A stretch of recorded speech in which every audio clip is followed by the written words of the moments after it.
Bean Audio presents High Fidelity, a Brookhaven Paranormal Cozy Mystery Book 3, written by S.E. Biglow and performed by Bonnie Jean Betcher. 1. Autumn had been a blink-and-you'll-miss-it time in Brookhaven as October rolled into November. Leaves had turned delightful shades of yellows, reds, and oranges. The air had taken on a crispness I'd never gotten back home in London. Having never experienced such a stark change in seasons, I wasn't prepared for the way my magic reacted. Admittedly, figuring out the intricacies of my magic wasn't on my radar when moving to town. Happily, my powers continued to flourish even as the temperatures dropped. The plethora of plants situated throughout Tanya's bed and breakfast, which I now called home, flowered under my touch. Plus, High Time's marijuana crop production had tripled thanks to my magic. But the world outside was fading, and I felt the sense of impending chill deep in my core. I still wasn't used to waking up to a fogged-over window or the occasional thin sheet of ice on the windshield of Tanya's VW Bug. After Brookhaven's first real frost, she'd insisted I use it for my commute. I appreciated the generosity. Although the walk from the B&B to High Time wasn't long, my start time often meant being up before sunrise. Laying hands on the fallen foliage didn't bring with it a sadness or mourning at the loss of nature's beauty. Instead, I could feel the promise of new life just waiting to take root and bloom again. Even when the last leaves littered the sidewalks of our tiny town, I could see the potential of what would replace the barren leaves in just a few short months. Carrying that beauty in the back of my mind dispelled the chill. The autumn sights and smells weren't the only thing in the air these days. Jerry Webster's son was set to be married in just a couple days. It was all anyone could talk about, especially at Ginny's, the local coffee shop. I stood by the counter, waiting for my to-go order, when Ginny appeared, carrying several trays of pre-packaged pastries. When I'd first come to town, I pegged her as the town gossip. I'd witnessed her draw information out of the people around her and pass it on in an obnoxious fashion to whoever would listen. In reality, she was a witch, like me, but where my powers centered on plants, hers were rooted in the truth. Ginny and I hadn't gotten off on the best of terms when I moved to town a few months ago. That probably had something to do with the fact that I was an unknown entity with magic of my own. Yet, after helping to solve not one but 2 murders, she decided I wasn't so bad to have around. And I had to admit, the coffee she served at her cafe was the best I'd tasted since leaving England behind. However, winning over Ginny had not improved my social standing with her brother, Chief of Police, Rick Hayes.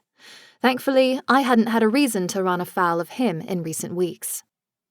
Out of the corner of my eye, I spotted Jerry, seated in his usual booth, newspaper laid out on the table in front of him. He looked up, and our gazes met. In seconds, he was on his feet, sauntering over to me. "Oh, good. I'm glad I caught you," he said. "Something I can help you with?" "I just wanted to be sure that you knew you were invited tomorrow for the wedding. I hadn't gotten your RSVP. "Oh, that's nice, but I don't even know your son." Come to think of it, I didn't know Jerry well either. Besides, I couldn't even recall receiving an invitation. "He's invited the whole town," Ginny piped up. "And an RSVP of no isn't acceptable." "Ginny's right. We've invited everyone in town, and it would really make for a wonderful day to have everyone there." "Well, thank you for the invitation. I'd be happy to attend," I replied. "And bring a date," Jerry said, as his phone buzzed, pulling him away from the conversation. "You want help getting these back to Tanya's?" Ginny asked, leaning on the counter opposite me. "Oh, I was just waiting for a coffee to go," I told her. Ginny's brown eyes narrowed. "She told me you'd be picking up the desserts for the rehearsal dinner tonight." What? Did I miss something?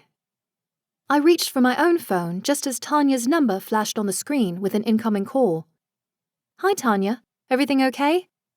"I am so sorry, Darcy. With everything going on today, I forgot to ask if you'd mind picking up desserts from Ginny's on your lunch break." I smiled. "It's all right. I'm happy to pick them up. There was silence on the line for a moment before Tanya let out a frustrated sigh. The caterer just let me know both of her staff called out sick. She's down 2 servers for tonight. Tanya had agreed to host the bridal party and their out-of-town guests at Jerry's request. I'd been the one to plant the seed in his mind. Before my tenancy at the B&B, Tanya's business had struggled to stay afloat. Getting the wedding party booked, even for just a few nights, was the least I could do to support the woman who'd taken me in and helped me learn to control my magic. Despite Tanya playing hostess for the next 2 days, the bride had insisted that her caterer do the rehearsal dinner at the B&B. Tanya was gracious enough in allowing a complete stranger to use her kitchen, but I knew it bothered her. Tanya was an excellent cook. I get off work at 4. I could be back by 4:15 to help you set up. And if it's really a problem, I could help serve tonight. Oh, Darcy, gracias. You are a lifesaver. I'll be buying a few with the desserts, I said, and ended the call. To Ginny, who still stood across the counter from me, I announced, I think I'll take that help if you don't mind. It's why I offered, Ginny replied with an air of annoyance. She stashed my to-go cup of coffee amongst some of the bags before scooping up half of them into her arms. Together, we walked to the B&B. So, I've heard the rumours that Jerry's son has been married a few times. Do you know what happened? I broached before we reached the B&B's front porch. I know you think I'm a gossip, Ginny began. But everyone knows he's been married at least 3 times. I don't know any details other than I know he married the first one when he was young, and none of them are dead. Tanya's appearance at the front door cut off any other conversation. She ushered us both into the house, through the foyer, and into the kitchen. I'll see you this afternoon, I called to Tanya before heading back to High Time to finish my shift, Ginny hot on my heels. I sprinted home after my shift to find Tanya fussing with the linens in one of the rooms. You know, they aren't going to mind if the linens are perfectly pressed or not, I reminded Tanya 2 hours before the rehearsal dinner. Out-of-town guests and the wedding party weren't due to arrive for another hour at least. I will know, and my mother raised me to put my best foot forward with guests, she huffed, and went back to ironing the bedsheets for the rooms set aside for the bridesmaids.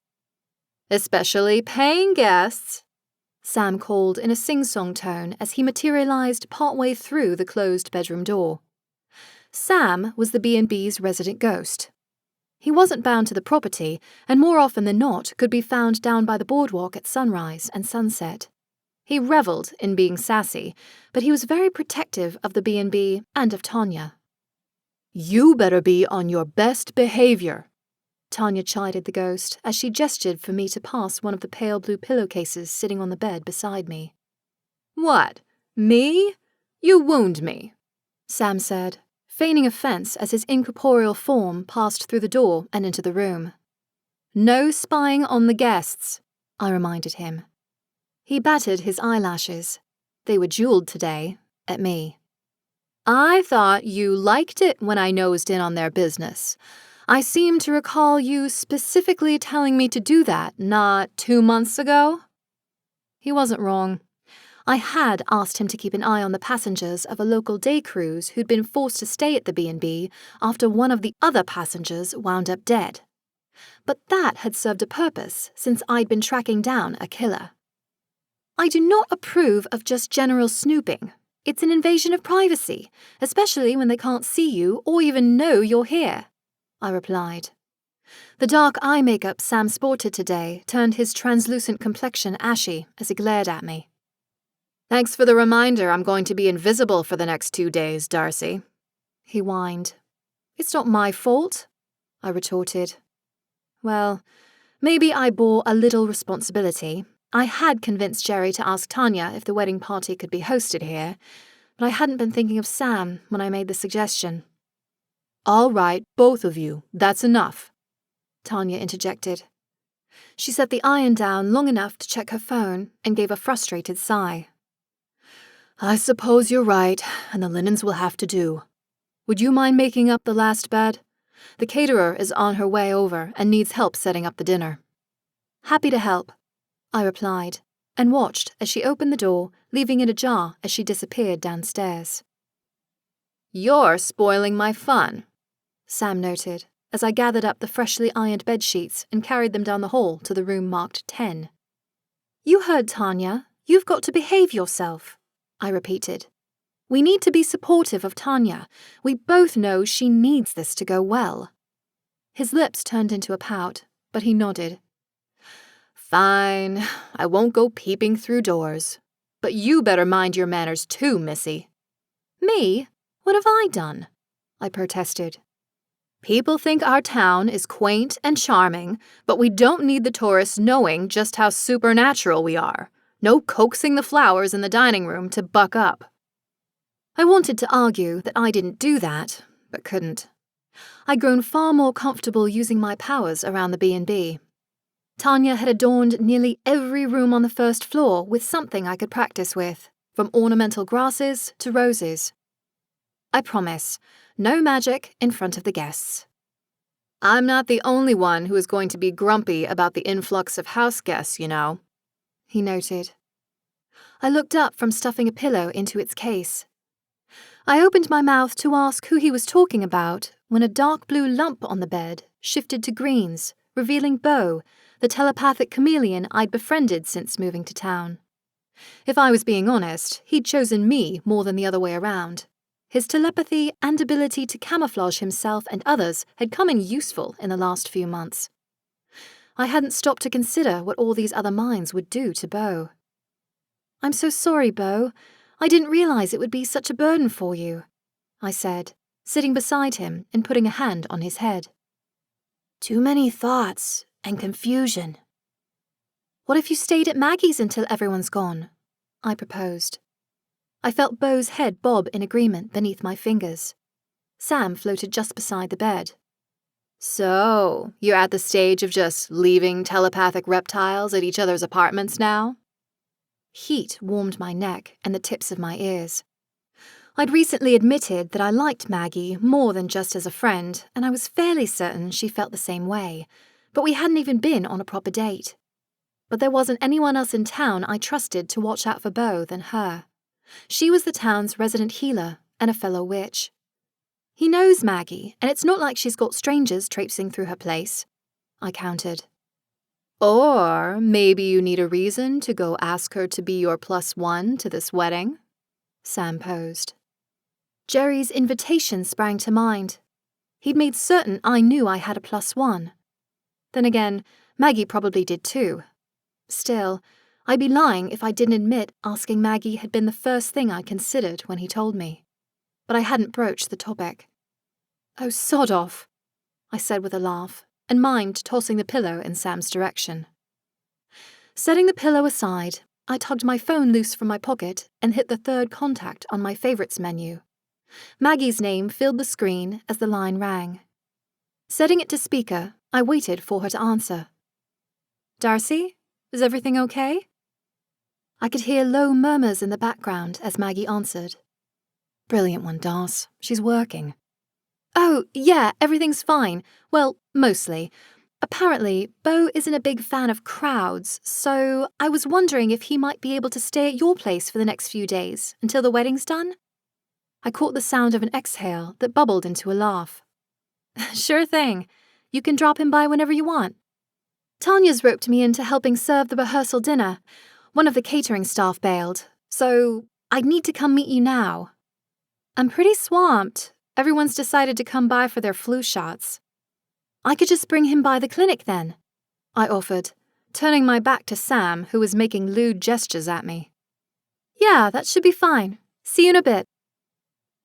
After Tanya assured me she would be fine while I settled Beau elsewhere for the next few nights, I donned my coat and headed out into the crisp November air. Wind whipped at my face, biting at my exposed skin, but it didn't numb me like it had when the temperature first dropped.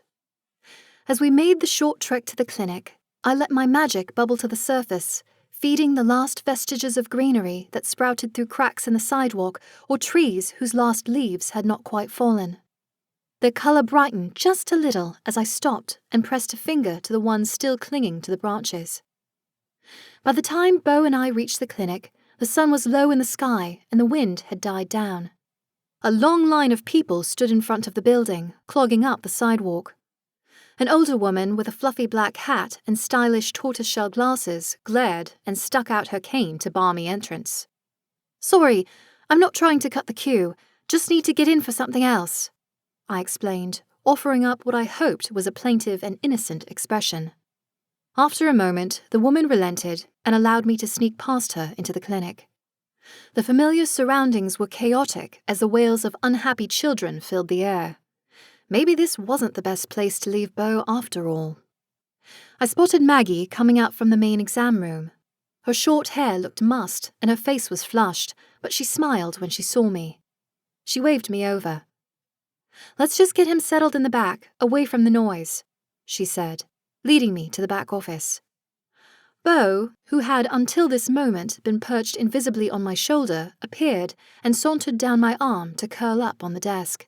He blinked one eye at me before blending in with the wooden surface beneath him.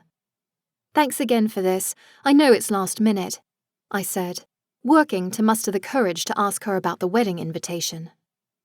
"How could I say no to that face?" she replied, and heat flared up my neck, until I realized she meant the dozing reptile beside her. "So, speaking of last-minute requests, Jerry insisted I attend the wedding along with everyone else in town.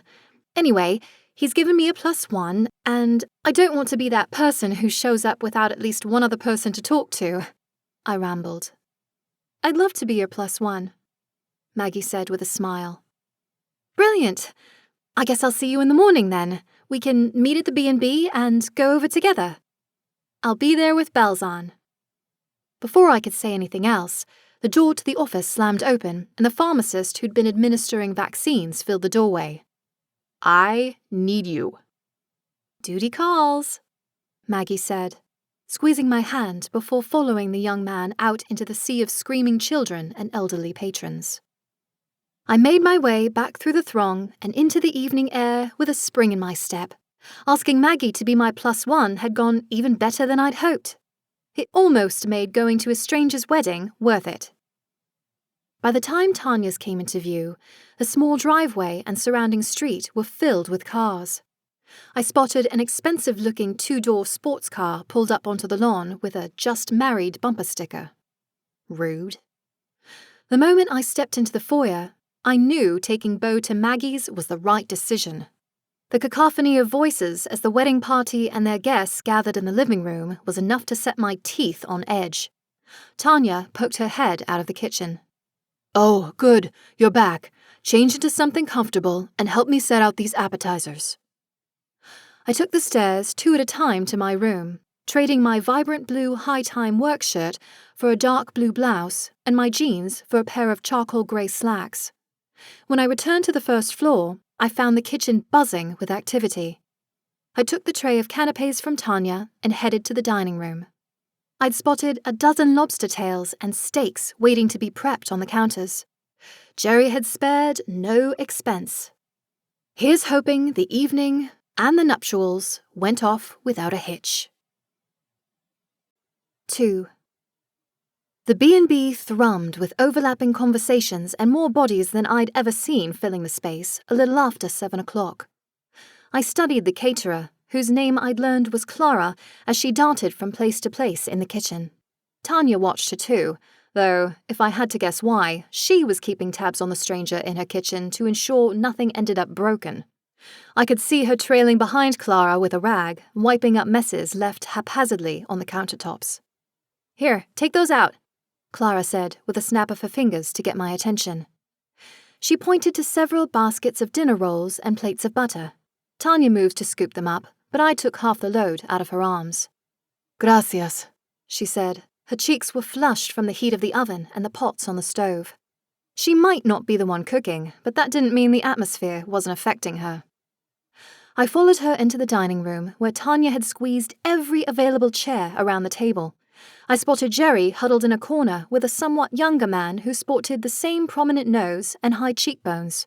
He'd also been introduced as Andrew, the groom. I set the rolls and butter down on the table in what had to be the last available square inch of space not already taken up by larger serving dishes. I think the bride and the bridesmaids are in the living room. Would you mind letting them know everything is ready? Tanya nudged my shoulder as she started circulating through the guests already lingering around Andrew and Jerry. Where she'd gotten the wine bottle she proffered, I couldn't say. I wound my way through a few older couples who were sitting near the back window overlooking the fenced-in yard and into the living room to find the bride-to-be sporting a bright pink sash. She clutched a wine glass in her hands as she laughed, surrounded by 3 other women who looked to be in their 20s or early 30s. They each sported a large button with the word bridesmaid. They'd been here most of the afternoon, and if the several empty wine bottles sitting in the kitchen were any indication, this wasn't her first glass. Elise, I'm so sad your mom couldn't make it tonight, the bride-to-be said, her lips turning down in a pout. The tallest of the 3 bridesmaids, whose hair sported an elegant series of twists culminating in a knot at the nape of her neck, gave an exaggerated nod. I know, Casey, she really wanted to come, but she just couldn't get away from work until the big day tomorrow. But I promise, she's going to be here to walk you down the aisle. And she totally gave me strict instructions to give you as many hugs as possible until she gets here. To make her point, Elise swooped in and pulled Casey into a tight embrace. The other 2 bridesmaids joined in the embrace, and they all devolved into a fit of semi-drunken giggles. From the far side of the room, I caught the soft click of a camera snapping the candid moment. The photographer, whose name I thought was Courtney, had been slipping from room to room since I'd come back from dropping Beau off with Maggie. She was dressed in neutral brown tones that almost made her an afterthought. Then again, I suppose that was the mark of a good wedding photographer. They went around unseen to get the best shots. The only thing that stood out was a vibrant red gem hanging on a cord around her neck. She caught me looking and tucked it beneath her sweater. Sorry to interrupt the group hug, ladies, but dinner is being served, I said, edging into the conversation and letting Courtney blend into the background again. Casey wiggled free of her supportive huddle and looked at me, cheeks flushed. Dinner already? I nodded. I think we've got a special spot for the wedding party at the head of the table, I said, and gestured back toward the dining room. Thanks, Casey said, straightening her sash and leading the rest of her entourage from the room. Elise trailed after the others, stopping to study me. Her dark brown eyes narrowed. Who are you again? I'm Darcy. I live here at Tanya's, and I'm attending the wedding tomorrow. The groom's dad invited the whole town. Anyways, I'm just helping out tonight because one of the servers took ill. I rambled, suddenly uncomfortable in the woman's presence. Oh, right, Elise muttered, and left me standing there in the opening that led back to the dining room. I caught sight of Tanya gesturing for me to return to the kitchen.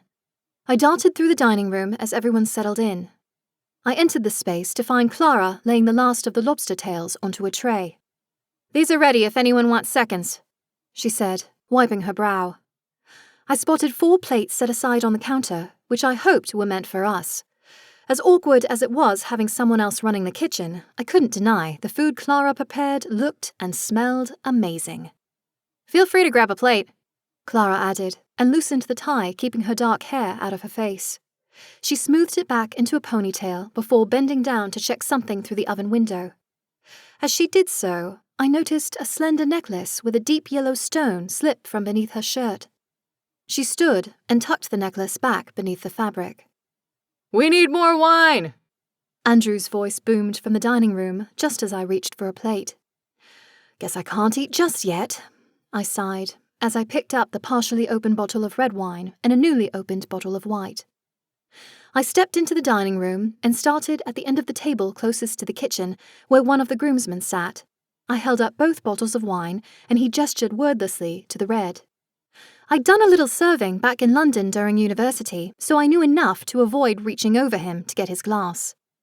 As I made my way slowly around the table toward the wedding party, I silently took stock of the assembled group.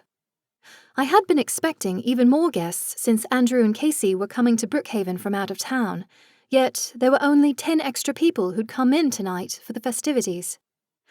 By the time I made it around the table to where Andrew sat beside Jerry, I'd run out of the red and the bottle of white was half empty. Hope the white's okay, I told the groom, gesturing for him to pass me his glass. He glanced my direction, almost surprised I'd even spoken.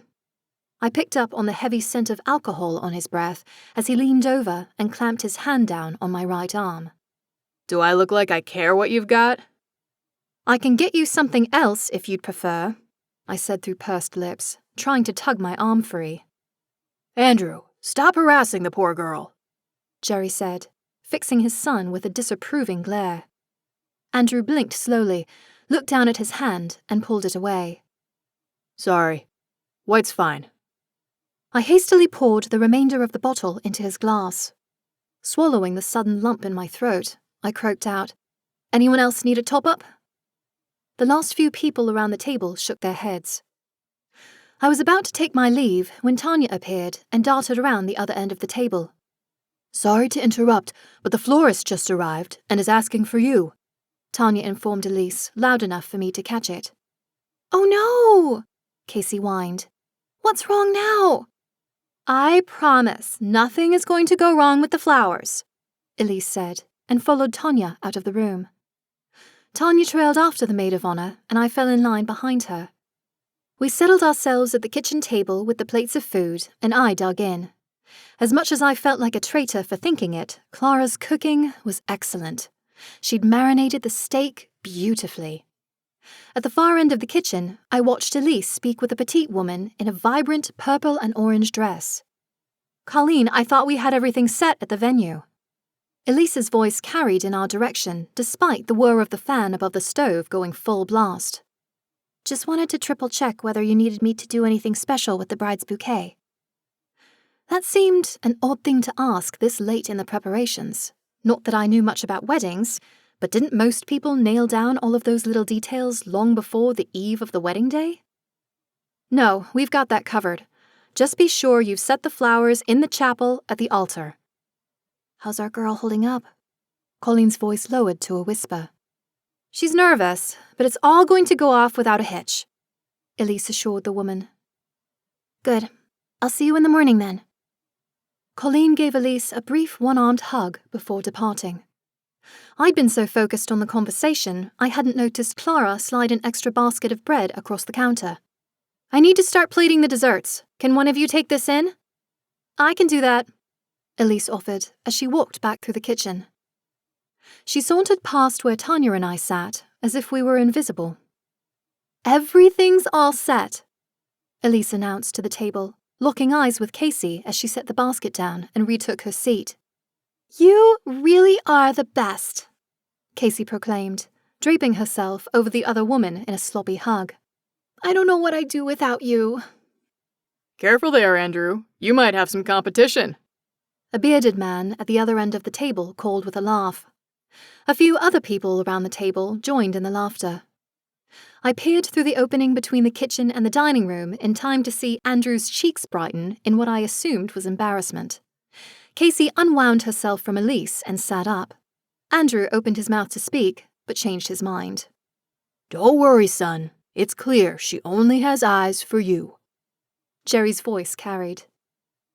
Remind us how you two met, one of the guests, an older woman, interjected. At a charity event at my alma mater. Casey was running the event, and I was donating. I knew right then that she was something special. That's sweet. Convincing her to go on a date with me took far longer than I would have thought, he added. Anyway, I won her over in the end, and she's going to make me the luckiest man on the planet tomorrow, Andrew boasted. The conversation died down in the other room, and I turned my attention back to the food in front of me. Can I ask you something? I directed my question to Tanya. Of course. I get the sense Jerry and his family are kind of an institution in town, like Rick and Ginny. What's the story there? Well, Jerry and I grew up together.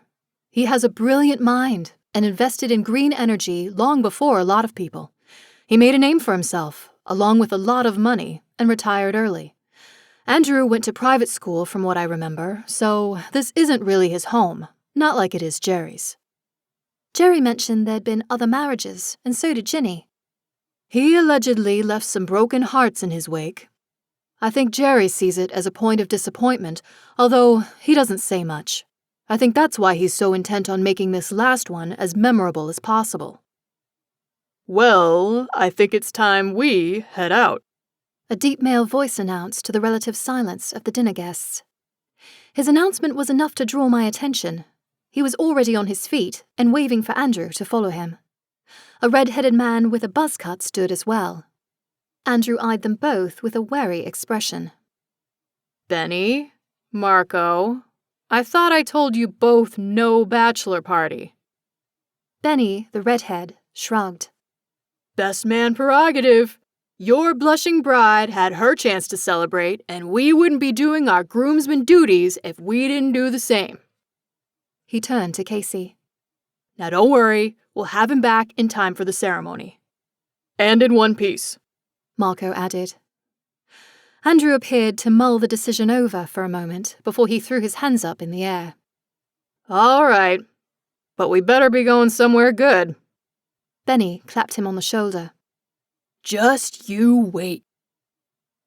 The three men, along with one or two of the other male guests, left the dining room just as Tanya entered the room with the desserts I brought home earlier from Ginny's. The soft click of Courtney's camera caught my attention as she continued to circulate around the room, capturing the moments between smaller groups of people. As Tanya came back with the tray of half-empty dessert plates, I asked, "Did she get something to eat?" No, poor thing hasn't stopped working since she got here, Tanya answered. There was still plenty of food left to make up a decent plate. Courtney slipped from the dining room again, back into the living room. I excused myself from the kitchen and followed her. "You should get something to eat." My words startled her, and she nearly dropped her camera. "Sorry, didn't mean to sneak up on you." "I'm just so used to people not noticing I'm here," she murmured. "I could go make you a plate if you like," I offered. "I'm okay, thanks." I pointed to the camera. "Get any good shots?" "You don't have to make small talk. You can go back to whatever you were doing." Honestly, I was just doing a favor for a friend. I think everyone's taken care of for now anyway. Please, I'd love to see your work. Courtney looked down at the camera before waving me over and turning it so I could see the screen. She flicked through candid shots of guests in mid-conversation, often smiling and laughing. There were mostly photos of Casey and her bridesmaids, very few of Andrew. "Andrew must not be very photogenic," I observed. "He insisted we wait to get more photos of him at the wedding itself," she said, but flipped through a few others to show a couple of shots where Andrew was visible. "But I snuck a few when he wasn't looking." It must be an interesting profession, capturing people's happiness for posterity, getting to share in that joy. "Spoken like someone who's never been married," Courtney replied. "Sorry, I think maybe I should take that plate. I get grumpy when I'm hungry." "Lobster, steak, or both?" I said with a smile. "Both." I walked back into the kitchen to find Tanya was already putting together a plate. I arched a brow in confusion, but she mouthed, "Sam," and handed it to me. Our resident ghost was trying to find ways to still be seen in a house of mundane guests. At least he was mostly behaving himself. I carried the plate to Courtney. She settled in one of the chairs in the living room and dug into the food. I turned to rejoin Tanya when I found Elise standing there. "Casey is going to call it an early night. We have hair and makeup at 10 tomorrow, and then we have to get to the church by 11, she said, addressing Courtney. "I'll be there for before shots." "Thanks," Elise said, and retreated to the dining room, just long enough to escort a tipsy Casey upstairs to her room. In short order, the rest of the guests retired to their rooms. If all went well, wedding bells would be ringing by noon. 3. The atmosphere in the B&B on the morning of the wedding was charged. Literally, I gave myself an electric shock the moment I reached for the bathroom door. I winced and sucked the tip of my finger where the shock had zapped me. I could hear muffled voices from within. "Case, it's okay," one of the bridesmaids said in a coaxing tone. "I checked his room, he wasn't there. The bed wasn't even slept in." Casey's words ended in a sob. "They probably just stayed out late and crashed somewhere else. I mean, Andrew's dad lives in town, right?" Casey gave another sob and loud sniffle. I tried to back away, but my weight shifted enough on the floorboards to betray my presence. The conversation stopped within the bathroom. The door squeaked open and swung inward to reveal Casey with curlers in her hair and red rims under her eyes. "Sorry, didn't mean to eavesdrop." I tried to give her a sympathetic look. "I think your friend's right. He's probably just had a late night at his stag party and gone to sleep it off somewhere." Casey mouthed the words "stag party" in confusion. Her friend appeared at her side and wrapped the bride in a shawl. "Come on, we need to get you cleaned up so you're ready for hair and makeup. Everything is going to be fine." I waited for them to pass by before I walked in and set about getting myself ready. When I stepped out of the shower a few minutes later, I half expected to be greeted by Sam. Despite him being Tanya's eyes and ears the night before, he'd taken the directive to lay low seriously. I had to admit, I was a little disappointed. I had expected him to offer a full commentary on his thoughts of the wedding party and guests. I wiped the fog off the mirror and winced as I caught sight of a fresh bruise on my right forearm, an inch above my wrist. The image of Andrew grabbing my arm the night before flashed in my mind. Had he really grabbed me hard enough to leave a mark? Surely the bruise was just an accident. I tugged my sleeve down to cover it. As I headed for the stairs, I caught Casey's voice from down the hall, asking if someone thought makeup would cover the redness under her eyes. At least she didn't seem to be crying anymore. I reached to the first floor just as Tanya appeared with an apron tied tight around her waist. "I thought you confirmed that Clara is catering brunch for the wedding party at the venue," I noted, gesturing to the apron. "I was cleaning," she answered, and undid the apron strings from her waist. I followed her into the kitchen to find the counters back to their pristine condition. Yet another reason I had to believe she possessed more than just empathic abilities. "I hope Casey has calmed down," Tanya noted softly as she joined me, reaching one hand toward the coffee pot. "You heard her too?" "Poor thing was up at 5 o'clock this morning, pacing the front hall." "He's got a mobile phone, doesn't he? Why doesn't she just call him and put her mind at ease?" "Sometimes stress makes people forget the logical option," Tanya answered. "And weddings are nothing if not stressful." Before I could comment further, a sharp knock at the front door cut the conversation short. Tanya's hands were still busy with the coffee pot, and I left the brightness of the kitchen for the more muted lighting of the front hall. The knock came a second time as I reached the door. "Coming!" I called, and opened the door. A slender woman with wisps of grey at her temples stood on the threshold.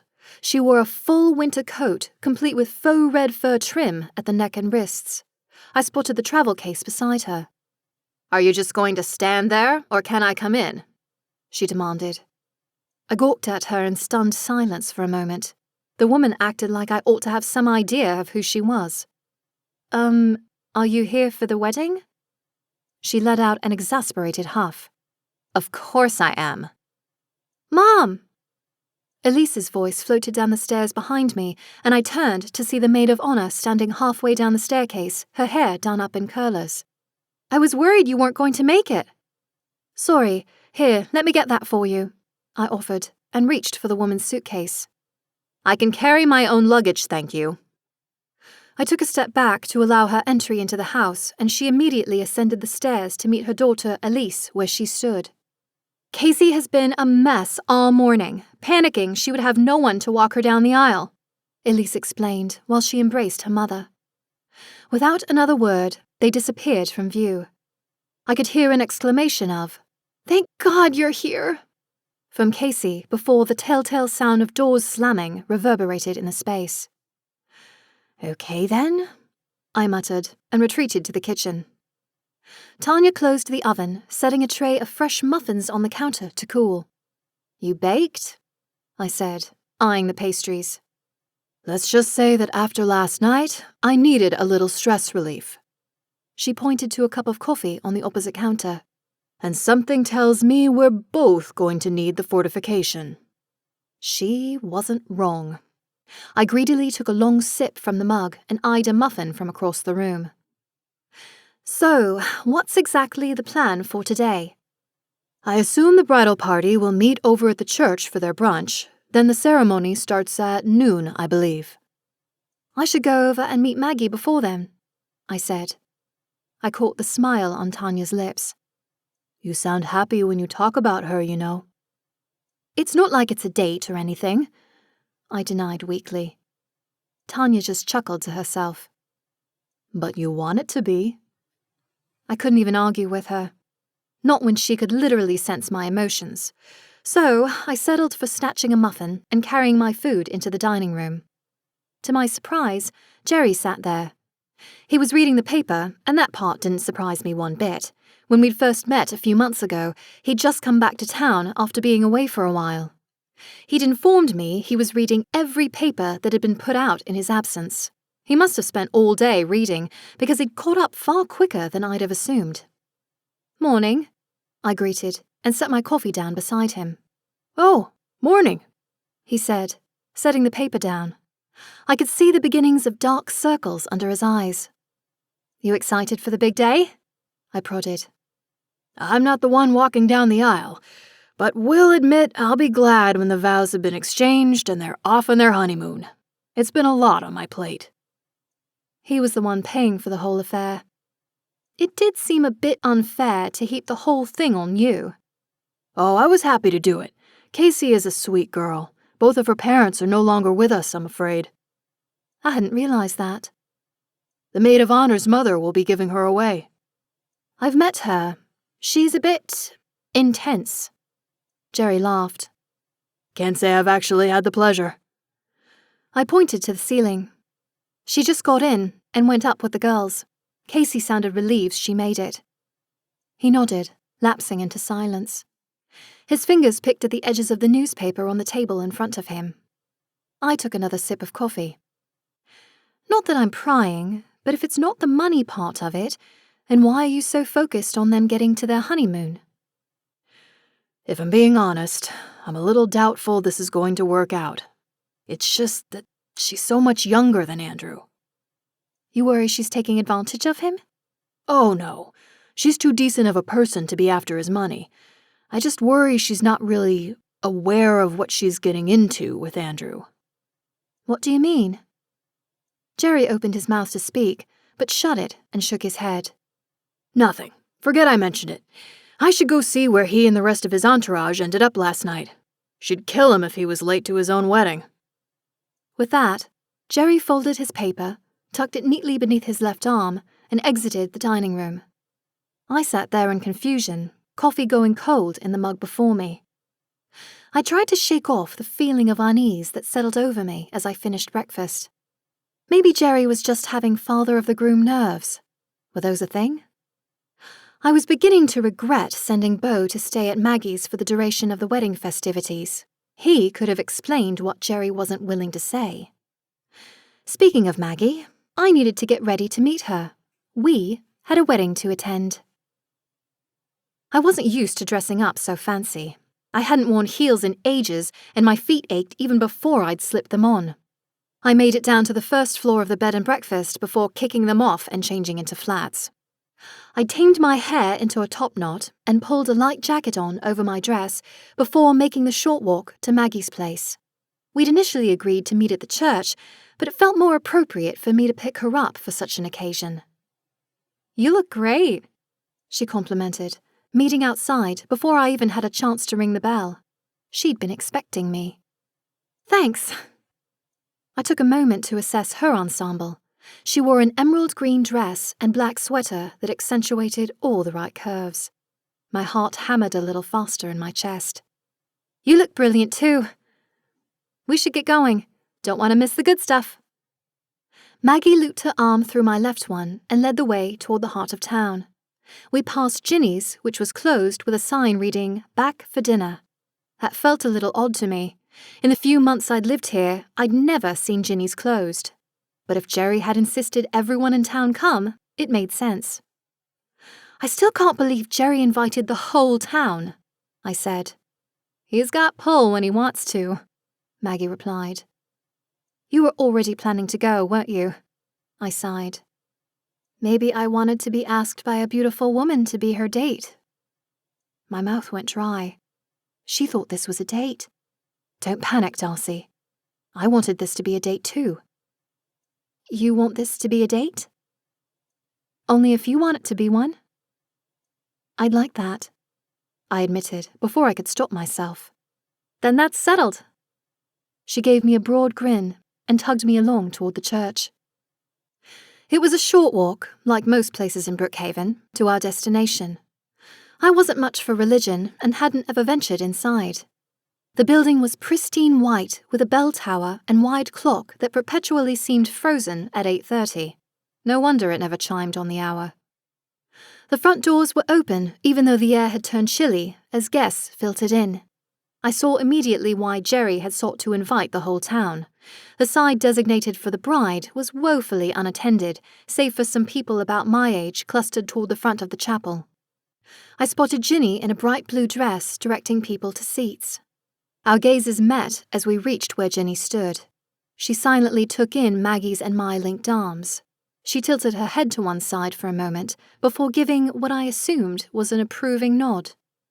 I know you're here for the groom's side, but we've run out of space, Ginny announced and pointed to the right side of the chapel. Find a seat over there. Thanks. I led Maggie inside and we slid into a pew near the back. I could see Courtney moving around the periphery of the room, snapping shots of the floral arrangements up by the altar. I also saw Colleen, the florist. From this distance, the petite woman with almost blonde white hair looked even more diminutive. Still, as she turned, I thought I caught the sparkle of something green around her neck. Andrew and his groomsmen were nowhere to be seen, and I checked the time. The wedding was meant to start in 10 minutes. Are you okay? Maggie's voice was soft in my ear. What? Oh, yeah, why? You're fidgeting, and you've checked the time twice in the last 30 seconds. I guess I'm just anxious for things to get started. I'm honestly not that much for weddings. And if I'm being honest, the whole morning's been a bit off. Andrew and his mates didn't come back beforehand. Maybe Casey was right to worry. I set my phone down and absently slid my sweater sleeve up toward my elbow, exposing the bruise. What's that? She demanded, reaching for my arm to examine it. It's nothing, I said, wincing in spite of my words when she prodded it with the tip of her index finger. Darcy, tell me what happened. He didn't mean to, but he'd had a few drinks last night. He was trying to get my attention and just grabbed me. Who? Her tone was low. Andrew. Maggie's lips turned into a scowl. Her gaze went unfocused for a moment as her brow knit together in thought. I'll be right back, she announced and moved to get past me. Where are you going? I called after her. Please, don't make a big thing out of this. Bathroom. She didn't even look over her shoulder as she fought the incoming current of guests and disappeared from view. I wasn't sure what to make of her hasty retreat. I turned my attention to the people around me. I spotted some familiar faces among the crowd, including Chief Hayes and Vinny, both seated across from me. Vinny offered me a discreet wave, which I returned. Up near the altar, Colleen stepped aside to speak with Courtney. Courtney snapped a few photos before checking something in her hand, maybe her phone, and hurrying toward the back of the church. Colleen headed for a side door behind the altar. I checked the time again.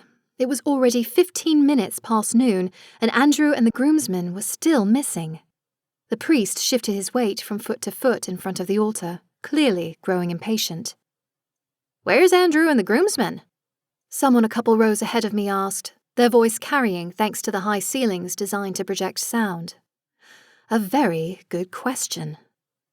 The other attendees started shifting in their seats.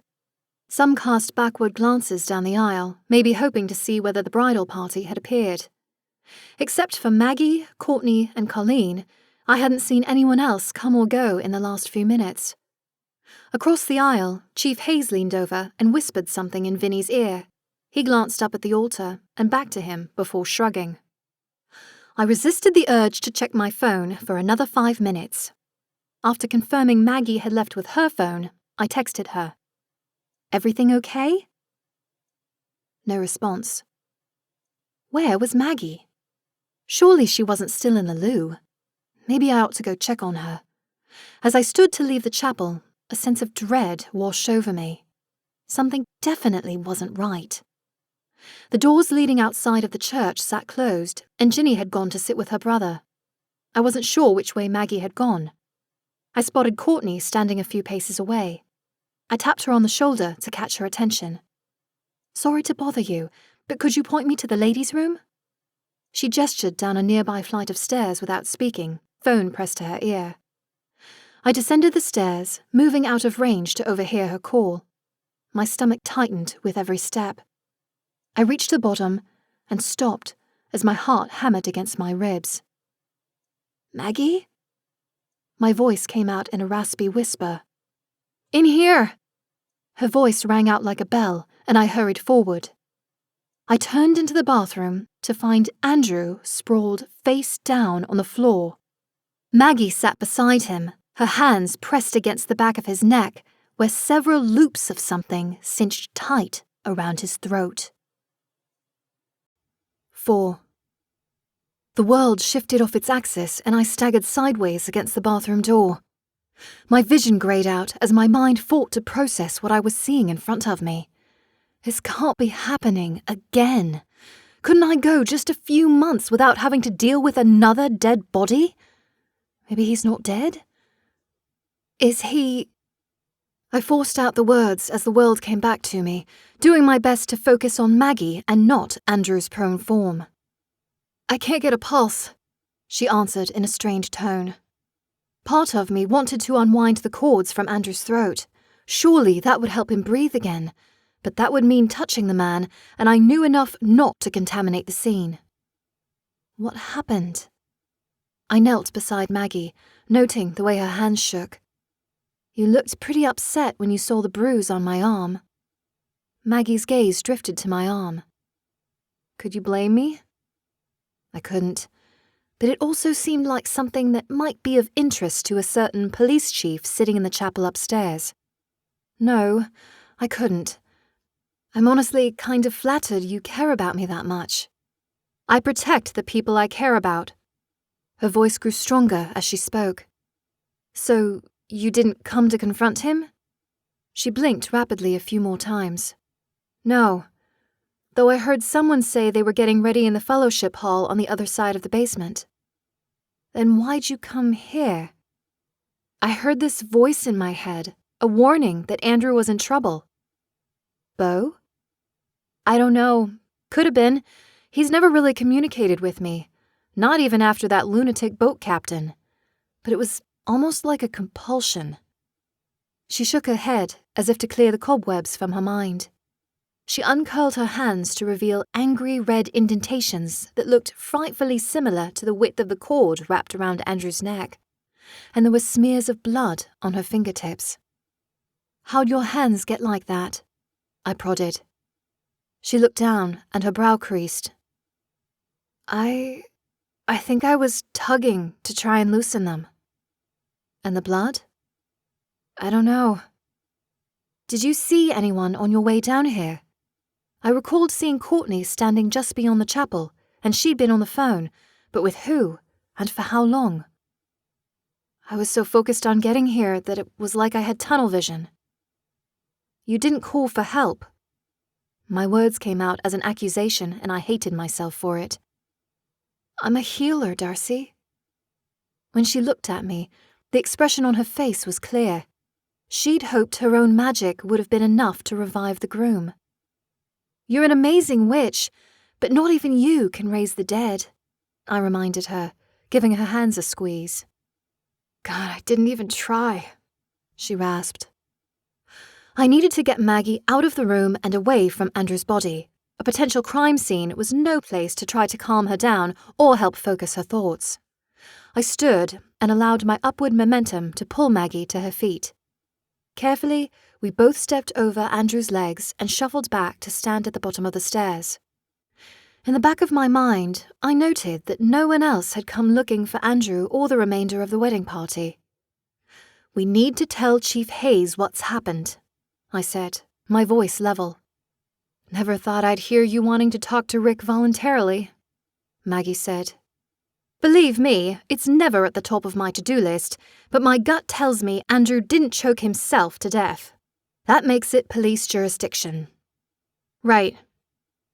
Maggie turned to head upstairs, but paused before she'd made it up the next riser. There was a smell. Come again? When I walked in, there was a smell. Flowery. But I couldn't tell you what it was. Flowers were in my wheelhouse. Or at least, they were in the vicinity, and I had to believe that's why she mentioned it. Leaving her on the stairs, I returned to the bathroom and inhaled deeply. She was right.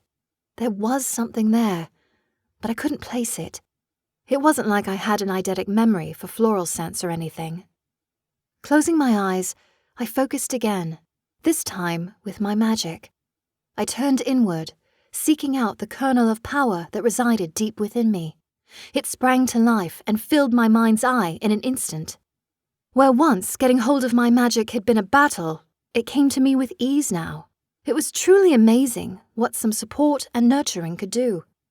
The mental manifestation of my power bloomed into a beautiful white lily, and I felt my magic fill me from head to toe. My whole body thrummed with energy, and when I opened my eyes, everything around me came into sharper relief. I noted the angry red indentations marring Andrew's skin around the cords lashed about his neck. The flowery scent was stronger now, and I tried to commit it to my sense memory for use later. Something metallic hit me as I inched closer to Andrew's feet.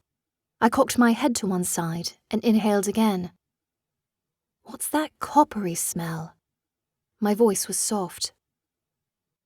My magically enhanced senses picked up on something red marring the edge of the sink in the tiny space.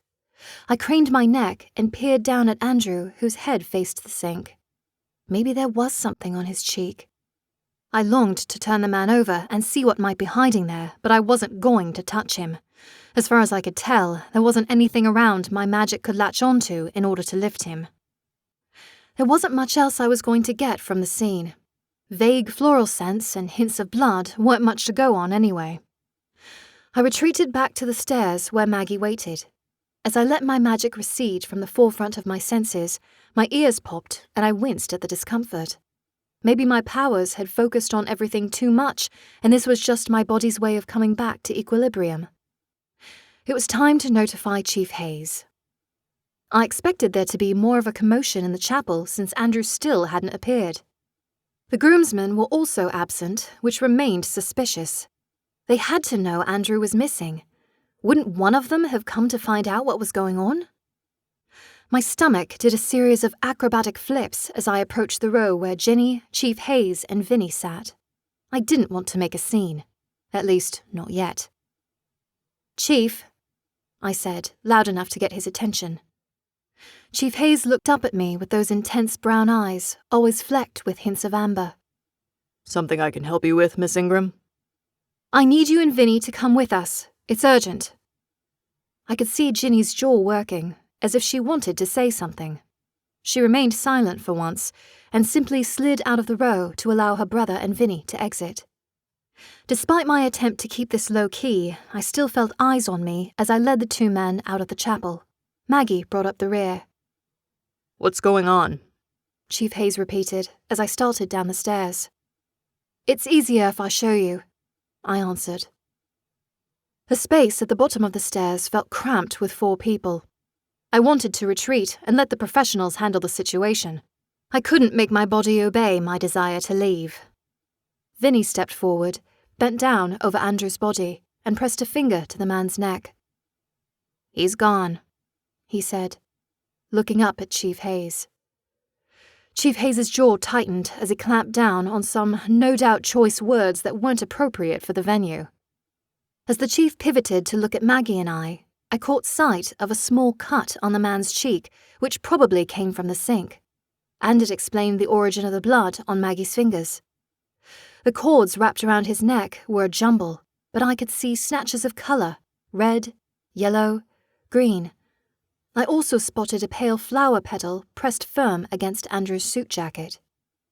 "You two are going to tell me what happened," Chief Hayes said, pulling my attention. Darcy isn't involved, Maggie said, stepping up to physically put herself between me and the police chief. I'll be the judge of that. We need to notify the bride, Vinny said, standing to his full height. Chief Hayes nodded. They were getting ready upstairs. Vinny stood still, as if the idea of making the notification terrified him. I couldn't blame him. It would terrify me too. Upon closer inspection, the way his lips pressed together and his eyes widened, I realized it wasn't terror, it was embarrassment. You want me to do that? He finally croaked out. You have a problem with that? The chief's tone turned gruff. It's just, well, he stammered. I could go with you, I offered, before I could think better of the suggestion. I had no reason to be there, except I was a woman and suspected that was Vinny's hang-up. You'll still need to give your statement, the chief replied. I will, but I think you'll want to talk to Maggie first, since she's the one who discovered the body. I stopped short of adding, this time. Chief Hayes' displeasure was evident in the scowl he now wore, but he didn't protest further. I offered Vinny a quick shoulder pat before taking the lead to the main floor. Voices filtered out of the chapel as people realized something was off. Thanks, Vinny said softly in my ear, as we made our way upstairs to where the bridal party had been preparing. I honestly didn't think he'd go for it, I said when we reached the top of the stairs. I could hear muffled voices coming from within the room. For what it's worth, I'm sorry you keep getting mixed up in things like this. Me too, I replied, and gestured for him to announce his presence. The sooner we got this over with, the better. Vinny's hand shook as he raised it and knocked on the door. The voices inside stopped, and the door opened to reveal Casey's face. What's going on? Why haven't we started yet? Miss, my name is Officer Vinny Merchant. I need to speak with you in private, Vinny said. You can say whatever it is in front of everyone, Casey said. I'm sorry to inform you, but Andrew Webster is dead. 5. Casey's expression melted at his words, and a gut-wrenching sob erupted from her mouth. Her body collapsed to the ground among the elegant folds of her wedding dress as the door swung inward to reveal Elise and the other bridesmaids standing in a tight circle behind the girl, mouths all agape. Elise's mother knelt by Casey's side, wrapping her in a protective maternal embrace. "You're wrong!" Casey howled. Her hands shook as she fought to maintain her makeup, but only succeeded in smearing mascara along her lower lids. I am so sorry, but he was discovered in the bathroom in the basement, Vinny answered, falling into his role as police officer. He didn't need me anymore, but no one seemed to notice me. In their world, I was unimportant. I took a step back from the scene to give them some semblance of privacy in this moment of tragedy and horror. No one should have to lose the person they loved, let alone on their wedding day. "We are going to be strong," Elise's mother told Casey as she eased the young woman to her feet. She guided the bride to a nearby couch and got her settled. Elise and the other two bridesmaids immediately descended on Casey, squeezing in around her to show their support. "We're going to need to notify everyone else, but I'm also going to need to take everyone's statements," Vinny explained. "What for? We've been up here all morning," Casey replied through a sniffle. "It's just procedure," he said, his tone softening. "I promise. I'll try to be as unobtrusive as I can. Just give me a few minutes to make notifications, and I'll be back up." "I need to see him!" Casey exclaimed, struggling to free herself from the arms encircling her on the couch. "I'm afraid I can't let you do that," Vinny said. He looked at Elise's mother. "Please make sure everyone stays here until I come back." "Of course, officer," she replied. I let Vinny lead the way back to the first floor and stayed silent as he squared his shoulders and returned to the chapel. I watched him stride up the aisle, drawing the eye of everyone gathered there. "Ladies and gentlemen, I am sorry to have to inform you, but the groom has been found dead. Dead? How? Where? A cacophony of voices filled the space, making my ears hurt. Tanya edged toward me from the back of the chapel. I was surprised to see Chief Hayes and Maggie still remained absent from the gathered masses. Please tell me you don't know anything about this, my landlady hissed in my ear. I'm afraid I do. Maggie found the body, I answered. Vinny just notified the bride. Chief Hayes is taking Maggie's statement now. I know this is going to seem inconvenient, but we will need to take statements from everyone. Vinny's voice cut across the chatter around us. Por favor, do not get involved, Tanya said. Before I could promise her that I'd stay out of this one, someone cleared their throat behind us. I turned to find Chief Hayes standing there. We need to have a chat, Miss Ingram. A lump formed in my throat as I cast Tanya a panicked look.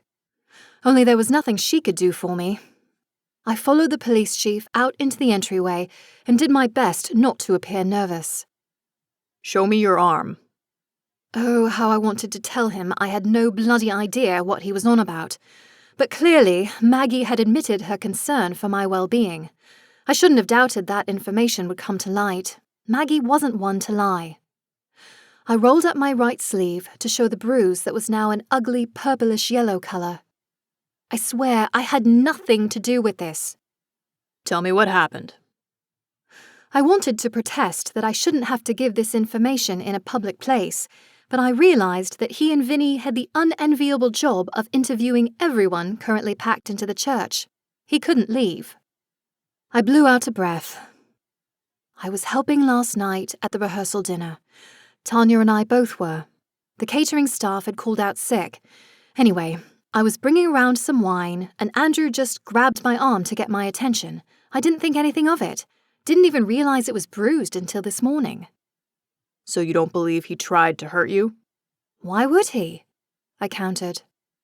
Honestly, he was a bit drunk, so he likely didn't know his own strength. I see. Tell me what happened when you found Maggie, he continued, pulling out a notepad and pen. She told me she was headed to the loo.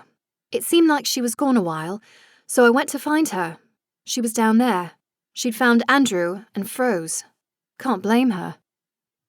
And Miss Ingram, you did not touch the body? No. Maggie told me she couldn't feel a pulse and he wasn't moving. We were down there maybe 5 minutes before we came to get you. You didn't notice anything else? The way his gaze narrowed made my stomach twist in knots. We both smelled something floral, but for all I know, it's the cleaner they use here. Didn't seem that important. And you didn't notice anything about her hands? Like how she wound up with those marks on her fingers? Oh, bloody hell. She told me she'd tried to loosen the cords around his neck, to help him. You'll need to come down to the station later to sign your statement, but for now, you are free to go. I needed to find Maggie. I found her sitting on the front steps outside, her wrists bound together in front of her in handcuffs. "What's this?" I demanded. Maggie looked up, unshed tears in her eyes. "No one else was there, Darcy, and my head's a bit fuzzy. I must have tried to help him, but I don't remember. I can't explain why else I would have touched him. It looks bad." "You didn't do anything. I know in my gut you didn't do this. I'm going to prove it." "For the record, this was not how I expected our first date to go," Maggie blurted. I smiled in spite of myself.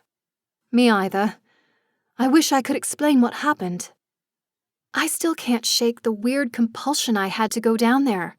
It was like the universe needed me to know. "We can go talk to Beau. Maybe he can clear things up. Or at least the chameleon might shed a little light on whether he could even reach someone from that distance." "Maybe," Maggie murmured. "That's assuming Rick would let me out of these cuffs anytime soon." "I still can't believe anyone would want Andrew dead," I sighed. "I mean, sure, he was a bit pompous and bragged last night about the fact he won Casey over, But I can't believe someone would begrudge him being proud of his bride-to-be. Maggie didn't respond. Her silence filled the dead air between us, making it almost claustrophobic. The doors behind us opened and other attendees began trickling out, all whispering to each other about the tragic nature of Andrew's demise. I immediately peeled off my jacket and hung it over Maggie's wrists as best I could without getting any of the blood on the fabric.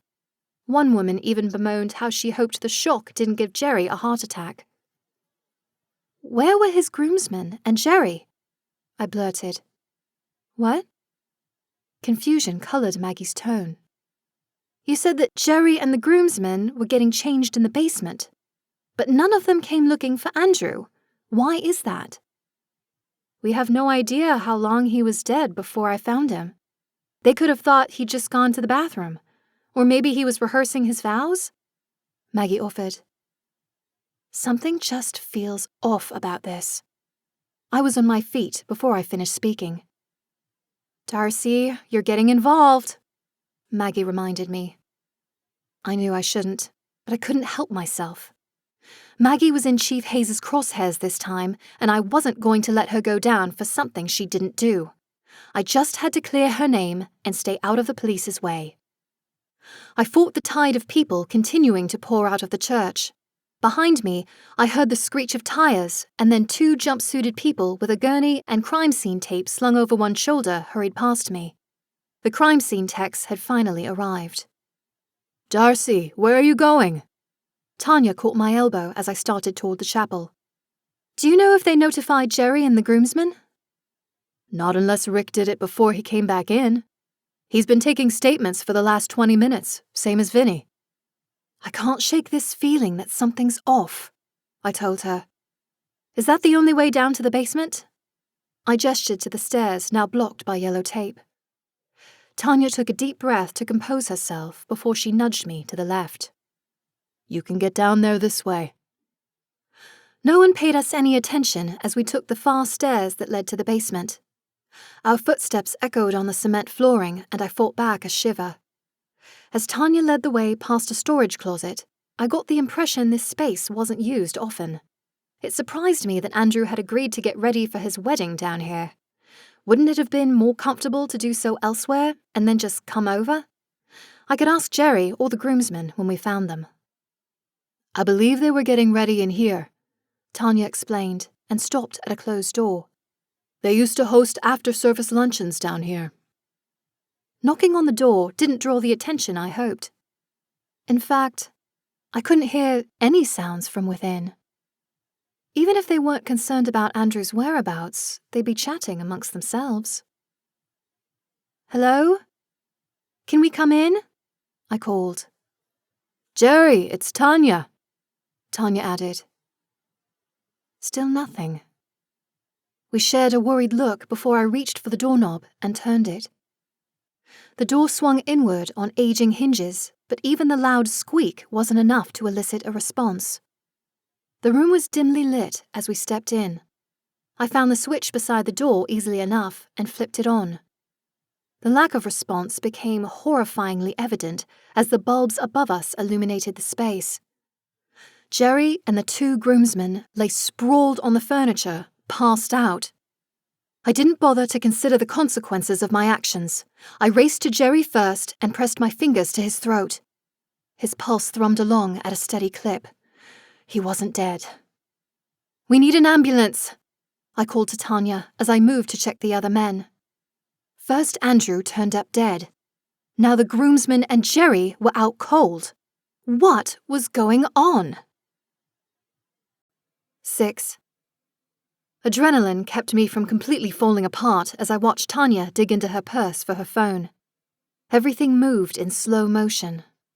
I bent over Jerry's prone form. His left hand hung over the edge of the chair. A half-empty cup of coffee lay spilled on the floor. His head was lolled back, mouth agape.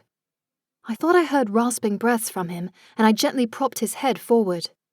"Come on, Jerry, wake up," I urged. Footsteps thundered in the hallway beyond the room, and I looked up to find both Chief Hayes and Vinny come skidding to a halt. "Damn it." Chief Hayes couldn't keep the curse from slipping out. We just found them, I explained. They seem to still be breathing. Yes, we need paramedics at the church. 3 men need assistance, Tanya said, phone pressed to her ear. I don't know. We found them unconscious. Chief Hayes moved past Tanya into the room and knelt beside the bearded groomsman. He had a stain on his dark blue tie that trailed onto the matching cummerbund. From this distance, it looked like jam. A cursory glance around the room didn't reveal anything obvious.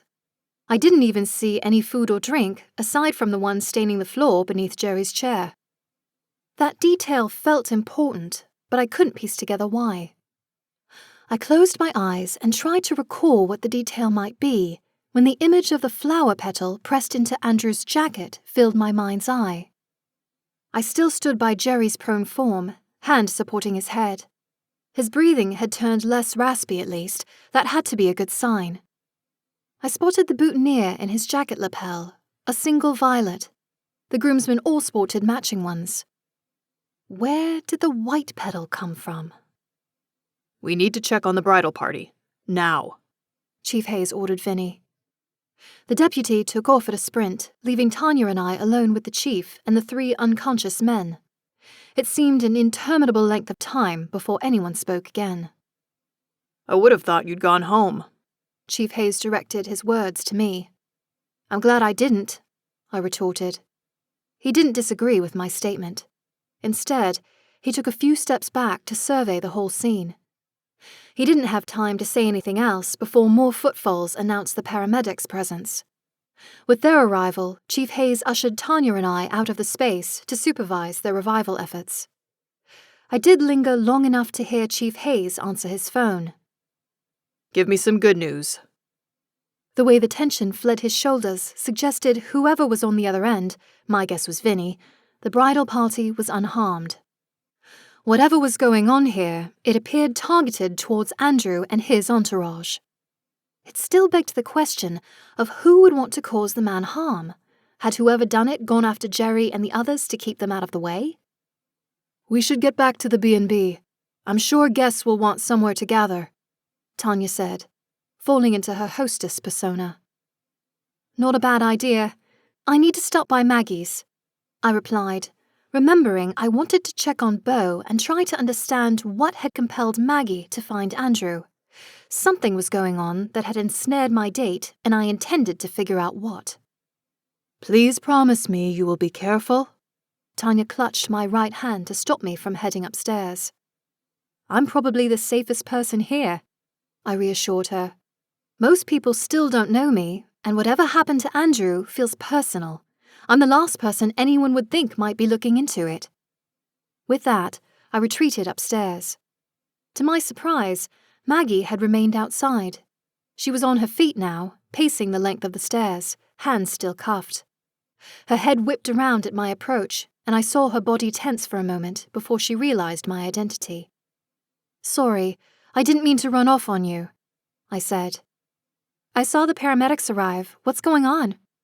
They found Jerry and the groomsmen out cold, not sure what happened. I gestured for her keys, realizing too late she had no way of handing them to me with her hands still covered in Andrew's blood.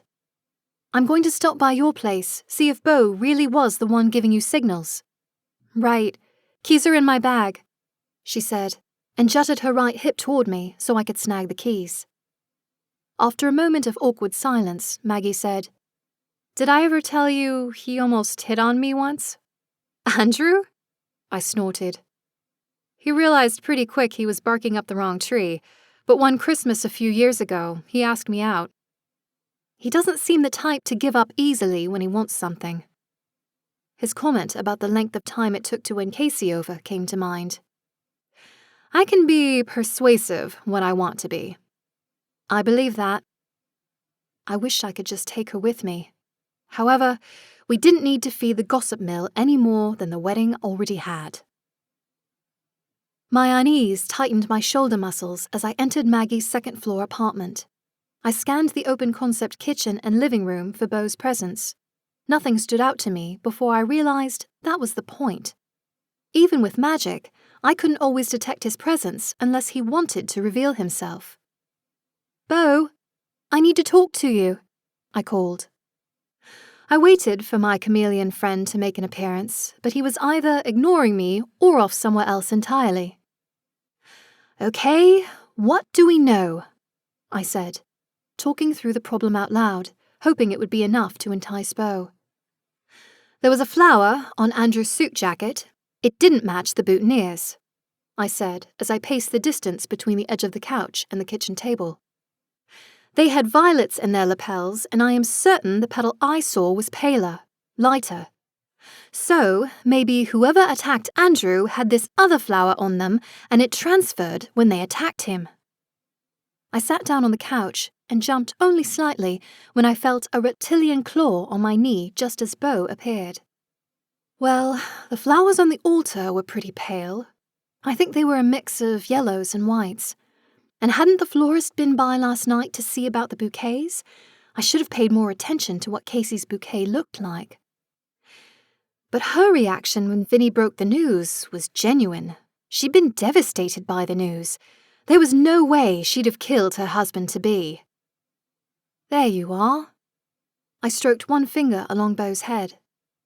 "You warned Maggie, didn't you?"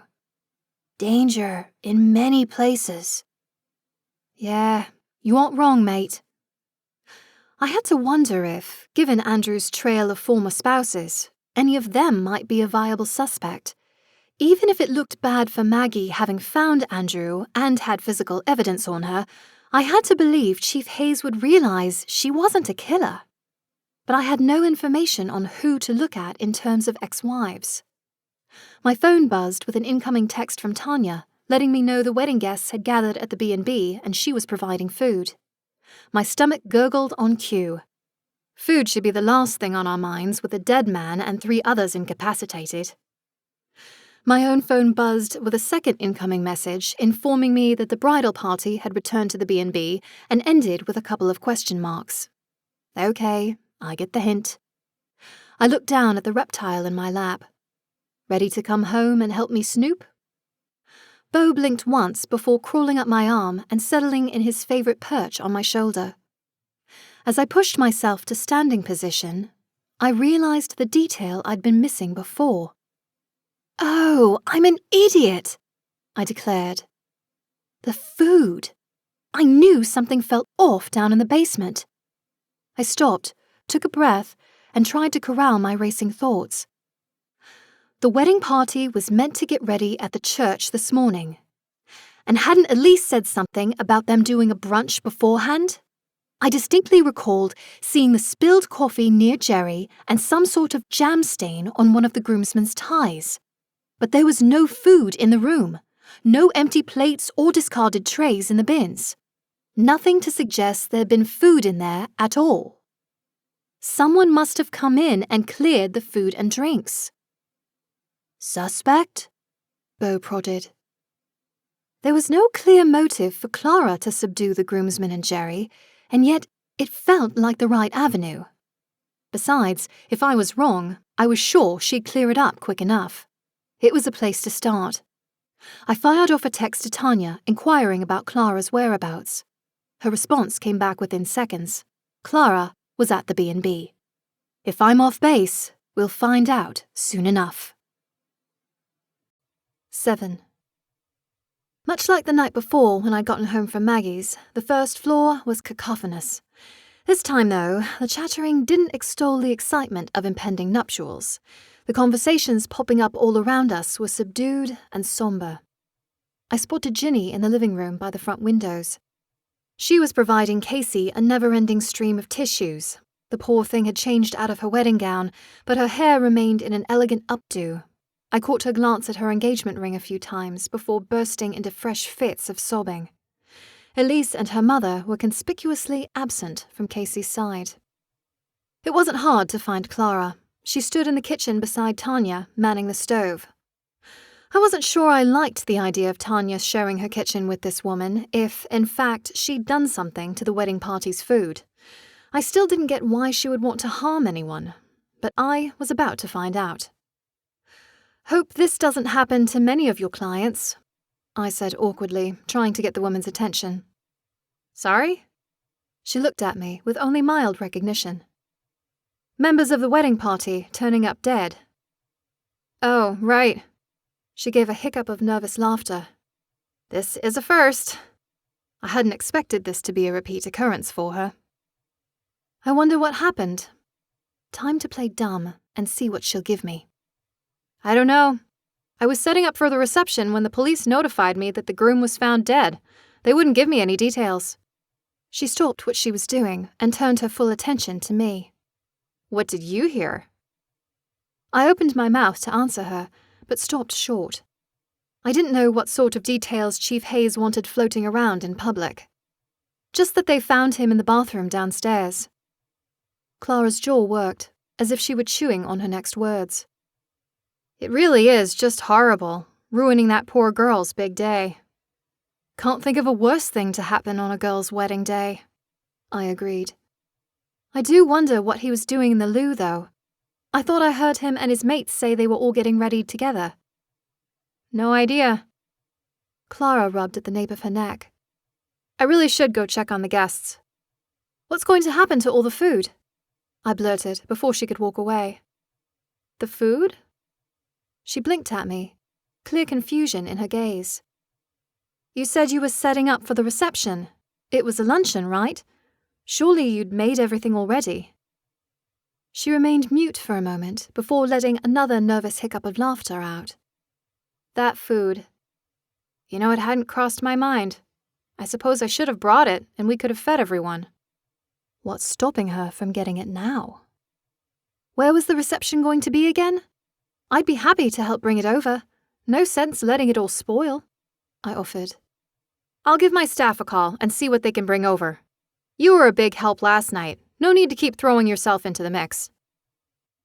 She was halfway to the dining room before I had a chance to ask her about whether the wedding party had eaten brunch together. Then again, if Casey was so big on superstition, she wouldn't have wanted Andrew to see her before the ceremony anyway. Learn anything useful? Sam materialized out of thin air to my left. I gripped the edge of the counter to keep from physically reacting to his presence. The kitchen was mostly empty now, but that didn't mean it would remain so. So much for keeping a low profile, I chided. Don't get your panties in a twist, Darcy. No mundanes in sight. He made a prodding gesture. So, spill. You've got ears. You have to know what's going on. He let out an exaggerated sigh, or what passed for one since he didn't actually breathe. Yes, I know, the groom is dead. But who did it? You've got to have some theories. Chief Hayes thinks Maggie's involved. Had her in cuffs and everything. Your sweet, lovable Maggie? Say it ain't so. Don't be cheeky, I'm serious. I'm really worried he is going to blame her for something she didn't do. So you're going to find out what really happened. Bloody right I am. Now, Andrew's half of the wedding party turned up unconscious, even his dad. My guess is drugged somehow in the basement. Someone clearly wanted them out of the way, but I don't know enough about the man to know who'd want to hurt him. He left a trail of women in his wake, Sam reminded me. I know, but I haven't exactly had the time to dig into his exes. I spun so my back was to the counter. I need to find anyone who would have been involved in the brunch beforehand. Something feels off with it, but Clara took off before I could find a way to ask without sounding mental. Who are you talking to? Elise's voice cut into the conversation. Sam blipped out of existence, leaving me alone with the maid of honor. Me? Oh, no one. Sometimes I just talk to myself when I'm sorting through things. Elise would know what had happened with the brunch, but I couldn't come out and ask her without building up some trust first. How is Casey holding up? Understandably, she's still in shock, Elise noted, her gaze fixed on the spot Sam had inhabited only moments ago. I can't imagine being in her position. An awkward silence filled the space between us for a moment. I mean, the groom dying is bad enough, but the rest of the groomsmen and his dad all taken off to hospital. That's got to be even worse. They all seemed fine when we split off to get ready, Elise said, smoothing the fabric of the blouse she now wore in lieu of a bridesmaid's dress. Clara mentioned something about a brunch this morning. You didn't see them then? We took our food in the room upstairs, and they did the same in the basement. Not wanting to see the bride before the wedding and all that, Casey is big on tradition. So, someone could have tampered with the food sent down to the groom and his entourage. But who? I hope you are all feeling okay. You don't have to worry about us. We take care of each other, Elise retorted. Right. Well, I'll let you get back to Casey. I'm sure she needs her best mate for support. As if on cue, a loud sob echoed from the living room, and Elise scampered off to tend to the distraught bride. That left me alone in the kitchen again. Time to try and take stock of what I knew so far. An unknown individual had either lured Andrew to the loo for privacy or had happened upon him by chance and strangled him to death. Subduing the others could have been a countermeasure to make sure they weren't discovered too soon. There were only a few people who could tell me for certain whether they were drugged before Andrew left or after, and as far as I knew, none of them were presently awake and seeing visitors. And it still didn't explain the strange flower petal I'd spotted on Andrew's jacket. No doubt the crime scene technicians had collected it as evidence. I was not an expert, but I had to believe Chief Hayes would have taken note of the men's boutonnieres and realized they didn't match the flower on the dead man's body. If I could get my hands on the petal, I was reasonably confident I could trace it back to its source. I'd been able to do it with the piece of vine used to strangle Vera Chase a few months ago, and my abilities had grown since then. I had about as much chance of getting my hands on that petal as I did of winning the lotto. But I did have a legitimate reason to go down to the police station. Chief Hayes had told me I still needed to submit a formal statement about what I'd witnessed. No doubt most of the town would be coming through the police station, giving me cover to do some snooping, especially if Beau came with me. And I needed to see if Maggie was okay. I hated the thought of her still handcuffed, sitting alone somewhere in a room. I wasn't quite ready to take my leave yet. I moved through the dining room, spotting Tanya offering tissues to some of the guests. The shock was wearing off, and the grief of losing one of their own was beginning to hit them. Sure, there had been recent deaths that rocked Brookhaven, but they hadn't been locals. This was an attack on one of their own. Our own. I slipped through the opening that led to the living room. Elise had wound herself around Casey like a protective barrier. Elise's mother was still absent. Ginny had extricated herself from the bride and now loitered near the path that led back to the front door. You sure do have a knack for happening on dead bodies, Ginny said in a matter-of-fact tone. Wasn't me this time. Maggie's the one who found him. Right. Rick brought her down to the station for questioning. And you know, the whispers have already started. Whispers? But she's not done anything. Plenty of people wondering what she was doing down there in the first place. The way Ginny said the word people conveyed in no uncertain terms that she counted herself among the curious.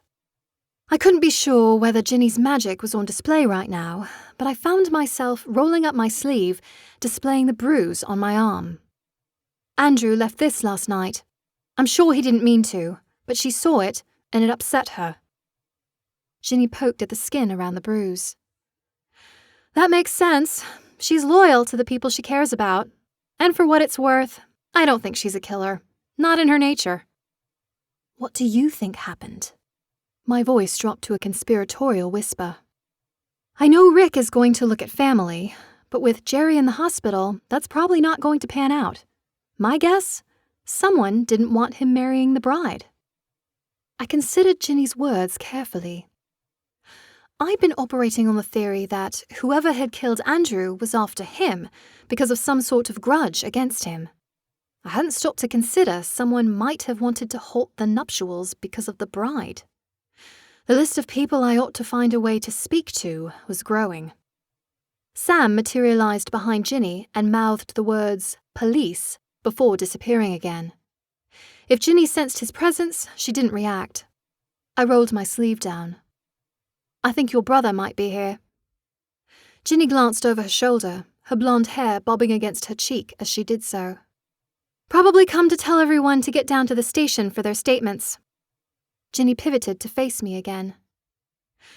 I can see it in your eyes that you aren't going to let this one go, so I'm going to give you some unsolicited advice. I swallowed. Sure. Don't stop looking. I love my brother to death, and he is a decent cop, but I don't think him and Vinny are enough to handle this case. Right. Thanks. Having Ginny's blessing to snoop felt strange. We'd settled into some semblance of acquaintance status in recent weeks, but the fact she was tacitly encouraging me to look into Andrew's death felt strange. Did it mean she truly believed in my ability to unravel the truth? Would she have my back if things got complicated? Or was she setting me up? Too many questions swirled in my head, and I excused myself with an awkward half-curtsy before retracing my steps to the kitchen in time to spot Tanya speaking with Vinny. I caught the tail end of their conversation as I approached. Honestly, we've collected the evidence we can, and I don't think Rick is going to keep her. She's not a flight risk. Please tell me you're talking about Maggie, I interjected. Can't make any promises that it won't take a few hours, but I don't see why she can't be released, Vinny answered. Thank God. You know, I realized I need to sign my formal statement, I said. You can go down to the station. I'll be there in a few minutes, Vinny said, glancing over his shoulder in the direction Chief Hayes had gone. Heading down alone meant I'd have time to go snooping in the evidence lockup, but it meant I didn't have a usable distraction when Vinny arrived. I wound my way back through the assembled guests to find Ginny still standing in the spot I'd left her. Chief Hayes was nowhere to be seen, but then Casey had disappeared too. You want me to help your brother, right? I whispered in Ginny's ear. That is what I said, she replied, giving me side-eye. Then I'm going to need your help with something down at the station. After a beat, I added, it's probably best you don't know the details. You sure you don't want to fill me in on what you're planning? Ginny asked. You're the police chief's sister. I definitely shouldn't be telling you anything when I'm about to do something extra-legal. Bo clung unseen to my shoulder as we left the B&B behind. We reached the front doors to the station in record time, and I had to take a steadying breath to slow my heart rate. Maggie was nowhere to be seen, but that made sense. If she was in custody, the chief likely had her in the interview room in the back. I couldn't risk being seen heading that way, so I just have to hope Bo's magic meant to hide me from view didn't end up landing me behind bars. 8. I eyed the short hallway that led to the interview rooms and the evidence room. This wouldn't be my first time borrowing evidence, and I hated that I even had to consider it. The last time, I'd slipped in and taken a small piece of vine that Vera's killer had used to strangle her. They had dumped her body in the back of Tanya's car, trying to frame me for the murder. But I knew in my gut that the petal was important and could help prove Maggie's innocence.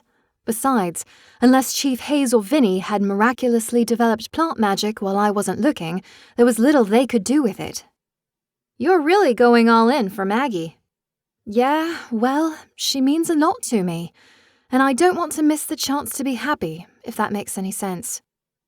It almost felt selfish worrying about my own love life when Casey's romantic prospects had just been torpedoed. It's honorable. Ginny turned toward the door. I'll stall as long as I can, but you better be fast. We'll just tell him I really need to use the loo. I think I can manage that. I'm going to find out what happened, I vowed, just as the doors to the station slid open and Vinny trudged in. Ready to finalize your statement, Darcy? He said, throwing himself into the chair behind his desk. You don't look so good, I noted, hoping to throw him off. I was just getting used to the idea that all of the death was over, he admitted, scrubbing at his face to beat back the fatigue. You can only do so much. Ginny reached across the desk and patted his hand. I keep telling Rick we need more people if this sort of thing keeps happening. If you don't mind, I need to use the ladies' room, I said, giving myself an excuse to pilfer that flower petal. Down the hall before the interview rooms, Vinny said robotically. I made my way down the hall and into the bathroom. I knew the cameras didn't extend quite this far. It was the only saving grace I could think of to be doing this again in broad daylight with a police officer in the building. I felt Beau's weight shift on my left shoulder as he draped his tail around my neck to give him better purchase. Sorry for dragging you into this, I apologized before I felt the sudden flash of heat and cold as Beau's invisibility rippled across my skin. Better to protect friends. I smiled, even though he couldn't see it. It amused me that Beau considered me a friend. I eased the door open just enough to squeeze through before making my way back toward the area where Ginny sat, giving Vinny her statement. You know, I'm happy to try and twist Rick's arm about getting you some more bodies around here. Ginny's voice carried down the hallway. I held my breath and did my best not to make a sound as I reached for the handle on the door marked Evidence.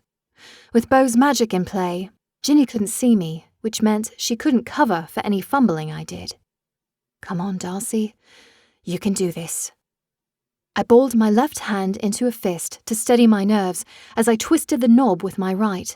It swung inward on quiet hinges, and I glanced over my shoulder before stepping inside. It appeared Vinny was none the wiser. I let out the breath I'd been holding once we were inside. I'd been in this room once before, a few months ago, when I'd been trying to track down Vera's killer. Like now, I'd been in search of a fragment of plant-based evidence that I doubted the police could use. The evidence box with Andrew's belongings sat on the shelf nearest the door, easier to access, I suppose. I stopped myself from touching the box before donning a pair of latex evidence gloves from a box that hung on the wall beside the door. Better not to incriminate myself. Properly protected, I slid the lid of the box open and moved his suit jacket and other clothing items aside as gently as possible. I groped through the remainder of the items, my hand brushing against something bulky. I tugged it free, only to realize it was the cord, multiple chains wrapped together, the killer had used to strangle him. The flashes of color I'd seen were clearly now small, opaque stones. One almost looked like the ruby-red gem I'd seen Courtney sporting at the rehearsal dinner. Except hers had been vibrant. These were dull, lackluster. Setting that aside, I felt around the bottom of the box one last time, finally coming upon another plastic bag that felt lighter than all the rest. When I lifted it free, I was rewarded with the pale flower petal. It looked nearly identical to when I'd spotted it earlier. Someone had taken a neat clipping from one edge, no doubt to confirm the variety of flower. I still had enough of it to work with, and with any luck, it would lead me straight to the killer. I stowed the petal in the evidence bag down the front of my dress. Why hadn't I bothered to change before leaving the house? Hopefully Beau's magic could deflect from the decidedly deafening crinkle when I bent over. I eased the door open again in time to see Ginny standing up at Vinny's desk. I'll go check on her, she announced. Slipping out without drawing attention was easy enough, as Ginny's footsteps obscured any sounds the door made. I realized too late she couldn't see me with Beau's magic still hiding me from prying eyes. So, I did an awkward scurry down the hall to the bathroom. You can drop the camouflage now, I whispered to Beau as I stripped off the latex gloves. They left my hands chafed and sweaty. Everything okay in there? Ginny called through the door. You can come in, I replied, and took a step back to allow her entry. She eyed me and gestured to the obvious lump in my dress. You can't be serious, she hissed. What were you expecting me to do? Not steal evidence. I need time and space to let it lead me to whoever left it behind. That's not something I'm going to be able to do from here. You need to get out there and give your statement before he gets suspicious. I tugged the evidence bag free of my dress and held it out to her. She looked stricken by the idea of concealing the evidence. You really think I can sneak this out? Actually, I was hoping you'd be able to hold on to it just until Maggie gets out, then pass it to her. I heard Vinny telling Tanya they were going to release her. Just tell her that I'll explain when she's out of here, You certainly don't make things easy, Ginny sighed, but stuffed it into her pocket. I promise, we'll bring it back, I vowed, as I left her standing in the bathroom. The sun was setting by the time I'd finished verifying my statement. Ginny had disappeared about 10 minutes ago, returning to the coffee shop, I presumed. Chief Hayes had returned and disappeared down the hall, only to reappear moments later with Maggie in tow. She rubbed her wrists, but I saw they'd at least let her clean her hands. I shouldn't have to tell you this, but don't leave town, Chief Hayes told her. I don't plan on it, Maggie answered as I stood up. I caught her pat her pocket before walking out of the station. The air was cool against my face, and I let out a long sigh as we made it to the corner opposite Maggie's building. She passed me the evidence bag. Exhaustion pinched the skin around her mouth and eyes were profound. I can handle this on my own, I said, trying to telegraph that she should get some rest. You're only in this mess because of me, Maggie protested. I'm seeing it through. Besides, Andrew deserves justice, and Casey needs closure. I wonder if there's been any word on Jerry and the groomsmen, I pondered as I fished the fragile petal from the bag. Vinny checked his phone about a dozen times when taking my statement. I think he's really anxious about this. This feels personal, and not just to Andrew and his family. This feels like someone's coming after Brookhaven. We won't let them get away with it. This might not have been my home for long, but it's the first place I've ever felt like I fit in, and I'm going to do everything I can to protect it. Time for a little magic. Like I'd done at the church, I let my magic bubble to the surface. I held the flower petal in my palm like a compass, praying it would guide me to Andrew's killer. My power coursed through my veins, supercharging my senses and my connection to the nature around me. The flower this petal belonged to had been cut off from its roots, but not for long. Maybe a day or two, and it still held a vestige of life within it. It was enough for me to connect with and nudge in the right direction. Show me where you came from. The petal quivered against my skin, ever so gently, and when I opened my eyes, I could make out a faint pinkish glow leading away from us. When I didn't move, the petal zipped out of my hand and hovered in front of me. It bobbed up and down for a moment before it started following the pinkish glow in the air. Never met an insistent flower petal before, I mused as we followed after it. The more we walked, the more I felt the magic tug behind my ribs, urging me to move faster. By the time we passed high time, I was in a flat-out sprint.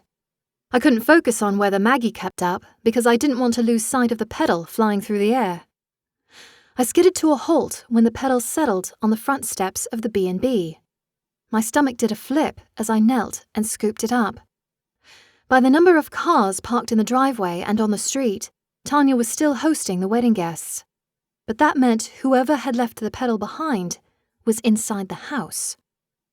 It stopped, Maggie said in confusion.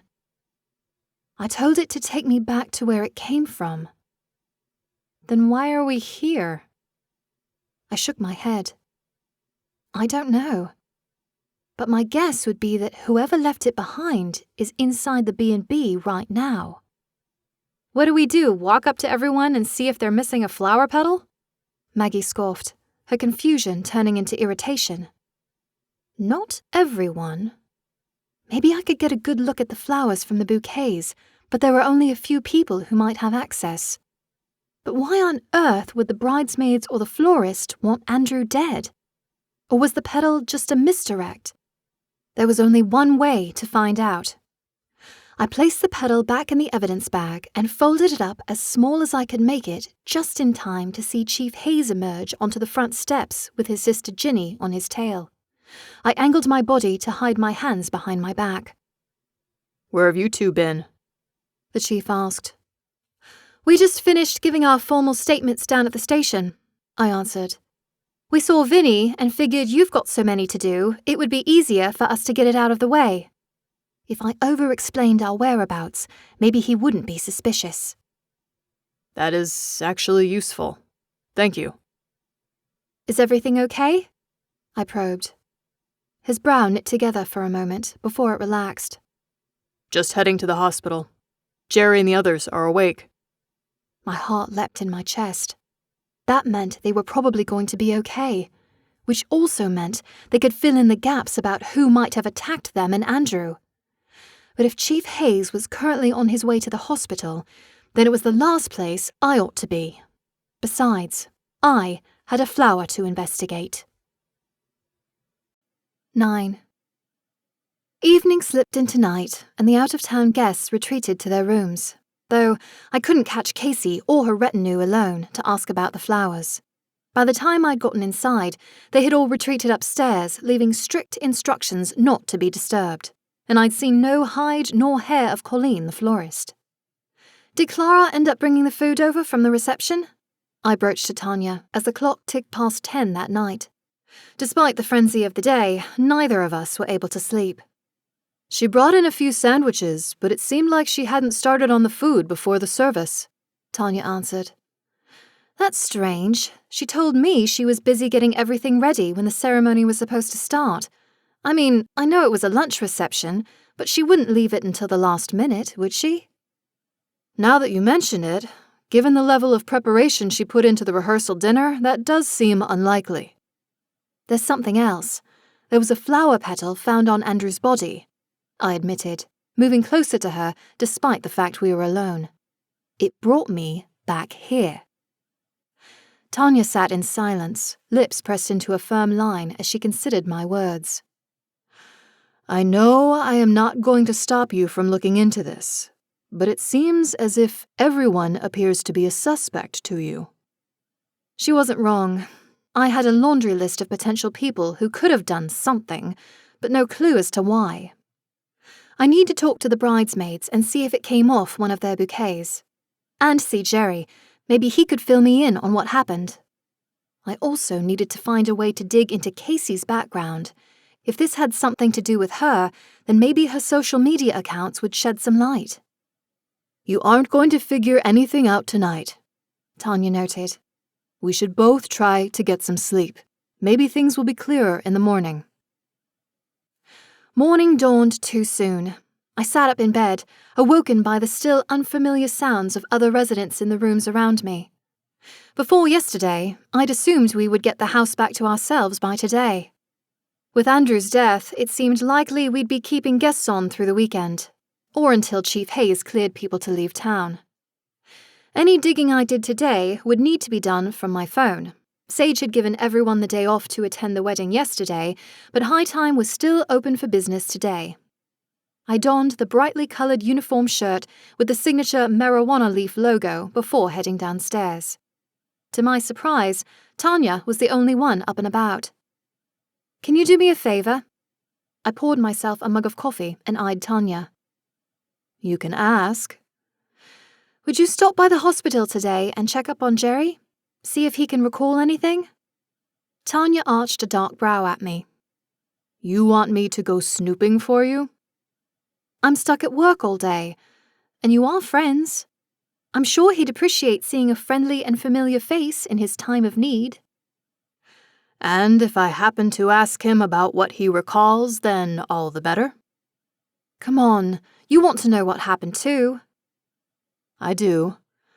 I will stop by when visiting hours open and see what I can find out. And for what it's worth, it sounded like Casey was very active on Instagram. You might find what you're looking for there. I flashed her a smile. Thanks. I drank the coffee in a few quick gulps before heading off to work. The caffeine jolt was enough to jumpstart my synapses. I'd packed the pedal in my bag just to be safe, and in case it didn't yield any more answers, I'd be ready to return it to evidence as soon as possible. The weather was cool, but I needed the fresh air and decided to walk to High Time instead of driving. It gave me time to think. My list of suspects was long, but there had to be a way to narrow it down.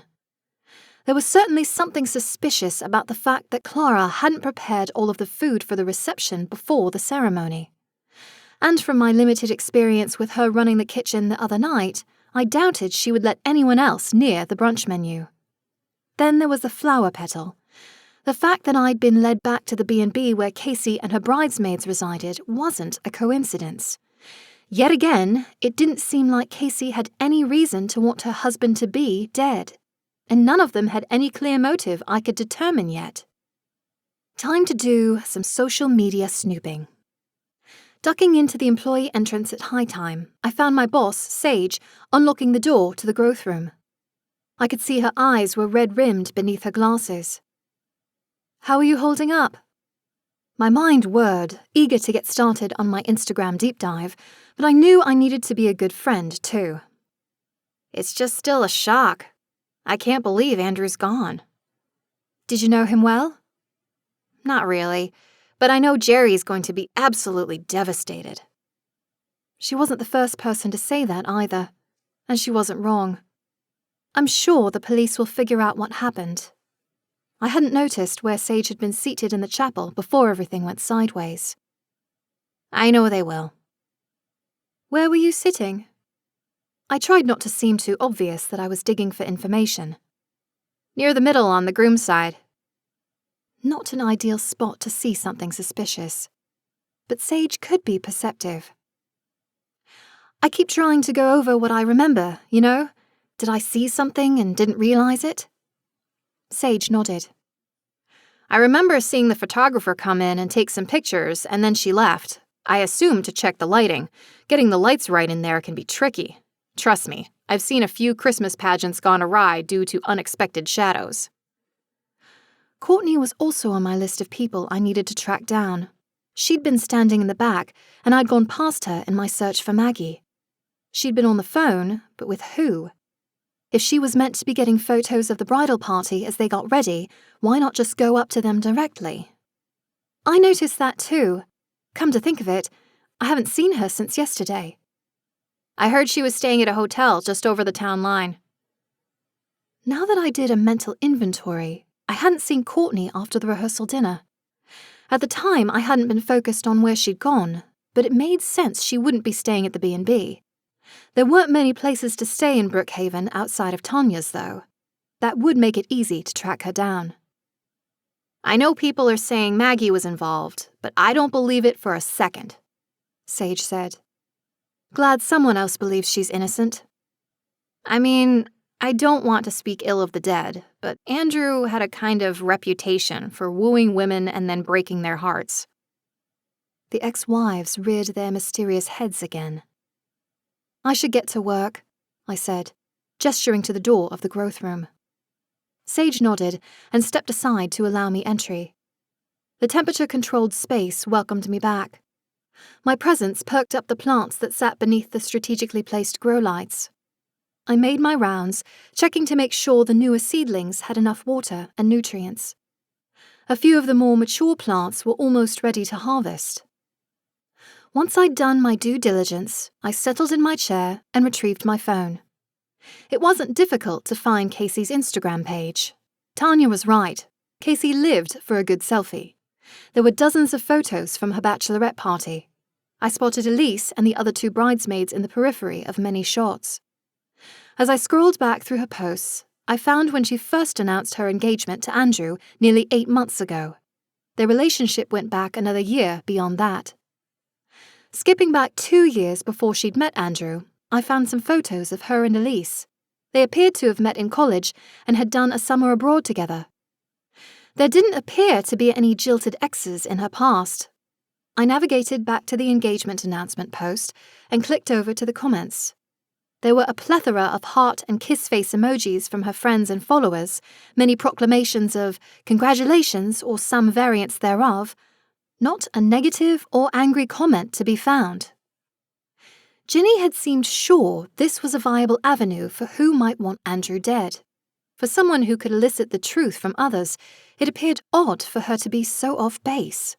Maybe a visit to the coffee shop for a chat was in order. As I watched the time tick away on my phone, Tanya's face flashed on my screen with an incoming call. "Is everything okay?" Tanya didn't answer. Instead, her phone flipped over to a video call. The Wi-Fi in the growth room wasn't spectacular, but it was strong enough to resolve into an image of Tanya sitting beside Jerry's hospital bed. Can you hear us?" Tanya's voice crackled over the connection. "Yeah, I can." "When I told Jerry you asked me to pass along your well wishes, he insisted I call so he could thank you," Tanya explained and tilted her phone so Jerry was more in frame. "You scared us all," I said. "Tanya here mentioned you were the one who found me and the boys."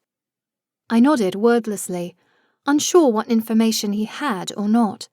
Given that Chief Hayes had been on his way to the hospital last night, I had to presume he knew about his son's death. "I'm so sorry for everything," I offered. Jerry's eyes welled with tears, and he rubbed at his cheeks with his hands. One of the IVs pulled at the delicate skin on the back of his hand. He tried to straighten up in the bed. "Thank you for your condolences." "I'm sure everyone is going to be glad to hear you're on the mend," I continued, trying to ease into my questions. "I've had a few calls and flowers sent to my room." "I know it was all such a blur yesterday. Do you remember what happened?" Jerry sniffled on the other end of the call and wiped at his eyes again. His gaze went unfocused for a moment before he said, "We'd gotten to the church a little late. Andrew and his friends had stayed out most of the night, but they sobered up and were getting ready. Everything was going along fine at first. There were trays of food in the room we were getting ready in. I'd already eaten, so I just had a little coffee." "You didn't see who brought the food in?" "No. Like I said, it was already there. Then things went hazy. I remember feeling like my heart was beating out of my chest, so I sat down. Andrew was concerned. I remember him saying something about water." "There wasn't water in the room with you?" Jerry's brow knit together and he shook his head. "No, just the coffee. He went to get me water and then I don't know what happened." His son was murdered, trying to help his father. But that at least clarified the drugging had happened before Andrew's murder. Clara could have arrived early to set up the food and then come in to remove the food once they'd all passed out. But why would she want to hurt them? The ex-wives. I still knew nothing about the wives, but Jerry would have the inside scoop. I watched as the pallor in his cheeks drained from the energy it took to focus on the conversation. He wasn't up for a prolonged interrogation. "Jerry, do you know if any of Andrew's ex-wives knew about the wedding yesterday?" He shrugged.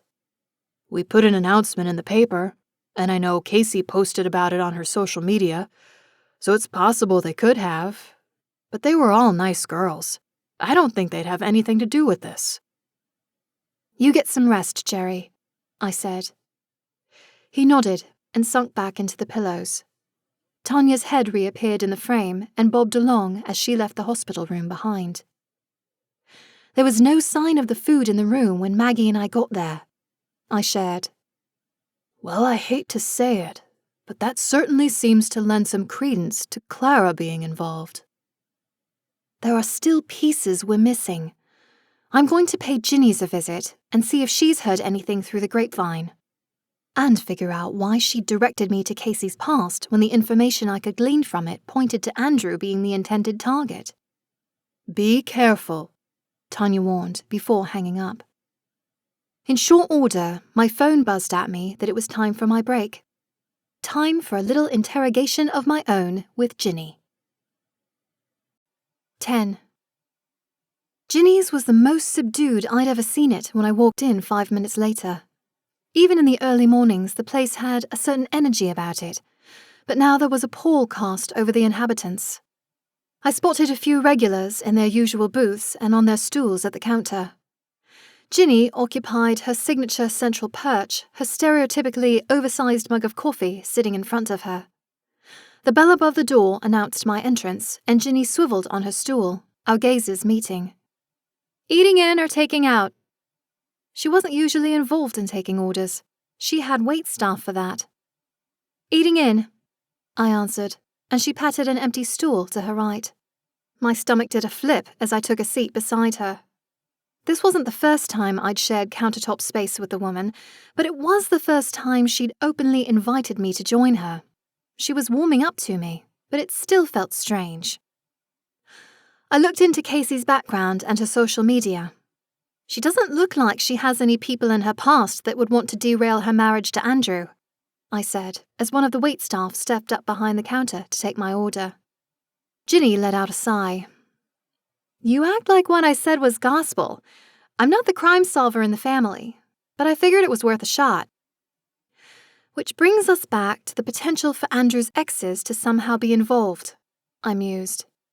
Do you know anything about them? Like I said before, as far as I know, they're all still alive, but I haven't a clue as to what they do now or where they might be. I'm pretty sure the caterer drugged the food for the groom's contingent, I said. She arched a honey-coloured brow and lifted her mug to her lips.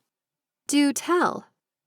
Well, I talked to Jerry earlier, and he said they had food already in the room for brunch when they got there. And he started not feeling well. That's when Andrew went to get some water for him, and I guess the killer struck. But when Maggie and I found them, there was no food or food trays in the room. Well, you didn't hear it from me, but I heard that the caterer skipped town. My gut told me Chief Hayes hadn't cleared everyone yet, so leaving town was certainly suspicious. I waited for Ginny to expound on her source, but she said nothing more. I need to look into his exes.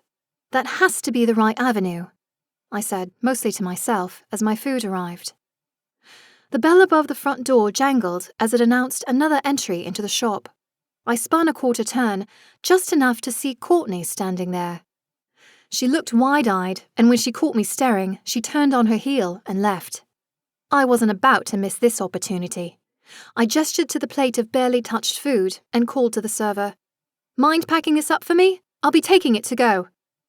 I tossed a couple of bills on the counter before dashing out the front door. I stumbled as the door closed behind me, and I spotted Courtney hurrying down the street. Courtney, wait! I called, taking off after her. Without meaning to, my magic rippled out from my outstretched fingertips. The distance between us shortened in an instant as tiny shoots of grass and other weeds wriggled through the gaps in the sidewalk, snagging her feet enough to slow her down. She tripped, landing hard on her hands and knees on the rough pavement. I skidded to a halt beside her and offered a hand. She took it before realizing I was her pursuer, and she shrugged out of my grip. I just wanted to talk to you, I explained, the burst of magic ebbing as quickly as it had come and bringing with it a wave of exertion and shortness of breath. Why? As she straightened, her shirt shifted and I noticed a lack of jewelry. Andrew's death is the talk of the town for obvious reasons, and I realized that I saw you right before he was found. So what? I remember you were at the back of the chapel and I had to pass you to go down to the bathroom. Did you see anyone else go by? I barely remember you going by me, she said, shouldering her camera bag. You don't remember seeing or hearing anything strange? How long were you out there? I don't know, I wasn't paying attention. You weren't concerned the wedding hadn't started yet? I mean, people were starting to get antsy in there. Why do you even care? You didn't know him. Her tone turned edgier, more aggressive. She opened her mouth to say more, but caught herself. I didn't see anything unusual, okay? Can you please just drop it? Maybe you caught something on film. You were taking loads of photos before everything kicked off. Maybe focusing on her craft would get her to loosen up. It was just candid shots, some stills of the floral arrangements, nothing relevant. Or so you think. Floral arrangements? Do you know if the bouquets matched what was at the altar? I assume so. I hadn't made it upstairs to photograph the girls when everything happened. Can I see your pictures? Just to sate my curiosity. After a beat, I added, I promise, I'll leave you alone. Courtney considered my request for a moment before relenting and opening up her bag. She flipped the camera on and brought up the display of stored images. She flipped the ones she'd taken at the front of the chapel and handed it over. I don't know what you think you're going to find, she commented. I tried to fiddle with the settings, but the zoom feature eluded me. Would you mind? I was hoping to get a better look at the flowers. Courtney took the camera back, tapped a few buttons, and the image enlarged. Her grip tightened ever so slightly when I tried to take it back. My heart hammered against my ribcage as I studied each bloom in turn. They were all pale purples and pinks, but the shape of the petals was wrong. On a whim, I hit the forward button to see what she'd captured before leaving the chapel. A few images of guests and the altar itself. I went back the other direction and found a shot of Colleen, the florist, in one of the shots, bent over the arrangement. A necklace caught the sunlight from the window behind Courtney's position, and it sparkled vibrant green. Scrolling farther back showed a few shots of Casey and the bridesmaids getting their hair done, but no bouquets in sight. "Thanks," I said, handing the camera back. Courtney stowed the device in her bag and hurried off in the direction she'd been heading when I caught up to her. I stood there on the sidewalk, mentally cataloguing what I now knew. The flower petal found on Andrew had likely come from one of the bouquets. That didn't rule out the bridesmaids, and it still made Colleen a possibility. And I was convinced Clara was involved in drugging Jerry and the groomsmen. Suddenly, a compulsion came over me, and I reached into my bag until I found the clear baggie with the flower petal in it. As I resolved to find its true origin, I recalled the length of cord that had been used to strangle Andrew, with its dull stones mixed amongst the cord. What colours had they been again? Yellow? Red? Green? Like Colleen and Courtney's necklaces. And hadn't Clara's been yellowish? Even if I was right, and that linked them together, what motive would these three disparate women have to murder a man? It was time to dig in to Andrew's exes. Waiting until the end of my shift felt like agony. I resorted to pacing the length of the growth room until my phone beeped at me, signaling the end of my shift. I raced out the employee entrance and made a beeline for the public library.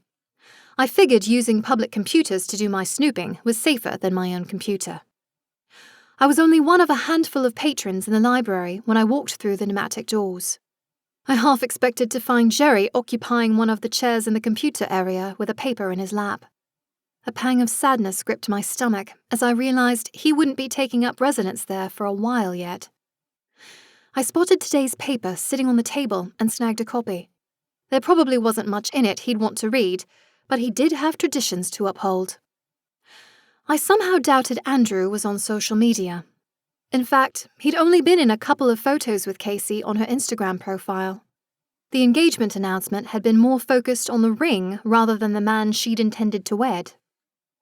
Instead, I logged on to Brookhaven's public records database and typed Andrew's name in the section for marriage licenses. 5 records populated on the screen. I hadn't realized there'd been that many wives. I selected the top result to find it was his pending marriage license with Casey, one that would never be fulfilled. The next result was for his marriage 4 years ago to a Colleen Forrest. He'd married a Courtney Barringer 3 years before that, and a Clara Ramirez Holmes 4 years before that. The last entry was from nearly 25 years ago to a Katrina Guthrie. My mind was beginning to slot things into place. It couldn't be a coincidence that the caterer, the florist, and the photographer all shared first names with Andrew's ex-wives, could it? I opened a new browser tab, then typed in Clara Ramirez Holmes and caterer into the search bar. A website came up for Catering by Clara with photos of elegant food and a list of proposed menu offerings for weddings, birthdays, and other events. I navigated to the About page and found a photo of the woman I'd shared a kitchen with 2 nights ago. My stomach dropped. Maybe it's a coincidence. Please let it be a coincidence. Searches for Colleen and Courtney turned up websites of their own with professional headshots of the women I'd encountered. For a brief moment, all of the air went out of my lungs and my vision greyed out. Definitely not a coincidence, I muttered under my breath. A simple search of Katrina Guthrie brought up a host of results, but nothing useful. No images to clue me into Andrew's first ex-wife's identity. She might not be involved, but it certainly looked like I'd discovered a motive for the other three. Now, I just had to prove it. 11. My run-in with Courtney proved I couldn't just walk up to Andrew's other exes and start asking questions. They had to know they were suspects. As I walked back to the B&B, I realized now why Courtney hadn't taken many photos with Andrew in them. He would recognize her, and that would have thrown everything into chaos. So, she'd stayed on the periphery, camera always at the ready. It was easier to hide in plain sight if you had something to obstruct his vision. I still didn't know how she and the others had found out about the wedding. I found Sam hovering on the front porch when I arrived. There was a distinct lack of cars in the drive. Chief Hayes must have allowed the guests to leave. I doubted he'd done so with the wedding party. "You look miserable," I noted, giving a vague gesture to Sam's demeanor. The usual sparkles and over-the-top fashion were as subdued as I'd ever seen on him. "All they've done today is sit up there and cry," he whined. "A man's dead," I protested. "And how exactly does sitting there moaning about how unfair it is do anything to find out who did it?" "It's not their job to get the answers," I countered. Sam's jaw worked as he considered his next words. "All I'm saying is people die every day, and they could be doing something useful." "Well, I'll have you know I've done some digging and found something juicy," I shared. Even though no one else was likely to see Sam, they could still overhear our conversation if I continued at my normal speaking volume. I inched closer to the translucent form and whispered, "I found out who his ex-wives are." "It wasn't a secret he had them," Sam pointed out. "No, but I do wonder if he even realized they were the florist, caterer, and photographer for his current nuptials." Sam's translucent appearance visibly brightened. "Oh, that is juicy. So, which one of them did it?" "I'm not sure yet." I jutted my chin toward the front door. "I'm assuming Casey and her entourage are still inside?" "I think they were migrating to the dining room for dinner." Good. If I was quick, I might be able to snag a seat beside Casey and figure out just how her would-be spouse's exes ended up so intertwined in her affairs. The scent of enchiladas wafted toward me as soon as the front door closed behind me. My stomach rumbled audibly as I approached the dining room. "This is really good," one of the bridesmaids complimented Tanya. "Gracias. Cooking is really my second love, after running this place." I'd started to wonder if my landlady had some hearth magic along with her empathic abilities. No matter the situation, her food was always like coming home. But I hadn't had a chance to broach the subject with her, and the middle of a murder investigation seemed inappropriate. "Maybe you should have had her cater things," the other bridesmaid told Casey. "Dina, shut up," Elise snapped, wrapping a protective arm around Casey's shoulders. "What? All I'm saying is maybe then the guys wouldn't have gotten sick." "We ate the same food and we're fine," Elise quipped. Well, that was interesting, and lent further credence to the theory that the attacker had targeted Andrew. Casey and her friends had been spared. I hastily filled a plate and sat down across the table beside Dina. 3 seats down, Elise's mother pushed food toward Casey. "You need to eat something, honey." "I can't," Casey sniffled. "I don't think I could do anything ever again." Tears streamed down her face by the end of the sentence, and she buried her face in her hands. "How about a nice cup of tea at least, to help calm your nerves?" Tanya offered. Without looking up, Casey nodded amid the fresh onslaught of sobs. Tanya disappeared into the kitchen, and I busied myself with actually eating dinner. I needed the fortification before pressing on sensitive nerves. "How long did the police say you all had to stay?" I finally broached, addressing Dina. "He just said until everything gets sorted out," she answered, twisting the napkin in her lap. "It still doesn't feel real, you know?" I nodded in understanding. "I don't mean to pry, but given the comments about the caterer, how involved with everything had Andrew been? I mean, picking the flowers, the food, everything." Dina let out a little laugh. He left it all to Casey. I guess after being married like a million times, he wasn't into the details. He told her to do whatever she wanted. Budget was no issue. That was generous of him, especially since Andrew's dad had told me he was footing the bill. So, how'd Casey end up with the team she did? It was through connections from around the city. From her position at the university? I remembered hearing Andrew boast at the rehearsal dinner that they'd met at some swanky alumni event. She must know loads of great people. Oh, Casey didn't really do most of the planning. I think she loved the idea of getting married and having the fancy wedding, but when it came time to figure out any of the details, she froze up. Dina's voice dipped lower as she spoke. I glanced across the table as Tanya returned with the cup of tea and Elise's mother forced it into Casey's hands. So she had help figuring it out? Yeah. Elise and her mom were amazing. They made a big list and just worked their way through it. Honestly, I think Elise's mom missed her calling as a wedding planner. Interesting. Anyway, they handled it all. And now that I think about it, we saw a few other caterers and at least one photographer who were way more expensive, and I thought they were better.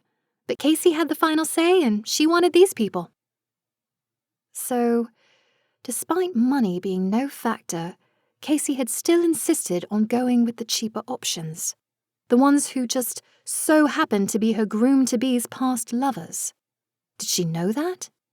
Did Elise? What do you think happened with the groom's group? Food poisoning? I probed. No idea. We were focused on getting ready. Casey had insisted we not see the guys before the ceremony, even the groomsmen. Why not them? She read online somewhere it was bad luck. Did she have reason to worry things might not go well? I mean, I'm sure plenty of brides get nervous on the big day, but that's just superstition, isn't it? That's what I told her, but then I'm not the one who has Casey's ear. We were friends in college, but we weren't that close after graduation. She made a gesture from herself and then toward Elise. Which is why I'm not her maid of honor. Elise and Casey do seem close, I noted. It's always been that way. They were roommates freshman year, and they've been inseparable ever since. I made a mental note to move talking to Elise to the top of my to-do list. There still was the matter of the flower petal. Are you sure no one saw the guys beforehand? Dina nodded. Positive. Once we were in the room, none of us left. Do you know if the florist would have a reason to chat with them? Check their boutonnieres? I don't think so. Why? No reason, I mumbled, realizing I'd strayed too close to admitting I was searching for the culprit.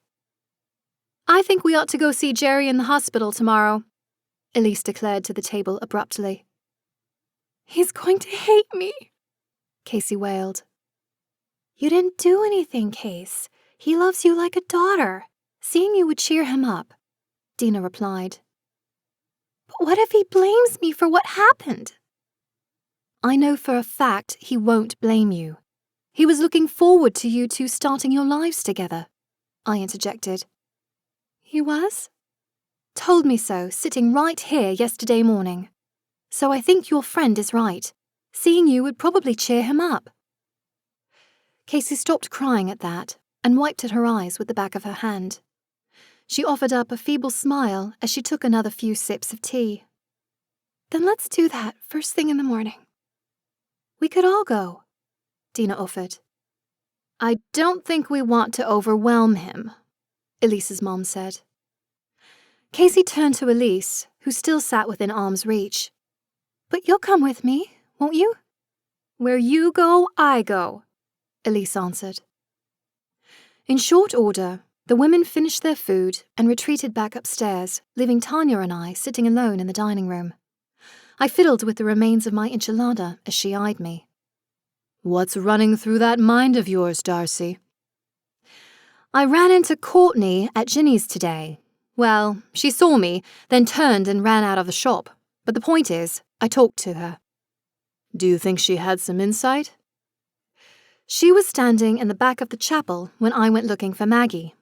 She even pointed me to the loo downstairs. But she didn't remember seeing anything unusual or anyone pass her by. So maybe she just didn't see anyone. There are other ways to get to the basement. There's more. I did some digging on the town registry for marriage licenses.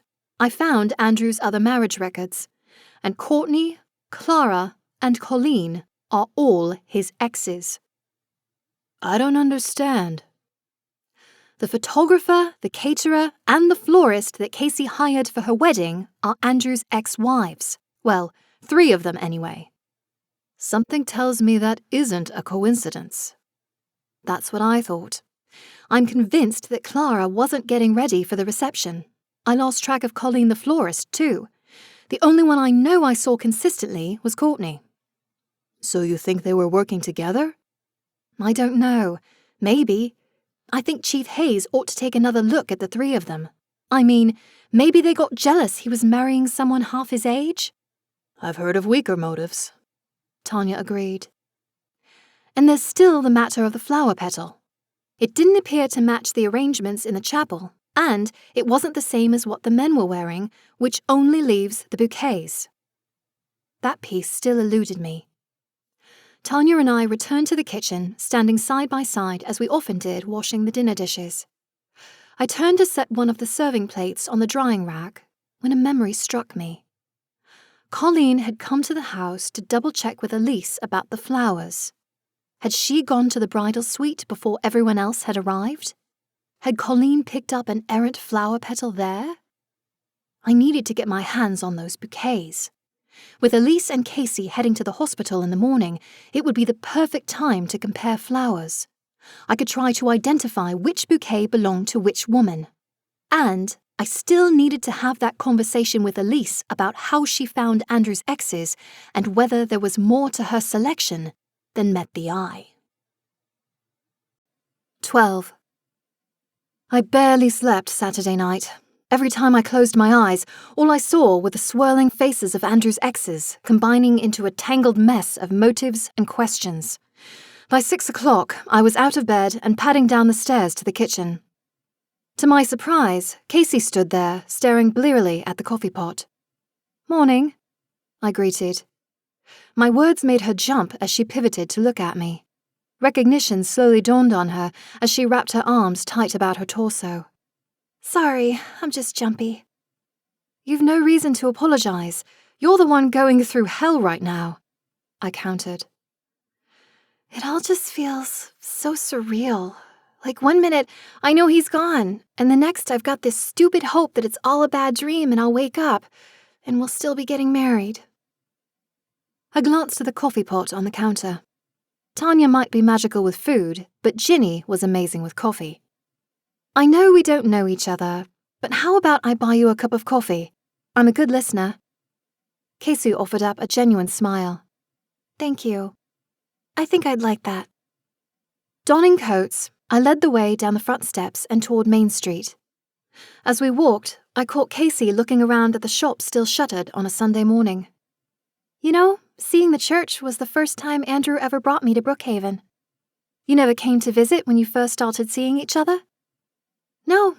I mean, I know he doesn't live here anymore, but I wanted to see where he grew up. I begged him a few times to take me for a weekend away.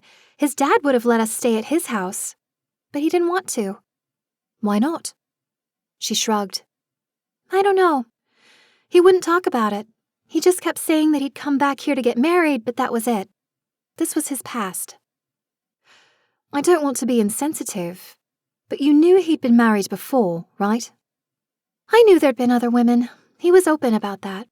He'd married really young and wasn't ready." "It didn't bother you?" Casey brushed a few strands of hair from her face. "It probably sounds horrible to say, but I was kind of relieved, like he'd gotten his midlife crisis out of the way before we even met." "The age difference didn't worry you?" "People thought I was going to be some trophy wife, but that's not at all what we had. He loved me. He supported my ambitions and interests. Andrew wanted me to succeed and have a career and life of my own." "I mean, the fact he was rich didn't hurt either," I noted. "He could have been dirt poor and I still would have loved him. I'm not stupid. I know a lot of people saw him as some rich guy who just moved from one woman to the next, but it wasn't like that with us." By the time we reached Ginny's, The lights were on inside, and someone had flipped the sign to open. I led her to one of the booths so as to be more secluded. Not that there were many prying eyes in the place this early, but it was better to be safe than sorry. I was helping the caterer out on the night of the rehearsal dinner, and I heard Andrew say he had to work to win you over before you agreed to go out with him. Is that true? A bleary-eyed server appeared, toting a carafe of coffee and 2 cups. She poured them to the brim without speaking. Apparently, we looked like the sort of patrons who weren't ready to tuck in for breakfast. I mean, I don't really remember being that hard to win over, Casey replied and sipped her coffee. But I guess it was a few months from when we met to when we went on our first date. You don't remember what led to the gap? Her brow furrowed, wrinkling the skin around her nose as her lips turned down into a frown. She drummed her fingers against the coffee mug as she contemplated her response. I think it was Elise. Sorry? Your maid of honor? She didn't fancy him, did she? I joked. No, she was worried he was too old for me. But we've been friends since freshman year. We've always had each other's backs, and I knew she was just trying to protect me. But it took me a while to convince her that he was worth at least going out with one time. No offense, but that doesn't seem like the woman I met this weekend. From what your mate Dina said, Elise was the one who organized the whole wedding for you. Well, not the whole wedding. But I did kind of get a little freaked out with all the things that had to be done. The flowers, the cake, the food, the dress. Oh my God, finding the dress was a nightmare. I was convinced we were never going to find the perfect one. She stopped, suddenly overcome with emotion. I'm never going to get to wear it. I'm sure that's not true. At this point, I'd be better off burning it. Even if I wanted to get married again someday, how could I possibly wear the dress Andrew was meant to see me in? I supposed she was right. What did I know about weddings? Right, of course. I wasn't thinking. She sniffled. It's not your fault. But that all does sound like Elise made quite the turnaround from warning you off Andrew to helping you plan everything. Like I said, she's like my sister, and she's always had my back. She knew it would make me happy, and she jumped in with both feet. Not to be nosy, but did she run her choices for the event staff by you? Oh, of course. We went to tastings together, visited florists. I was involved in everything. Why do you ask? This was my opening to drop the news on her about Andrew's ex-wives. But there was still more information I could get out of her that might give me a more direct line to the potential killer. I doubted she'd be willing to open up if I absolutely wrecked her. Just wondering, I mumbled into my own coffee. I took a few sips to let the awkwardness die down before speaking again. Things got pretty hectic the morning of the wedding. What was it like for you? Well, you saw me beforehand. I was kind of a mess that he hadn't come back to the B&B, but I rallied, and we headed to the church after we did our hair. We went upstairs to start getting dressed. I remember it felt like forever until you showed up with the police. No one else came up to the dressing room? Courtney didn't stop in to take photos while you were getting ready? Casey tilted her head to the side. No, she was supposed to, but she didn't. I asked Elise to check in because it seemed weird. She didn't get an answer before the police came. There was still something missing here. A flower petal on Andrew's jacket had to come from the bouquets. But how, if none of the women had left the room? That was a question for another time. There might be a way I could uncover the petal's origins anyway. Did you happen to take any candid photos while you were getting ready? I took another sip of coffee. I know you won't get to wear that dress again, but I'll be honest, I didn't get a good look at it earlier. I'd love to see it. Casey tugged her phone loose from her pocket and opened up her camera app. She pursed her lips as she scrolled through, flicking her finger to the right until she found one and handed it over. Elise's mom got a great shot here. I studied the image on the screen. Casey was right. It was a great picture, and her dress looked gorgeous with a long lace train that pooled around her feet.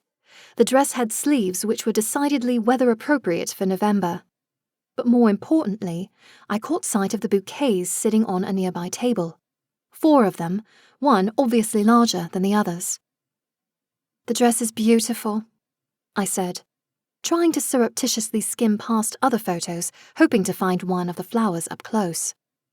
"It was literally the last dress I tried on," Casey replied. "How'd you settle on the color scheme? I noticed the arrangements in the chapel were all very pastel, but the boutonnieres were a bit darker." "They were my favorite colors. Colleen did an amazing job with the bouquets." "Did you take any pictures of those? What she did in the chapel was lovely." Casey made a grabbing gesture, and I handed back the phone. She flicked through images faster this time before handing it back. The photos showed all 4 bouquets laid out on the table, each with a deep purple ribbon around the stems. I zoomed into the largest, but it was darker hues than the petal I'd found. The bridesmaids' bouquets, however, were identical and looked like they sported the proper flowers. Before I could speak, a text came through from Elise, and I passed the phone back to Casey. "I think your friend is looking for you." Casey squinted at the phone and shoved it back in her pocket. "She wants to have breakfast before we go to the hospital." I slid out of the seat opposite her. "Have her meet you here. They do a decent breakfast." I set a $10 bill on the table for the coffees. Casey looked at me, a sudden sadness washing over her features. "Thanks for listening." "Any time." I headed for the door, but stopped. She'd trusted me enough to open up. I should respect that trust by not ruining her day. Besides, no doubt she'd find out the truth soon enough. "You know, I'm sure your other friends would love to have breakfast with you as well. I think they'd all like to see you feeling a bit better. I'll see if they want to come too." I waited another moment or two before leaving her sitting at Ginny's alone. As I made the short trip back to the B&B, I plotted my flower scouring. With all of the bridesmaids out of the house for a little while, it gave me the perfect opportunity to sneak in their room and see if the petal could give me a hint as to which bouquet it had fallen from. Then at least, I would know if one of the bridesmaids was somewhere she shouldn't have been. I passed the gaggle of women leaving the B&B just as I returned. They didn't spare me even a glance as they went by. That was fine. This would work better if they didn't see me. I stayed in the foyer for a moment, listening to the stillness of the house. It was a welcome respite from the frenetic energy that had settled over the place since the rehearsal dinner. With so few people in the house, I was less worried about being caught communing with the plants. Sure, I could go room by room to see if there was anyone there, but plants were remarkably observant. Besides, I was itching to get some practice in anyway. So, I started with the planters hanging in the front hall. "Hi there. Sorry I've been quiet," I whispered, dipping a finger into the soil to get as close to both the stem and root of the plant as I could. Its leaves perked up and brightened at my touch. "Don't suppose you've noticed who else is in the house right now?" I closed my eyes in preparation for the onslaught of images. I hadn't communed with nature like this since I'd gone in search of Mackenzie Lawson on Haven Island a few months ago. Then, I'd been able to tap into my connection to the trees and plants on the island, letting me see far distances to find a woman who'd been hiding. This time, I got quick snapshots as the plant hanging beside me reached out to the others spread throughout the house. They might be different genuses, but they were all connected thanks to me. An image of Tanya in the kitchen flashed by, followed by one of Elise's mum in the bathroom upstairs. Sam floated voyeuristically just beyond the door, but that was it. "Cheers," I whispered to the plant before withdrawing my finger from the soil. I crept up the stairs, pausing on the landing as I heard the sound of the shower start. That ought to keep Elise's mother occupied long enough for me to do some digging. "Keep an eye on her, just not in a creepy way, yeah?" I hissed at Sam. He stuck his tongue out at me, but then flashed me a mischievous smirk. I made a quick stop in my room to retrieve the evidence bag from my dresser before heading to the room Tanya had made up for the bridesmaids. I did a quick search for Beau, who had disappeared. So much for my hope he'd give me some cover. As I ascended the stairs, the image of Maggie in handcuffs flashed before me, sending shivers down my spine. Please let this bring answers. 13. Tanya would be horrified by the state of the room, Clothes, makeup, and other travel items sat spread out across the room, as if one person's belongings just flowed into the next. That made my job harder. On the bright side, with how mixed up everything appeared, rifling through it would likely hide my intrusion. I stepped around discarded high heels and moved to one of the open suitcases, a bright blue hard-cased thing that belonged in a bygone era. I lightly rummaged through the items within in the hope of finding a name to go with it. "Oh, come on," I groaned as I came up empty.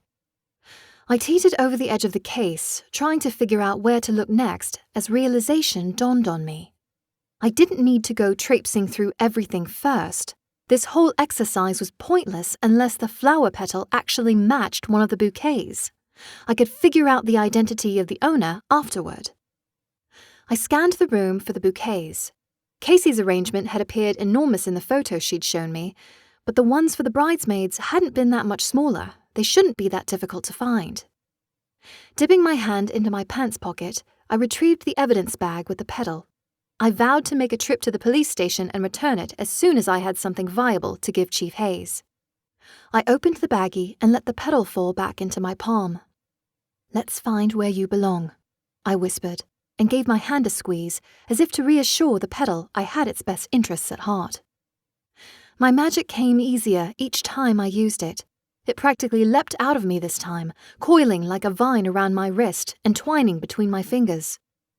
I'd expected my connection to the petal to have waned, given it had been a full day since its separation from the rest of the plant, yet it thrummed against my palm like it had been hooked up to an electric current. Using the flower like a compass, I let it point me in the direction it wanted to go. I took one shuffling step forward before stubbing my toe on the edge of a case I'd forgotten lay on the floor. "Bugger," I grunted, and sidestepped the obstacle. When I turned my attention back to the petal, I felt something else brush against the nape of my neck. It felt like a rush of fresh air, but when I opened my eyes, all of the windows in the room were securely locked. And even if they'd been open, there was no way for any breeze to reach my neck when I was facing the windows head-on. "Focus, Darcy," I chided. The petal in my hand grew warm as it vibrated in my hand, tugging me toward its origin. That same breath of air hit me again as I found myself standing above a pile of crumpled material. When I lifted it up with my free hand, I discovered it was the bridesmaids' gowns. Even if they weren't going to wear them again, wouldn't they treat them better? I'd never been a bridesmaid, but I'd heard from plenty of people at university that they weren't cheap.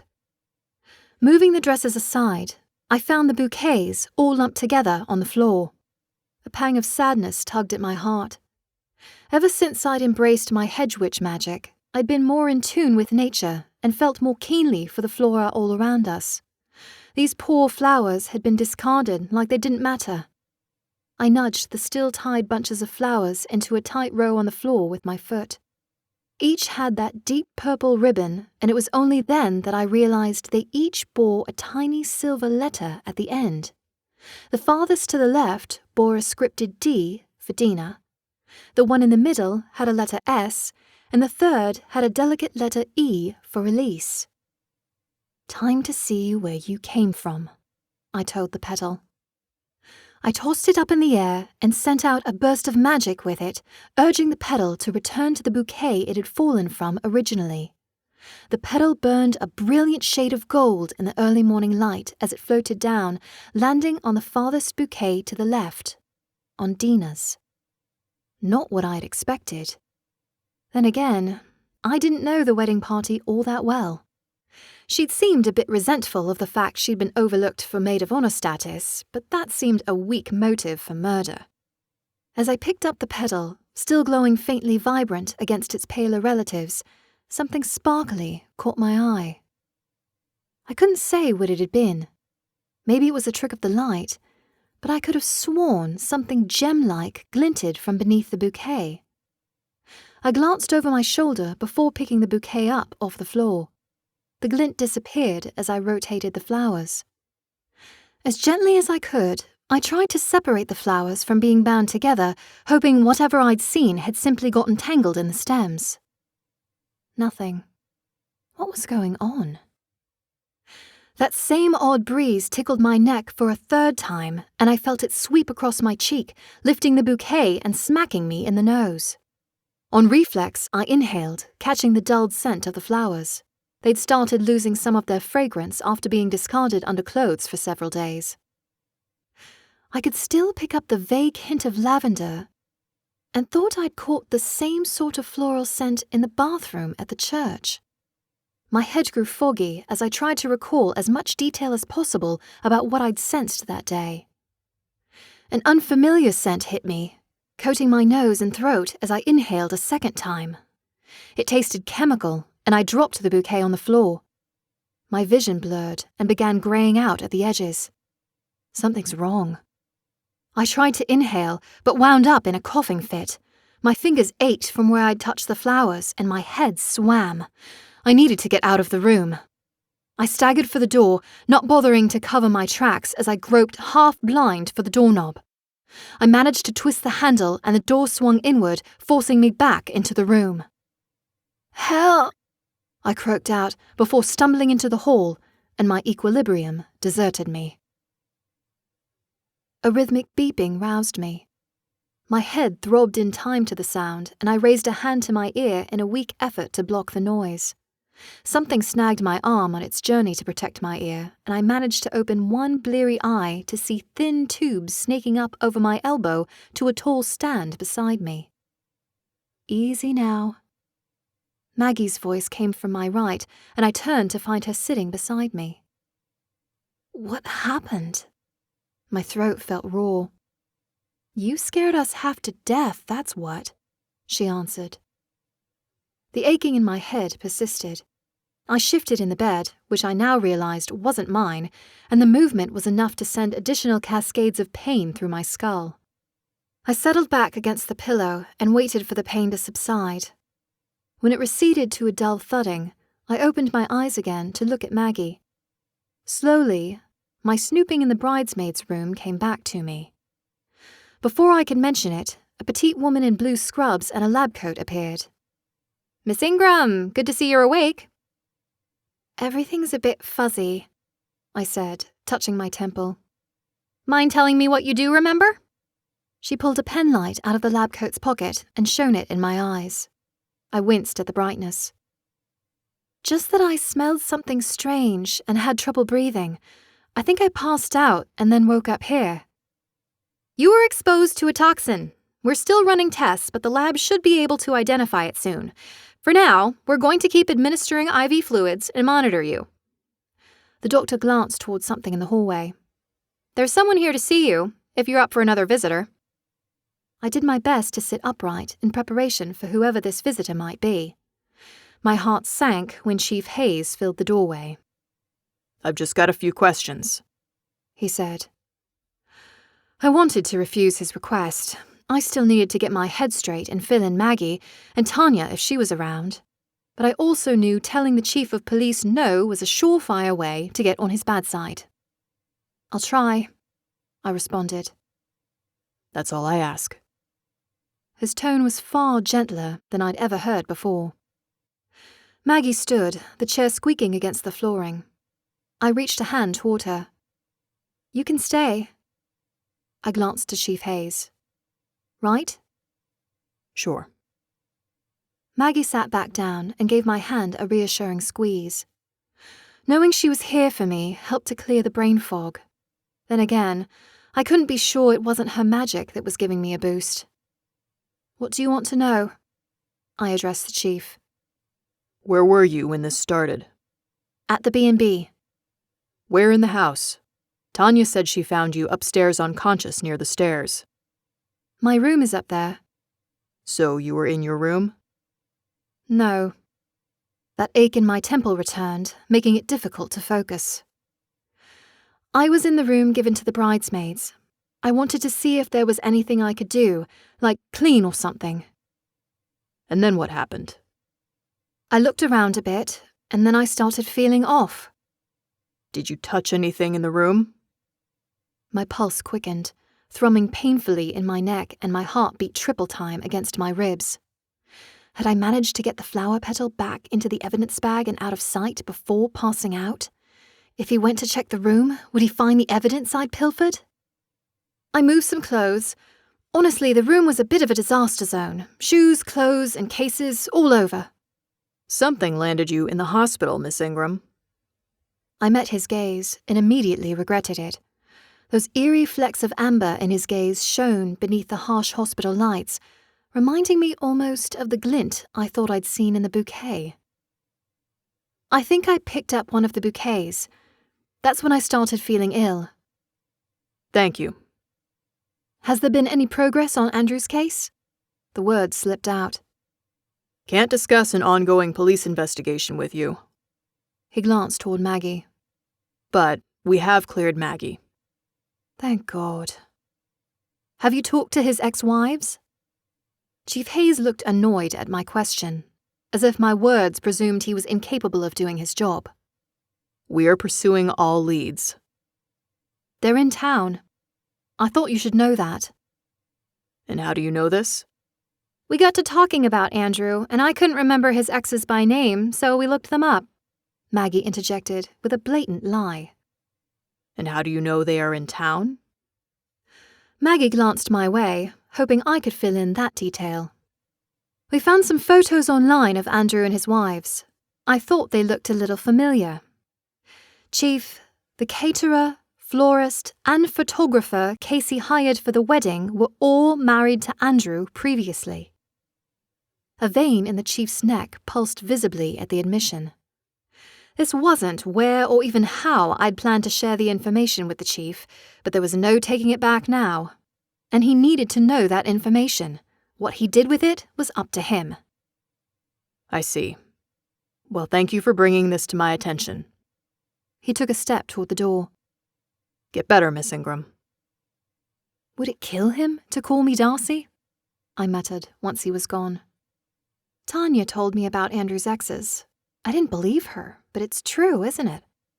Maggie's voice came out in a hushed tone. You didn't have to lie for me about how I found the information. If you'd done something extra illegal, I didn't want you to get in trouble.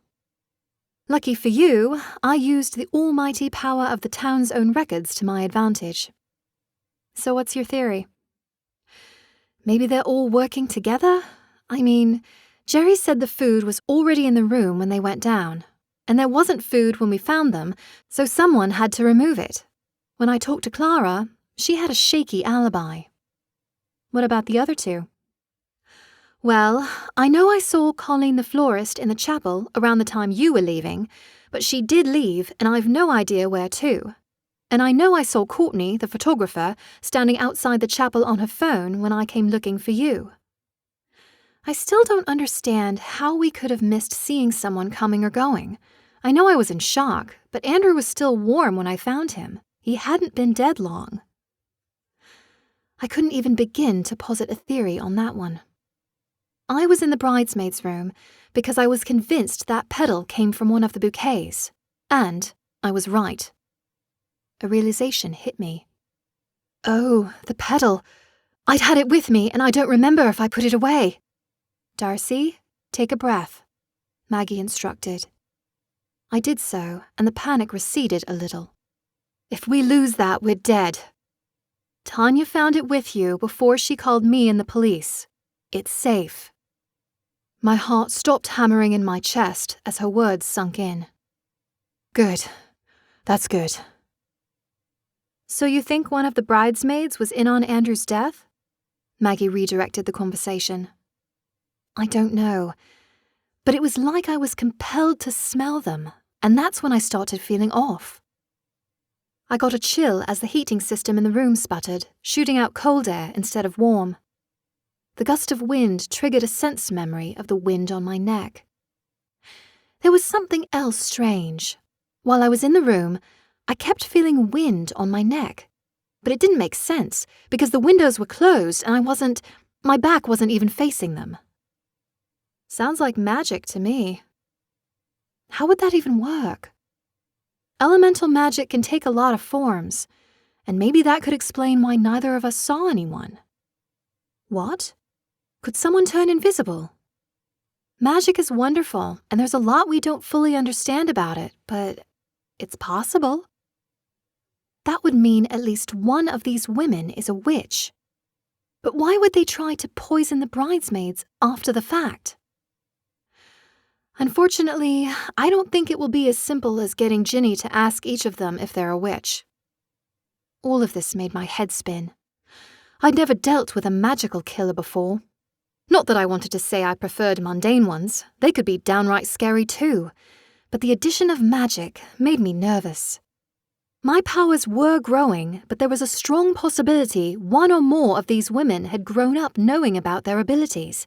They could have honed them for a decade or more. Could I really expect to go up against them slinging spells? I don't know if all the bouquets were contaminated with whatever it was that knocked me out, but assuming there were, why didn't they get sick the day of the wedding? Someone had to bring them back to the B&B, I said. We've got time to figure all of that out, Maggie said, her hand squeezing mine again. You need to rest. There was likely a killer staying at the B&B. Tanya needs to know. I will tell her, I promise. But right now, you need to focus on you. Get some sleep. I felt a ripple of energy pass from Maggie's hand to my own. It danced up my arm, leaving a soothing sensation in its wake. It reached my head and shoulders before it draped over me like one of those warm towels they give you after a massage at a fancy spa. Maggie hadn't used her healing abilities on me directly since the first time we'd met. Maybe she was right. Unmasking the killer could wait just a little longer. 14. When I came to the second time, the room was quiet. Maggie was gone, but I felt less run down and foggy. When I sat up, my head didn't ache nearly as much. As I adjusted my position in the bed, a nurse clad in pink appeared. How are you feeling? She approached the IV stand and removed the empty bag from its hook. Better, thanks. Glad to hear it. The doctor should be by in a bit with some test results. In the meantime, she has given the go-ahead for you to eat if you're hungry. The thought of hospital food didn't thrill me. I could hold out for some of Tanya's cooking, or even something from Ginny's. I'm okay, though could I get some water? Sure thing. Let me just finish up with your vitals and I'll get that for you. I let her poke and prod me, taking my temperature and blood pressure. She gave me a smile as she left to retrieve the water. I waited for the nurse to come back and straightened when I heard footsteps approaching in the hall. To my surprise, Dina appeared, looking anxious. She kneaded her hands together as she wavered on whether to come in or not. You can come in, I called. My invite didn't ease her anxiety as she stepped into the room. Are you okay? Feeling a lot better than when I got here, thanks. I'm sorry, Dina blurted. For what? It's not like you did anything. Or had she? It's starting to feel like this whole wedding was cursed. An interesting choice of words, considering Maggie's suspicion that magic was involved. You don't remember feeling woozy or sick to your stomach the day of the wedding, do you? No, nothing like that. Did any of you touch the bouquets that day? No, they were waiting for us when we got there. I assumed the florist had come up and left them. We never had the chance to do anything with them. What about after everything went off the rails? Do you remember how they got back to the B&B? It was all so chaotic. The police questioning us and trying to keep Casey from totally falling apart. I think maybe Elise's mom just threw everything in a suitcase and brought it back to the house after. Can you think of a reason anyone would want to hurt any of you? God, no. Did Elise ever mention that the staff she'd hired were connected to Andrew? Connected? No. What do you mean? Oh, I'm sorry to interrupt, said the doctor who'd come to see me earlier, appearing in the doorway. I should go, Dina said. I hope you feel better. I smoothed the blankets covering my torso and legs as I waited for the doctor to speak. We got the results back, and it appears you were exposed to chloroform. What? Like from the flowers? She nodded. Believe me, I'm as confused as you are. Normally, there needs to be more prolonged exposure to have the symptoms you exhibited. When can I go home? Well, you seem to be feeling better. As long as you check in with your primary care physician, I don't see why I can't discharge you this evening. I hadn't gotten around to getting a doctor since moving here. I'd need to change that. Thanks, Doc. And maybe stay away from flowers for a bit, she said with a smirk, before retreating just in time for the nurse to return with my water. Staying away from flowers wasn't bloody likely. The nurse lingered, checking something on my chart before she donned latex gloves and lifted my left arm. I think we can at least free you up a bit. I watched as she unhooked the IV, still leaving the port taped to the back of my hand. I tried to flex my hand and winced at the bit of plastic still wedged beneath my skin. You're sure you can't remove this too? Until we get the discharge papers, we've got to leave it in, just in case. But you're free to get up and move around. Thanks. I'd hoped Maggie or Tonya would stop by, but Dina proved to be my only afternoon visitor. I rummaged in the small dresser that sat against the wall opposite the foot of the bed and found pants. I tugged them on beneath the hospital gown and stepped into the corridor. I took in the layout of the floor. Individual rooms branched off on each of the 4 walls, with the nurses' station situated dead center. They could see everything and had ready access to all of the patients.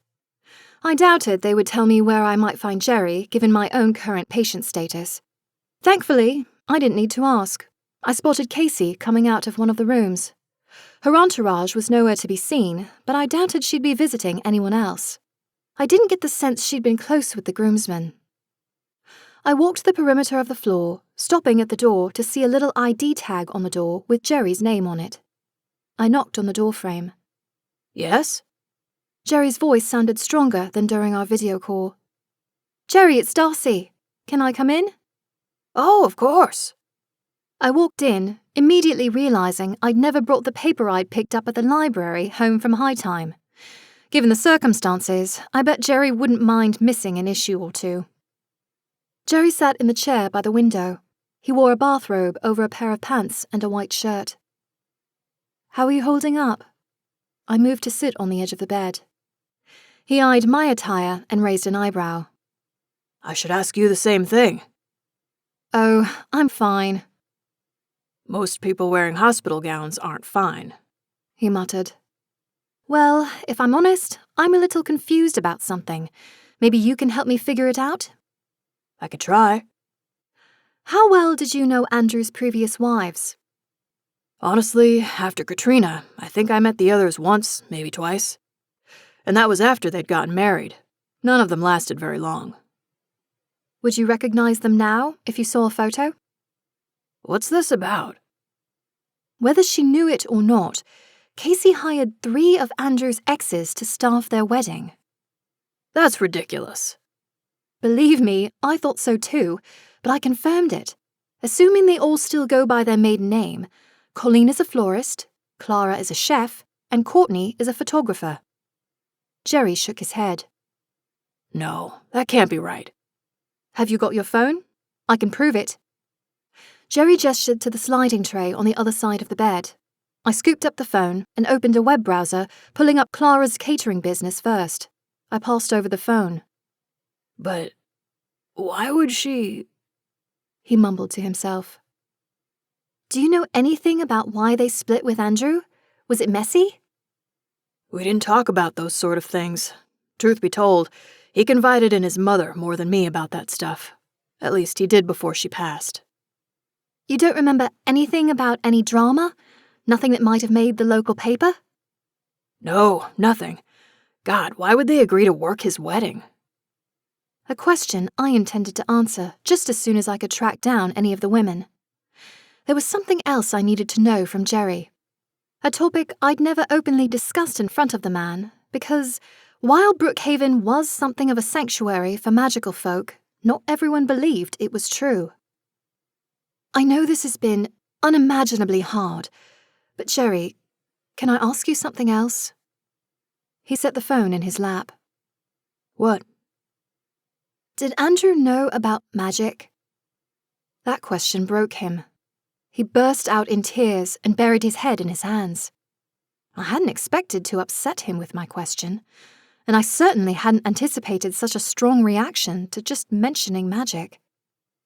Jerry, What's happening right now? Jerry gasped for breath as he tried to compose himself. I should have realized it was something like this. Sorry, I'm lost. Maybe you better start from the beginning? It took Jerry another few minutes to get himself to a point where he wasn't hyperventilating. I waited on the edge of the bed in silence until he started speaking. I think we both know magic is this town's worst-kept secret, He began. I knew it when I moved here. I didn't fully believe in it, not until I met my wife, Bitsy. She was a witch? Yes. The way she explained it, she could influence people, sort of put them under a glamour. Sounds useful. And something one might easily misuse. She didn't use it much after we got married. Well, at least not until Andrew came along. It was a thing to behold, the way she could get him to stop tantrums as a little boy. Magic was hereditary from what I'd learned. Did Andrew inherit your wife's abilities? In a manner of speaking, yes. It was more like he could sway people to him, draw their attention. So, he could what? Make them fall in love with him? In a way, I suppose so. His comment about winning over Casey took on new meaning. Somehow she'd been immune to his powers for a period of time. I wondered what had changed.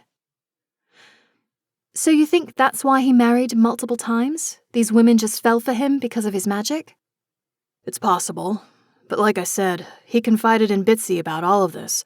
She was the one who found him a boarding school that was supposed to help teach him to use his abilities. Wait, they've actually got magical schools here? So my late wife seemed to think anyway. Did he ever use his powers on you or Bitsy? Not that I remember, but I was away a lot when he was younger, and once he went off to school, we didn't talk about magic openly. Sometimes I think he thought I was jealous of it. Were you? No. I wouldn't want all of that responsibility, the constant worry that people might be doing or saying things all because I'd somehow influenced them without realizing it. I understood that fear all too well. It wasn't long ago I was fearful my magic would somehow betray me without my meaning to do it. Do you think his wives knew about his magic? If someone admitted to me they could control emotions, well, I'd be pretty pissed about it. I didn't ask. I didn't want to know. The day of the wedding, you said you just wanted them to get to their honeymoon. Why? Because I hoped that maybe Casey would be different, that he'd actually settle down and be happy. She is a sweet girl, really, and she's smart, smarter than she gives herself credit for. You seem to have known his first wife, Katrina, pretty well. They met in college and got married before they'd graduated, but it didn't last long after that. I think they both realized they weren't ready for all of the commitments required in being married. She was the only one unaccounted for amongst his exes. Did you actually not see any of his other exes in the last few days? I mean, they were all around. Jerry rubbed at the bridge of his nose. No. You know, I didn't really think much of it. I knew they'd hired staff, but it was almost like it wasn't important who they were. Do you think any of them could be witches? Maybe. Why are you asking me about this? Because I think whoever killed Andrew is a witch and used magic to do it. Jerry stared at me in stunned silence, mouth agape like a fish caught on a line. Maybe this is the world's way of punishing me for not being there enough for him when he needed me most. This isn't your fault, Jerry. None of it. And I promise I'm going to figure out what happened. Just as soon as I got out of this blasted hospital. 15. The doctor didn't come through with my discharge papers until nearly 8 o'clock on Sunday morning. I wasn't happy to have spent a night in the hospital, especially after the realization that magic was in Andrew's bloodline. You need to slow down and take it easy. Doctor's orders. Maggie called after me as I left the hospital behind. No time for rest. I think we're getting closer to finding out what happened, I replied, scanning the parking lot, expecting Tanya's VW Bug. Instead, Maggie led me to her car. Tanya sat in the back seat. I climbed into the passenger seat as Maggie went around the front to the driver's side. "What are you going to do?" Maggie asked as she started the engine.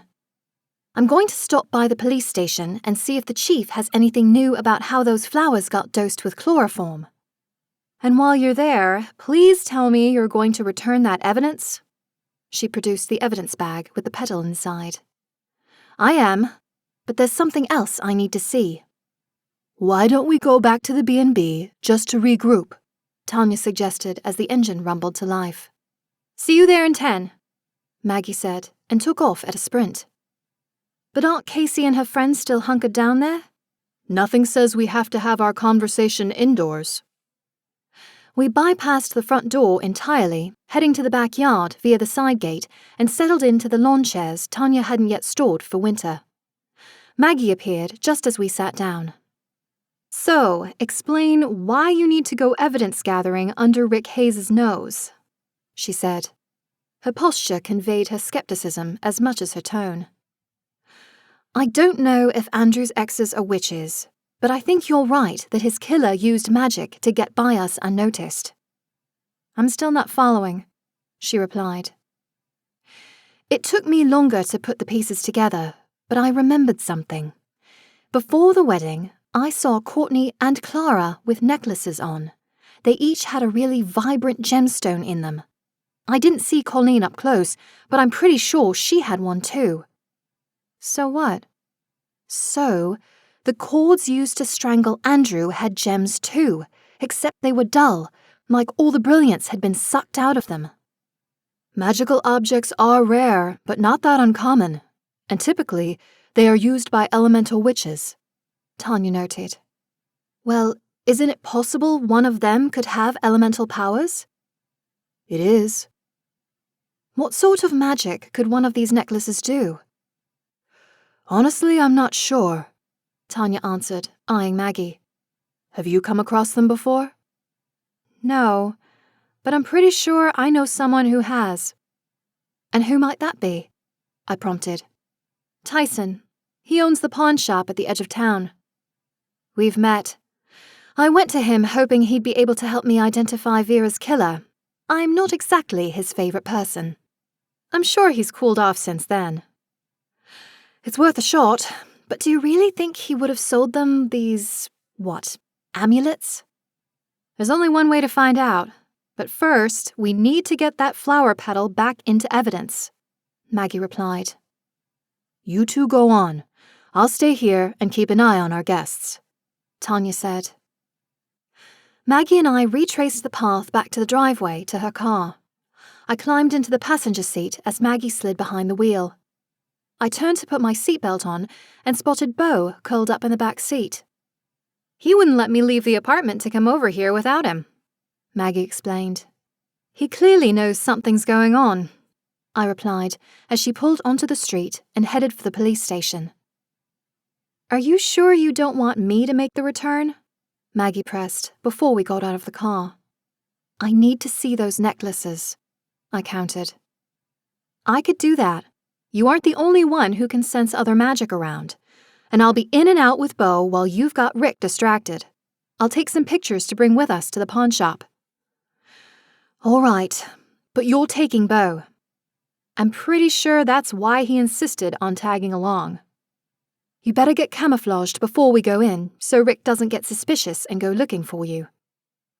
Maggie pulled the car up to another spot on the street and extended her right arm into the back seat for Beau to climb up. He settled around her shoulders, tail draped over one side of her chest. He looked rather comfortable. He waited until we'd left the car to turn invisible, taking Maggie with him. I held out the tiny plastic bag with the flower petal out for her to grab, hoping no one was watching. We walked into the station side by side, and I spotted Chief Hayes standing just inside his office with his back to me. Vinny was nowhere to be seen.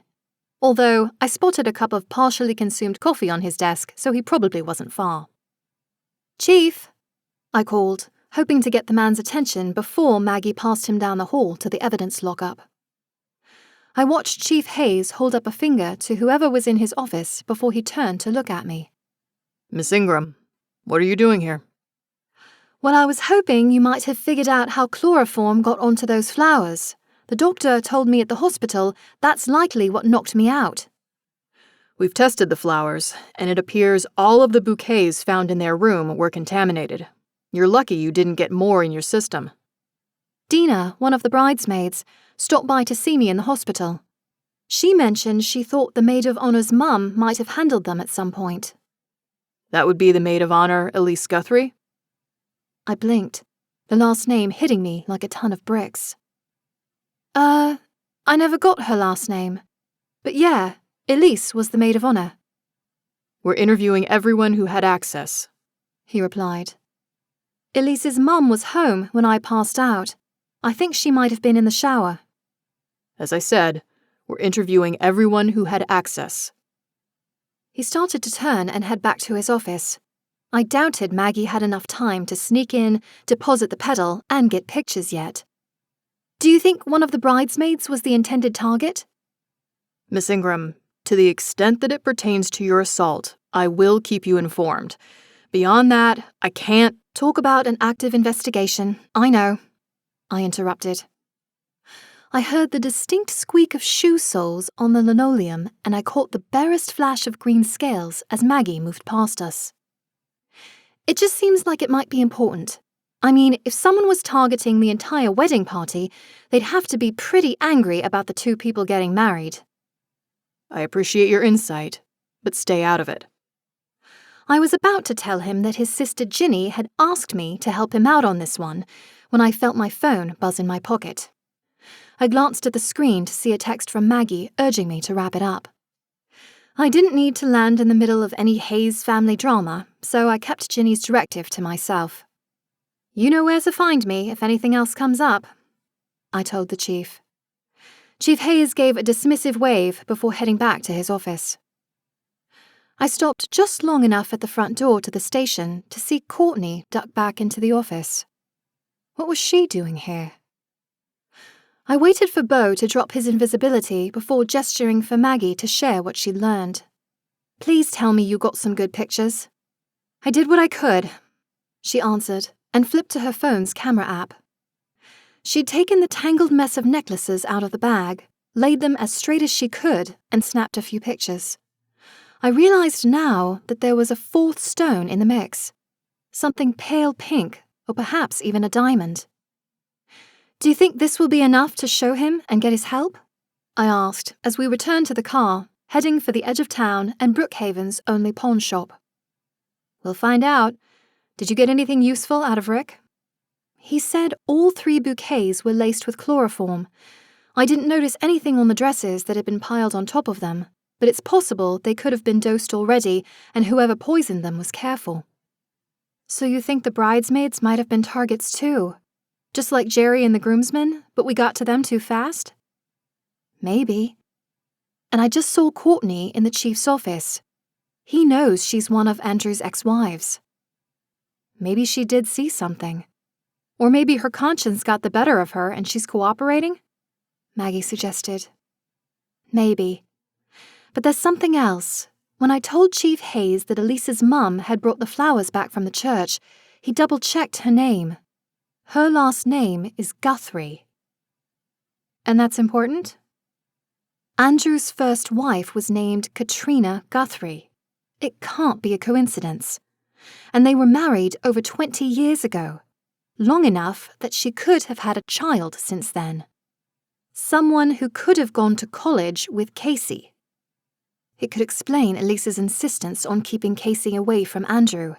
Her mother knew firsthand what Andrew could be like. It's suspicious, is all I'm saying. I agree it's weird, but do we even know for sure Elisa's mother's name is Katrina?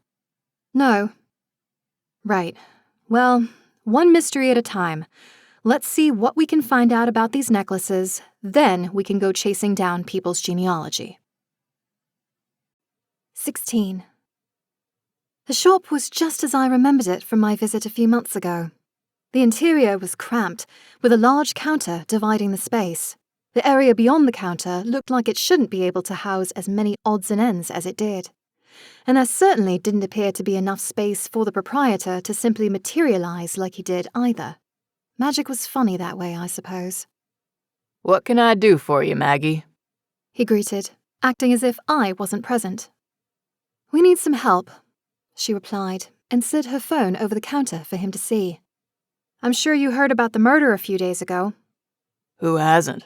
Rich man bites the dust before he can walk down the aisle. I'm sure there's some poetry in there somewhere."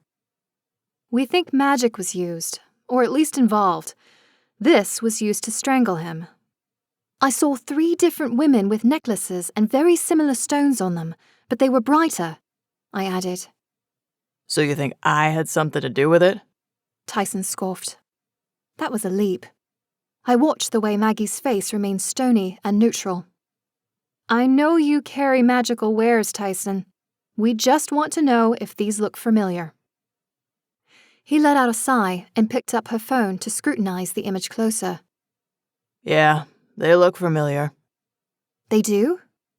I found myself leaning on the edge of the counter, afraid I might miss his explanation. "About 9 months ago, I sold 5 necklaces imbued with power to a woman." "Were they these ones? What sort of power?" 5 gems: ruby, emerald, yellow topaz, citrine, and diamond. They aren't necessarily magical themselves, but they can channel power, and when used by a witch who knows her stuff, they can be used as a vessel for raw emotion. "Like anger? Or hate?"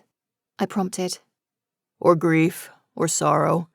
You can channel those emotions into one of these, and it can be a powerful tool to help get over something traumatic. You wouldn't lose the memories of what happened, and you'd still have the lingering sense of whatever emotion poured into the gem, but it wouldn't be nearly as intense." "If they were being used, would that make them more vibrant? Like they almost glowed?" "Yes. If the witch who enchanted them to hold the emotional baggage released them, it would drain them. They'd look like this." "You said the person bought 5 necklaces. There's only 4 here," I noted. Tyson shrugged. "What people do with their items after purchase isn't my business. So long as their provenance isn't illegally obtained, I don't much care what they do with them." "Do you remember what the woman looked like?" Maggie interjected. "I may run a small operation, but I don't have an eidetic memory." "Did she pay with cash or a credit card? Anything that might tell us who bought them?" I pressed, and bounced on the balls of my feet as my excitement ramped up. This might actually get us closer to finding out who had killed Andrew. "Let me see what I can find." He disappeared into the back, leaving Maggie and I to wait. I spun so my back pressed against the edge of the counter.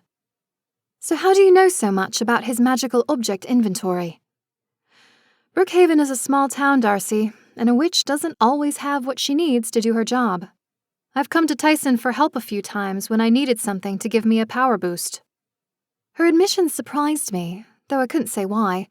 I just assumed the healing abilities I'd witnessed and been on the receiving end were her naturally given magic. Before I could say anything in response to her admission, Tyson reappeared, carrying a single slip of paper. I couldn't tell what was on it until he set it down. "They paid in cash, and the name given was E. Guthrie." Elise? But why would she be buying magical amulets? Was hers the unaccounted for one among the batch used to strangle Andrew? We were getting closer to the truth, but there were still some pieces not quite falling into place. But maybe Courtney's trip to the police station had loosened her lips. If she'd been willing to talk to Chief Hayes, maybe she'd be willing to open up to us, too. "Thanks for the help," I told Tyson, and grabbed Maggie by the hand, leading her out of the small shop. "You think Elise actually bought the amulets?" Maggie questioned as we got back into the car. "But why would she do that? I mean, she was on board with the wedding. She planned the whole thing for Casey. She's been doting on her the entire time they've been in town." If she is in fact Katrina's daughter, what if her mother used her daughter's name to make the purchase? Maggie surmised. Wouldn't Tyson have been able to tell she was lying? I reminded her. After my first brush with Tyson, I'd learned that Ginny had cast some powerful magic on his shop that compelled people to be truthful in their dealings with him. That meant if the name on the purchase was E. Guthrie, then it was likely Elise who'd made the purchase. Maybe she did it for her mum? I proposed. We need to know more about her, Maggie said, a look of determination on her face.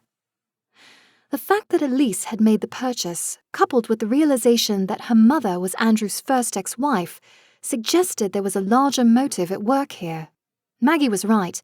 We needed to nail down what would have motivated Elise to procure a bunch of emotion-collecting amulets. But I also still held out hope that Courtney might be willing to fill in some of the gaps. I want to see if I can get Courtney to talk to me. If she was opening up to Chief Hayes, maybe her guilt is weighing on her enough to share that burden with a sympathetic ear. What about Elise? If I can't get Courtney to talk, we'll go back to the B&B and regroup. Heading back there meant a potential confrontation with Elise. I wasn't ready for that yet. We stopped by the police station first. We caught Vinny heading inside with an extra-large to-go cup with Ginny's logo on it in hand. Apparently, the cup I'd spotted on his desk earlier hadn't been enough. "Hey, Vinny," I called out. He spun, balancing the cup in one hand. "Oh, hi, Darcy. Glad to see you're out of the hospital." "Yeah, not my favorite place. Can't get any rest in there. I was wondering, have you guys spoke to the staff who was working the wedding?" "We interviewed everyone. Something you think we missed?" "Well, I'm sure Chief Hayes told you that they were all tangled up in Andrew's past." Vinny's brow wrinkled in confusion for a brief moment. "Oh, yeah. But how would you know about that?" "I was the one who mentioned it," I answered. He gave a small smile. "Of course. Well, like I said, we've talked to everyone already, and the chief's been interviewing folks of interest. I think the photographer's been in there for a while." That meant Courtney was still there. But we also couldn't be sure how long Chief Hayes would have her detained. I couldn't just walk in and interrupt his interrogation. Confronting Elise was looking more and more likely. "Any word on how or when those flowers were poisoned? You'd want to know if there were other targets for an attack out there." "We've alerted the bridal party, and we've got some officers from a nearby jurisdiction coming to watch them." That meant a visible police presence outside of Tanya's. Both a good thing, in case we needed help, and a bad thing, too. Elise might be more cautious knowing she was being watched. "Well, thanks. We should probably get going." "Okay, then. I'm glad you aren't out and about alone. You might not have been the original target, but I'd hate to see you get hurt again if you got in someone's way," Vinny called cryptically. Maggie wrapped a protective arm around my shoulders in response to his words as we got back in her car for what felt like the millionth time in the last hour. "We should go somewhere they won't overhear us," I said, as Maggie pulled to a stop at a red light. I thought the whole point was to try and talk to Elise. Not without doing some due diligence. We can't just accuse her of something without having any reason or evidence, and we need to understand why she'd do this. Without a word, Maggie executed an illegal U-turn in the middle of the thankfully empty street and headed back the way we'd come. She pulled up in front of her building. "This private enough?" "Perfect." I felt the pressure of reptilian claws on my shoulder as I unbuckled my seatbelt. Bo shimmered into view and nudged my neck with his head. "Stay safe." "I'm trying, mate, believe me." I followed Maggie up to her apartment and settled onto the couch while she busied herself in the kitchen. She held up a teapot and I gave a thumbs up as I opened up Instagram on my phone. I searched for Casey's account, hoping that one of the comments or other accounts tagged in her posts would be Elisa's handle. It was a place to start. "You dive into her socials. I'll see what I can find online about her and her mom," Maggie said, setting 2 mugs of tea down on the table in front of me. Finding Elisa's Instagram account wasn't difficult. She was often tagged in Casey's posts and provided some choice comments, usually filled with excessive emojis. I scrolled through Elisa's page, careful not to accidentally like any posts. She appeared to be something of an amateur photographer. Her pictures were nicely composed, but not the same quality I'd seen in Courtney's shots. I found a post from about 9 months ago where she'd posted an image of her and her mother wearing very familiar necklaces. Elise's was a sparkling diamond, while her mother sported a pale pink stone, the citrine. I double-tapped the image to load the actual post. Mother-daughter bonding trip. Loved getting to see where she'd grown up. Cute little town. I insisted we do some shopping on our way out. Hashtag magical mom, hashtag self-empowerment. Look at this. I showed Maggie the post and accompanying image. That certainly doesn't look like a coincidence. Nope. You find anything about her and her mom? Not much. I was able to pull up her birth certificate, and it lists Katrina Guthrie as her mother, but there's no name listed for the father. A sinking feeling overtook me as a thought hit me. When was she born? Looks like April 12th, 1996. Maggie's eyes widened as realization dawned on her. Her fingers flew over the keyboard and she pulled up a different records database from the town. I peered over her shoulder as she looked at divorce records from the court. Her mouth pressed into a thin line as she clicked through several screens until she found the one she was after. Looks like Katrina and Andrew's divorce was finalized in early September 1995. Assuming Elise was born around her due date, it's possible Katrina was pregnant when they finalized things, I said. But if that's the case, why not list Andrew as the father? It's obvious he had money. He could have supported her. Unless she didn't want him to know he had a child, Maggie replied. If she somehow knew he had magic and that it was passed down from parent to child, she might worry he'd take advantage of that ability. So we're saying the woman who completely organized this wedding was actually Andrew's daughter. It's certainly possible. I still wish I could talk to Courtney, at least find out what she knew about Andrew and his magic. On cue, Maggie's phone rang with an incoming call. She answered it before I could see who was on the other end of the line. Hello?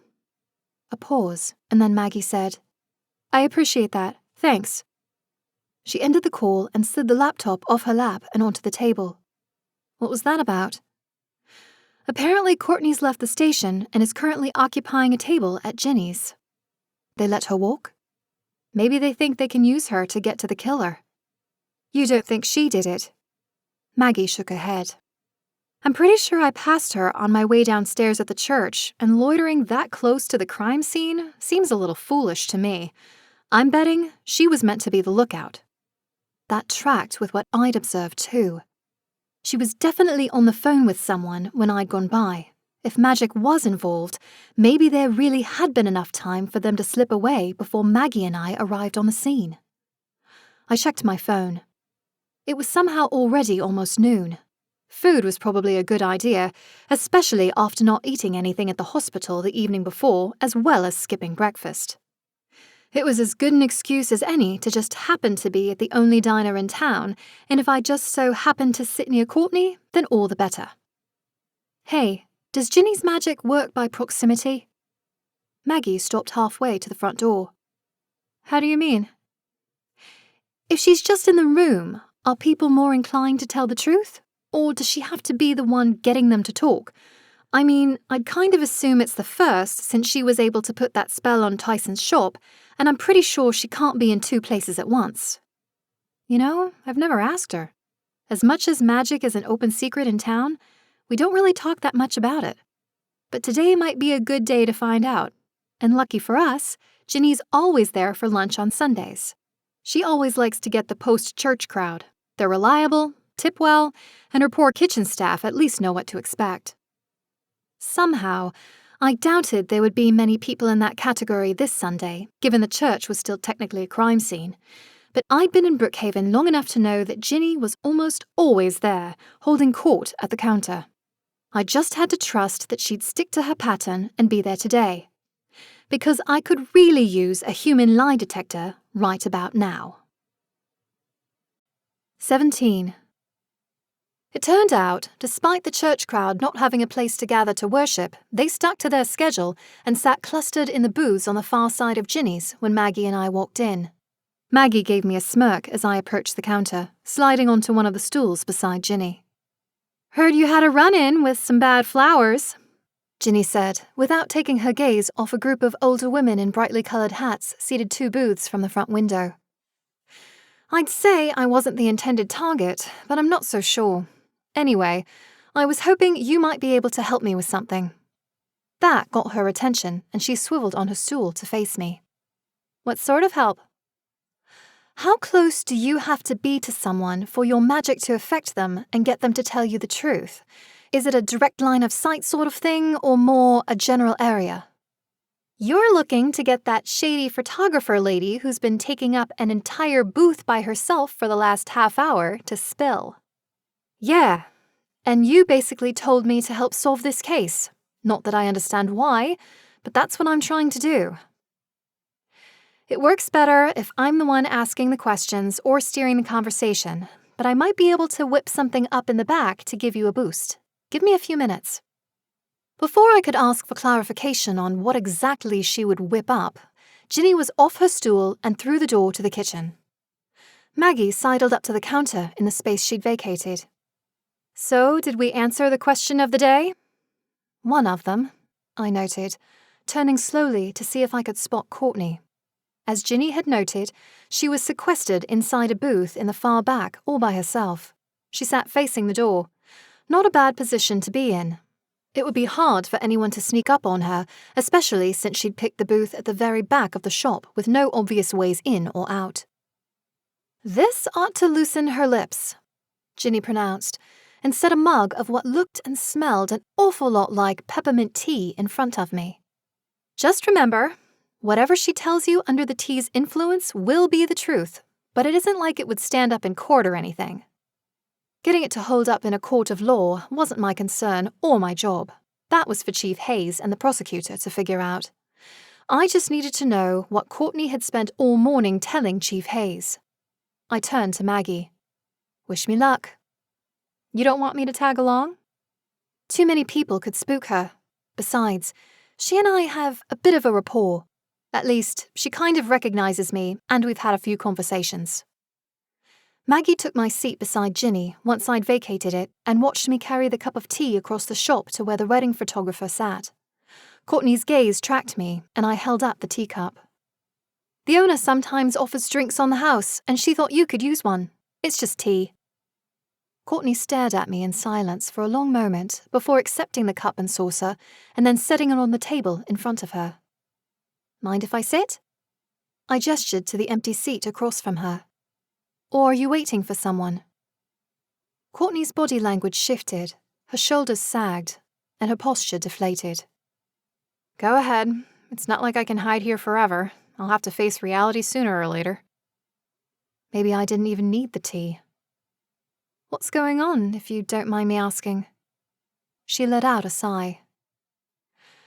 "I know you've been looking into his death. That's why you wanted to see my photos, right?" "I know you were married to him once," I said with a nod. Better to lead with the information now. There was no reason to keep it close to the vest. "You know, she never even knew. Casey, I mean. It was like his past didn't matter to her. All she saw was their future." "I think she saw it. She told me she was glad he'd been married before, mentioned something about getting his midlife crisis over with." Courtney let out a harsh bark of laughter. "She was the midlife crisis."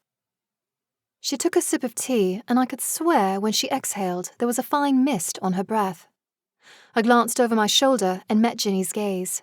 She gave an almost imperceptible nod. That apparently was meant to happen. "If you knew she was marrying your ex, why even bother agreeing to work the event? You could have said no." "I thought about it. I really did. I hadn't thought about Andrew in years. I was finally in a good place in my life and my career. I was booking steady work. But then I heard through mutual acquaintances that he was engaged again, and it turned my stomach. I admit, I went looking into Casey out of morbid curiosity." So I take it your split with him wasn't amicable? Hardly. When we met, I fell, and I fell hard. To this day, I can't explain it. I mean, sure, he was good-looking, but there were better-looking guys out there, and richer guys, too. Only it was like I couldn't help but be attracted to him. I needed to be with him. And it was great for a while. Fancy parties, lavish dinners, and things in private were pretty amazing, too. But then after we got married, it started to fall apart, like little things I did bothered him. And slowly, I started to realize I hated him for it. So you filed for divorce? He beat me to it. I'd been working up the courage to do it, and he served me papers. God, I should have been relieved that he wanted out too, but it just made me angrier. So why bother working the wedding then, if it dredged up all those horrible feelings? Courtney's jaw worked like she was trying to swallow back her answer to the question. Could she tell the tea was having an effect on how forthcoming she'd been in her answers so far? I needed the money. It came out strained, and I watched her hands grip the tabletop. You just said you were in a good place with your career, getting lots of jobs. Surely you didn't need to put yourself through the pain of seeing him again.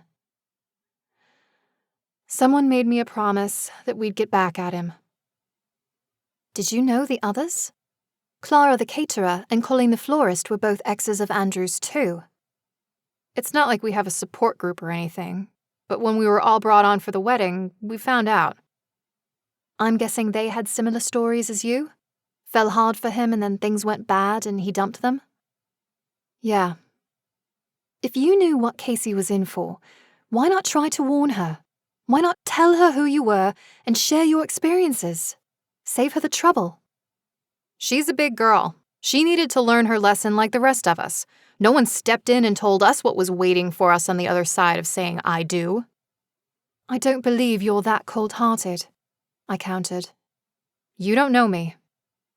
I know that you're the only one to come forward and talk to the police. I saw you there earlier this morning. Why were you even there? Courtney took a smaller sip of tea this time and kept her hands wrapped around the body of the mug. Someone drugged me and I was following up, I said. What? Well, I'm not sure I was the target. A case of wrong place, wrong flowers. You wouldn't happen to know anything about that, would you? No. Lying again. Come on, Courtney. What's the point in hiding things? I'm assuming you already told the police everything you knew to cover yourself. Maybe get a deal. We were just trying to throw things off. We weren't going to tell her she was walking into a horror show, but if she thought things were cursed, then maybe she'd call it off herself. So what? You thought drugging the wedding party was the way to go about that? We just wanted them out of the way. And if it didn't go how we planned, then we were hoping he'd call it off. I might be wrong, but how exactly would a dead man call off his own wedding? It wasn't supposed to go that way. He wasn't supposed to die? No. We just wanted to freak him out a little. Make him understand what he did to us. Maybe he'd finally grow a spine, do the right thing, and not drag another woman down with him. So you wouldn't fill Casey in on what awaited her, but you were trying to derail the wedding anyway. We were promised we'd get our revenge on him. I swear I didn't think it would go as far as it did. If that's the case, then why not come clean sooner? Why evade questions? Courtney let out another harsh laugh. Oh, come on. You really think I don't know that even with a deal, I'm facing serious jail time? But you did come forward, right? After the fact. Once it had all gone off the rails and to hell, that won't make much difference. I'm still an accomplice to murder. I'm guessing this is what you told Chief Hayes this morning? He's verifying my story now, but once he does, he'll be taking me into custody. He told me to come here and wait for him. I don't know what magic you worked on him, but I've never gotten him to be that trusting when he thought I was involved in something shady. Courtney lifted the mug in Ginny's direction. Something tells me he trusts her to keep an eye on me. Now that I believe. The pieces were coming into place. If Courtney and the others had figured out they were all members of the very exclusive ex-wives club, they had to know about Katrina too, and Elise. Did you know anything about Andrew's first wife, Katrina? You mean she was involved? Courtney pulled one hand off the mug to rake her fingers through her hair. I don't even know why I'm telling you this, but I met her for the first time when they came asking about my services for the wedding. I knew her name sounded familiar, so I looked her up online afterward. Did she bring you all together? You could say that. There was still more I needed to know. Was Courtney magically inclined? What about Clara or Colleen? And what about the necklaces? If they hadn't intended for Andrew to end up dead, then why give up the necklaces? Too bad the conversation ended when the doors to the coffee shop opened and Courtney stood up without a word, leaving the mug behind. I caught the chief's reflection in a picture hanging on the wall as he led Courtney out of the shop. At least she wasn't cuffed in public. Maybe that meant her accomplices didn't know she'd turned on them yet. Maggie slid into Courtney's empty seat and pushed the mug of tea aside. Well, what did she have to say? She admitted she knew about Clara and Colleen. She also admitted to meeting Katrina when she and Elise brought Casey by to hire her. Apparently they were just trying to scare Andrew, hoping he'd call off the wedding, or that Casey would do it if things went awry. My guess is they intended to knock out the bridesmaids too on the day, but Andrew's murder derailed their plan. So killing him wasn't the goal? Not according to Courtney. But there's still more to the story we're missing, and I think the only way we're going to fill in those gaps is to confront Katrina and Elise. Good thing we've got home field advantage, Maggie said with a smirk. How's that? You may have only lived here a short time, but the B&B is your home. And you've been cultivating every plant in that house for weeks. You know them, they trust you, and they respond to you. Something tells me that if you need them, they'll be on hand for a witch fight. I wasn't looking forward to slinging magic about. It had nearly worn me out the last time I'd done it on Haven Island, and I'd practically destroyed a boat when I'd called on plants to defend me. But maybe, just maybe, I'd get lucky, and Tanya's B&B would be intact when this was all over. 18. As expected, a police car sat out in front of the B&B. 2 uniformed officers occupied the vehicle, although neither looked particularly engaged in the assignment. As I walked up the front steps, I felt Maggie grab my wrist. Before you do anything rash, you should probably tell Tanya what's going on. She was right. I owed my friend an explanation before things went badly with our remaining guests. I made my way into the kitchen, but found it empty. A search of the rest of the first floor revealed no sign of Tanya either. She's out back, Sam said, popping into existence beside me. Thanks, I said, and made for the back door, leading to the yard. Maggie trailed me, and I could feel her nervous energy as we stepped onto the grass. Tanya sat in one of the chairs we'd occupied not long ago. We need to talk, I called. Tanya looked up from the book she'd been reading, setting it in her lap. What's happened? Had a somewhat enlightening chat with Courtney the photographer. She, Clara, and Colleen were all approached by Katrina, Andrew's first ex-wife. They thought they were just going to scare him into calling off the wedding, or ruin things enough to make Casey do it. Murder was never their intention, Maggie offered. Except, I think it might have been someone's intention. In all of this, we haven't actually talked to Katrina, I noted. In fact, she's been conspicuously absent for a lot of the aftermath. Well, she's been inside all morning with Casey and the bridesmaids. Naturally, they are all a little worried about the dosed flowers. And there's more. Tyson confirmed he sold 5 necklaces like the one used to strangle Andrew to Elise about 9 months ago. I even found a photo of her and her mum wearing 2 of them. One other piece of Elise's post came to mind. She said her mum was from Brookhaven. When she posted the picture, it was about getting to see where Katrina grew up. Is it possible she is a witch too? The name doesn't ring any bells for me, but we aren't that far apart in age. I wasn't as aware of what was going on around town as I am now, Tanya admitted. Maybe it was Katrina who pushed Casey to have the wedding here, where she felt most in control of her magic. If she grew up with it, honing it, she'd feel like this would give her an advantage, I explained. And you want to confront her, Tanya sighed. Want is a strong word. I don't have proof that they actually did the deed because no one saw them, but my gut tells me they're the missing link. And I'm not sure that Chief Hayes would believe me if I told him how I came by the information. So you'd rather get them to confess with him present? I shrugged. Well, it worked with Vera's killer. It's also incredibly dangerous, Tanya reminded me. Believe me, I know. I don't know that I'm strong enough to face off against Katrina, but I feel like I don't have a choice. I've come this far. Well, then you'd better loop in Rick and Vinny, Tanya replied. I wasn't looking forward to that conversation, but she was right. It wouldn't do any good to get a confession out of Katrina if it wasn't usable. But I also needed to know what I was walking into inside. Have you gotten any strong emotions off of them in there? Tanya gave me a tired smile. Why do you think I am sitting out here trying to focus on something else? Their emotions are all running high in there. Why hadn't I thought about that before? Ginny might be a human lie detector, but Tanya could sense a person's guilt from across the room. If I hadn't been so focused on Maggie, maybe I'd have remembered that Tanya could have been a bigger help. I've been a terrible friend, letting her suffer in silence. Anyone in particular feeling guilty about murdering the groom? I have been trying very hard to block it out.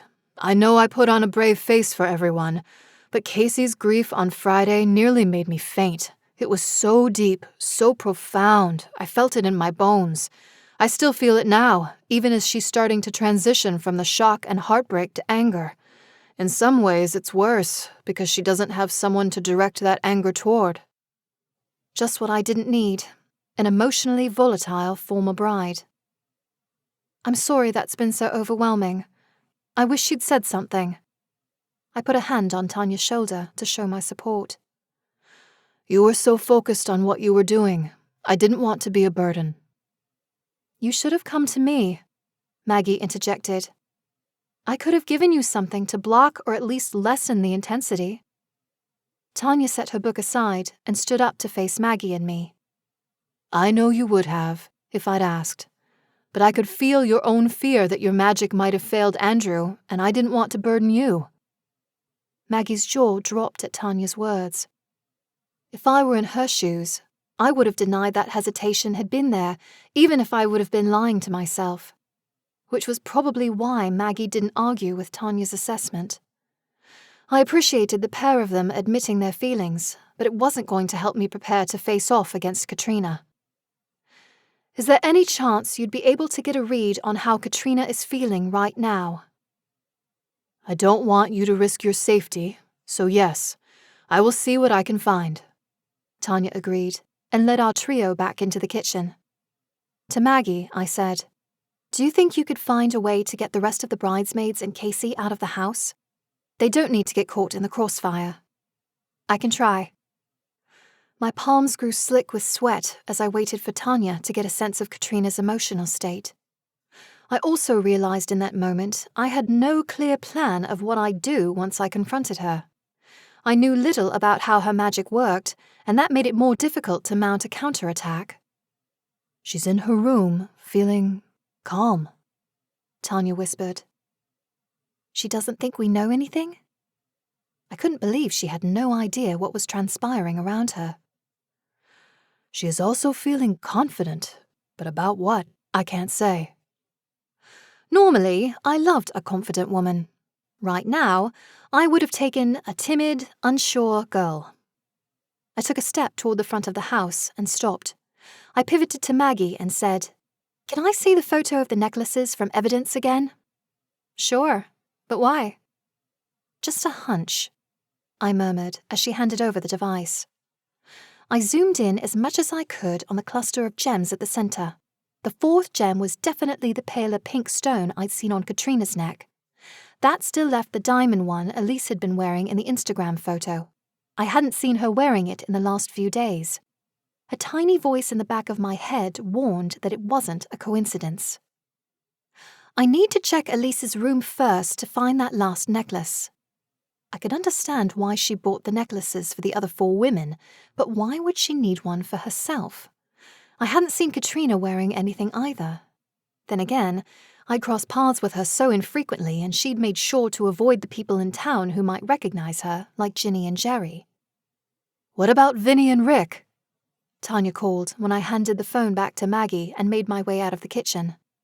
"Call them and fill them in," I answered and bounded up the stairs. Katrina's room was empty when I reached the top floor. I'd heard muffled voices coming from the bridesmaids' room on my way up, and I prayed that Maggie would find a way to distract them. Hadn't Tanya said Katrina was up here?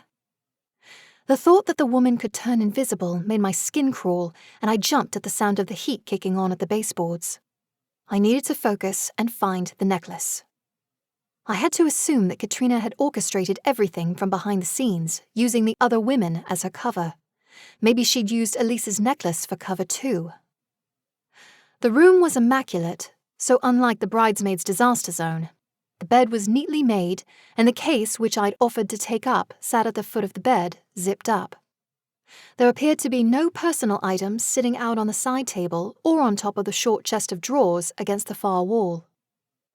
I slid the top drawer open anyway, to find it empty, save the tiny bag of potpourri Tanya left inside to keep things smelling fresh. The other 2 drawers revealed barren interiors as well. I moved to the side table and found a mobile phone secreted away in the back of the drawer. "Please don't be locked," I breathed as I tugged my sleeves down over my hands and hit the home button. A photo of Katrina and Elise appeared on the screen, the same one as Elise's social media post, except it had been zoomed in on their faces. You couldn't make out the gems around their necks, but I could still see the periphery of Tyson's shop in the background. Thankfully, the phone wasn't locked, and I scanned through her contacts and texts.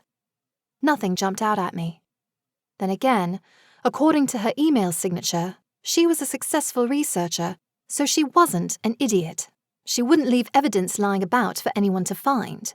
Which begged the question, why leave an unlocked phone in a drawer when she knew there was a murder investigation unfolding around her?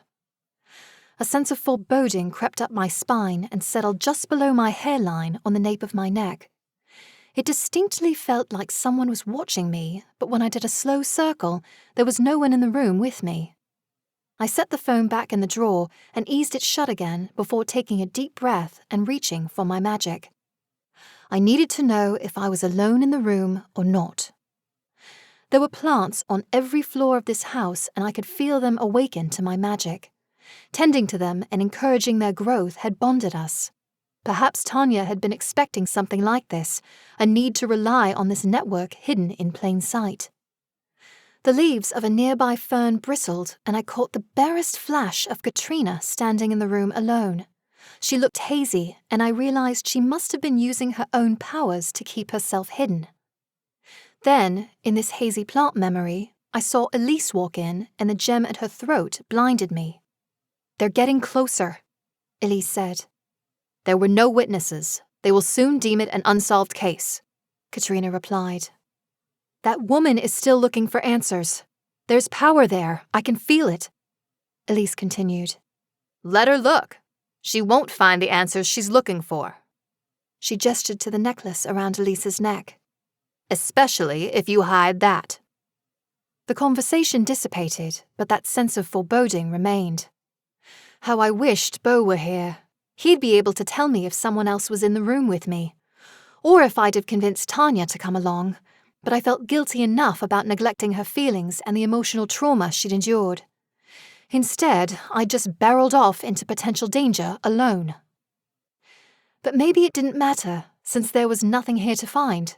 If Katrina had told Elise to hide the necklace, she wouldn't have left it here.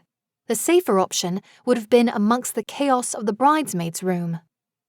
"Please have cleared them out," I breathed as I retreated from the room and made my way back to the second floor. My footsteps sounded like thunderclaps as I moved down the corridor to the room. My fingers shook as I reached for the doorknob.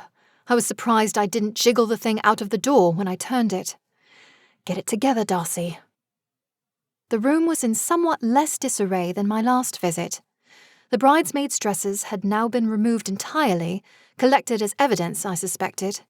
The cases had been closed and pushed off to one side, and the beds had been made. I had no idea where to look.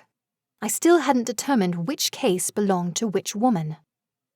Guess I searched them all, I muttered, and got to work. I rummaged through the first case and came up empty.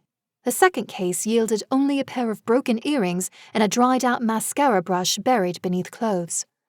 That left the simple black case propped up under the window. My stomach did a flip as I approached it. I eased it down flat and unzipped the top. The contents were neatly folded and organized, with shirts and undergarments in the top half and pants and shoes in the bottom. There wasn't much space to hide anything, but I slid my hand around the edge of the interior, hoping to happen upon an unseen zipper compartment. Nothing.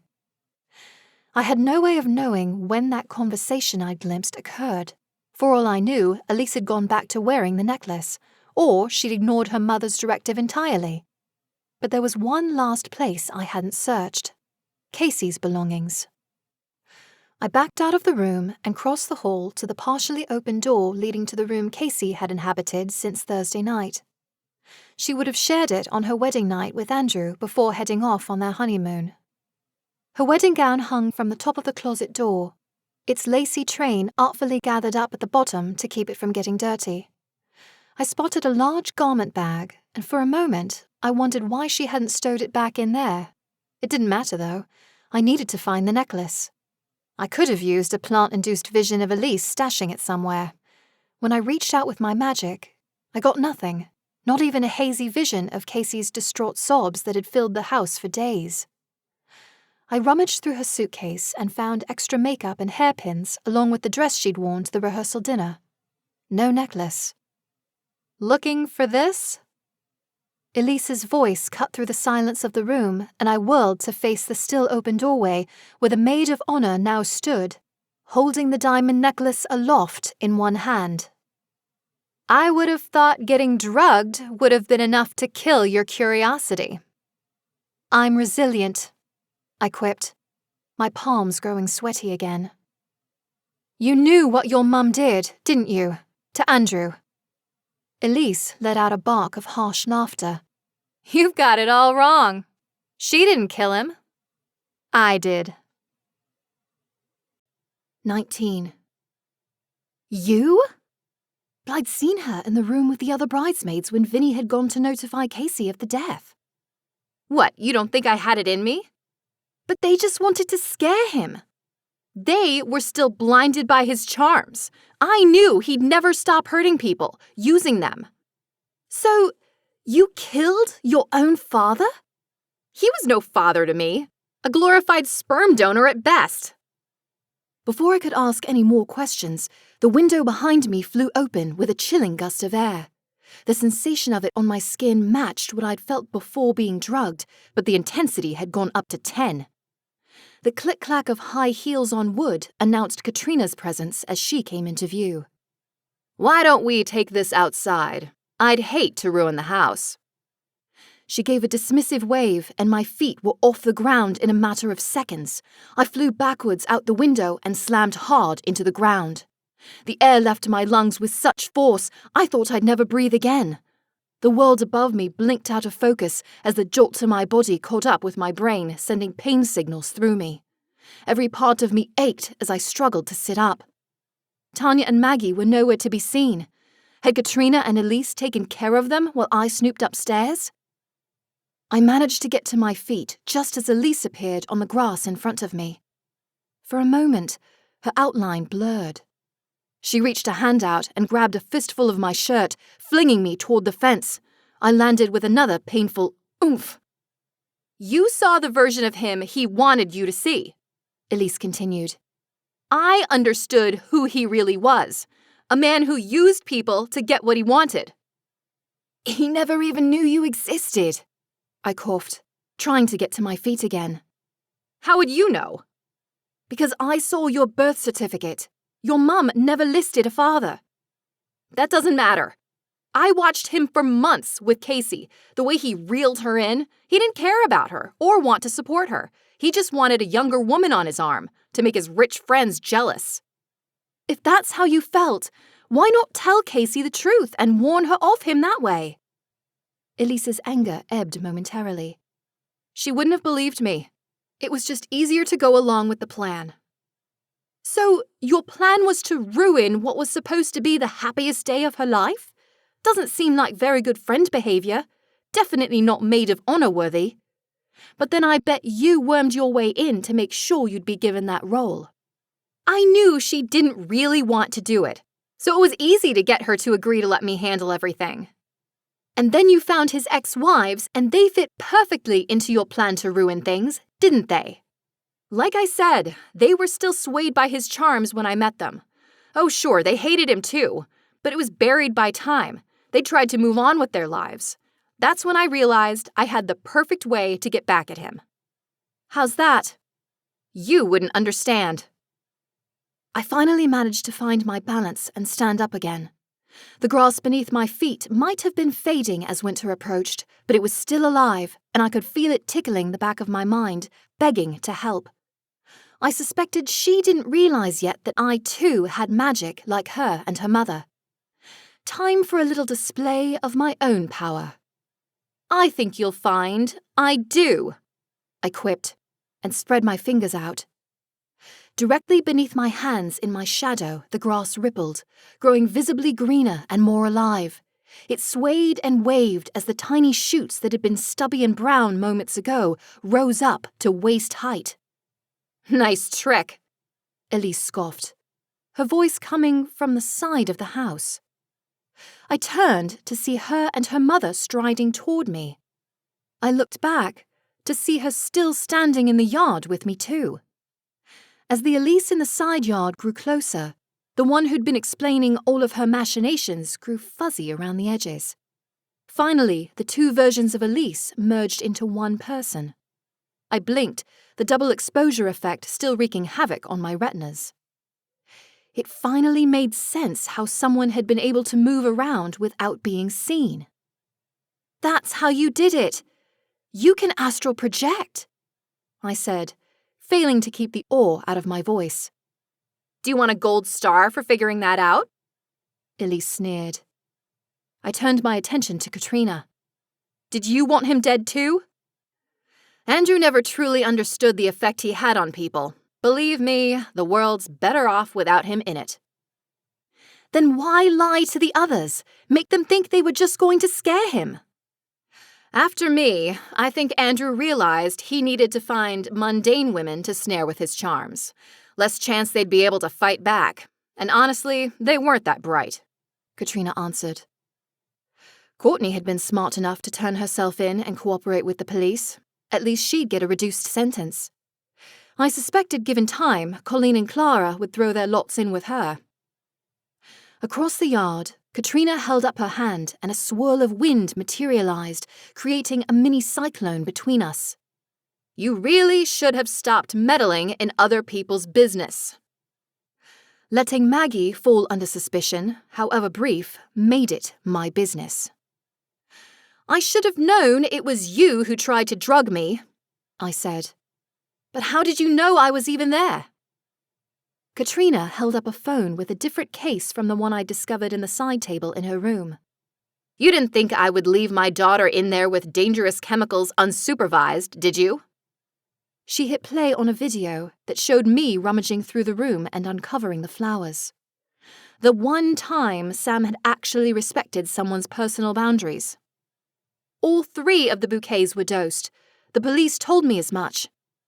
You weren't supposed to find him when you did, Elise explained unhelpfully.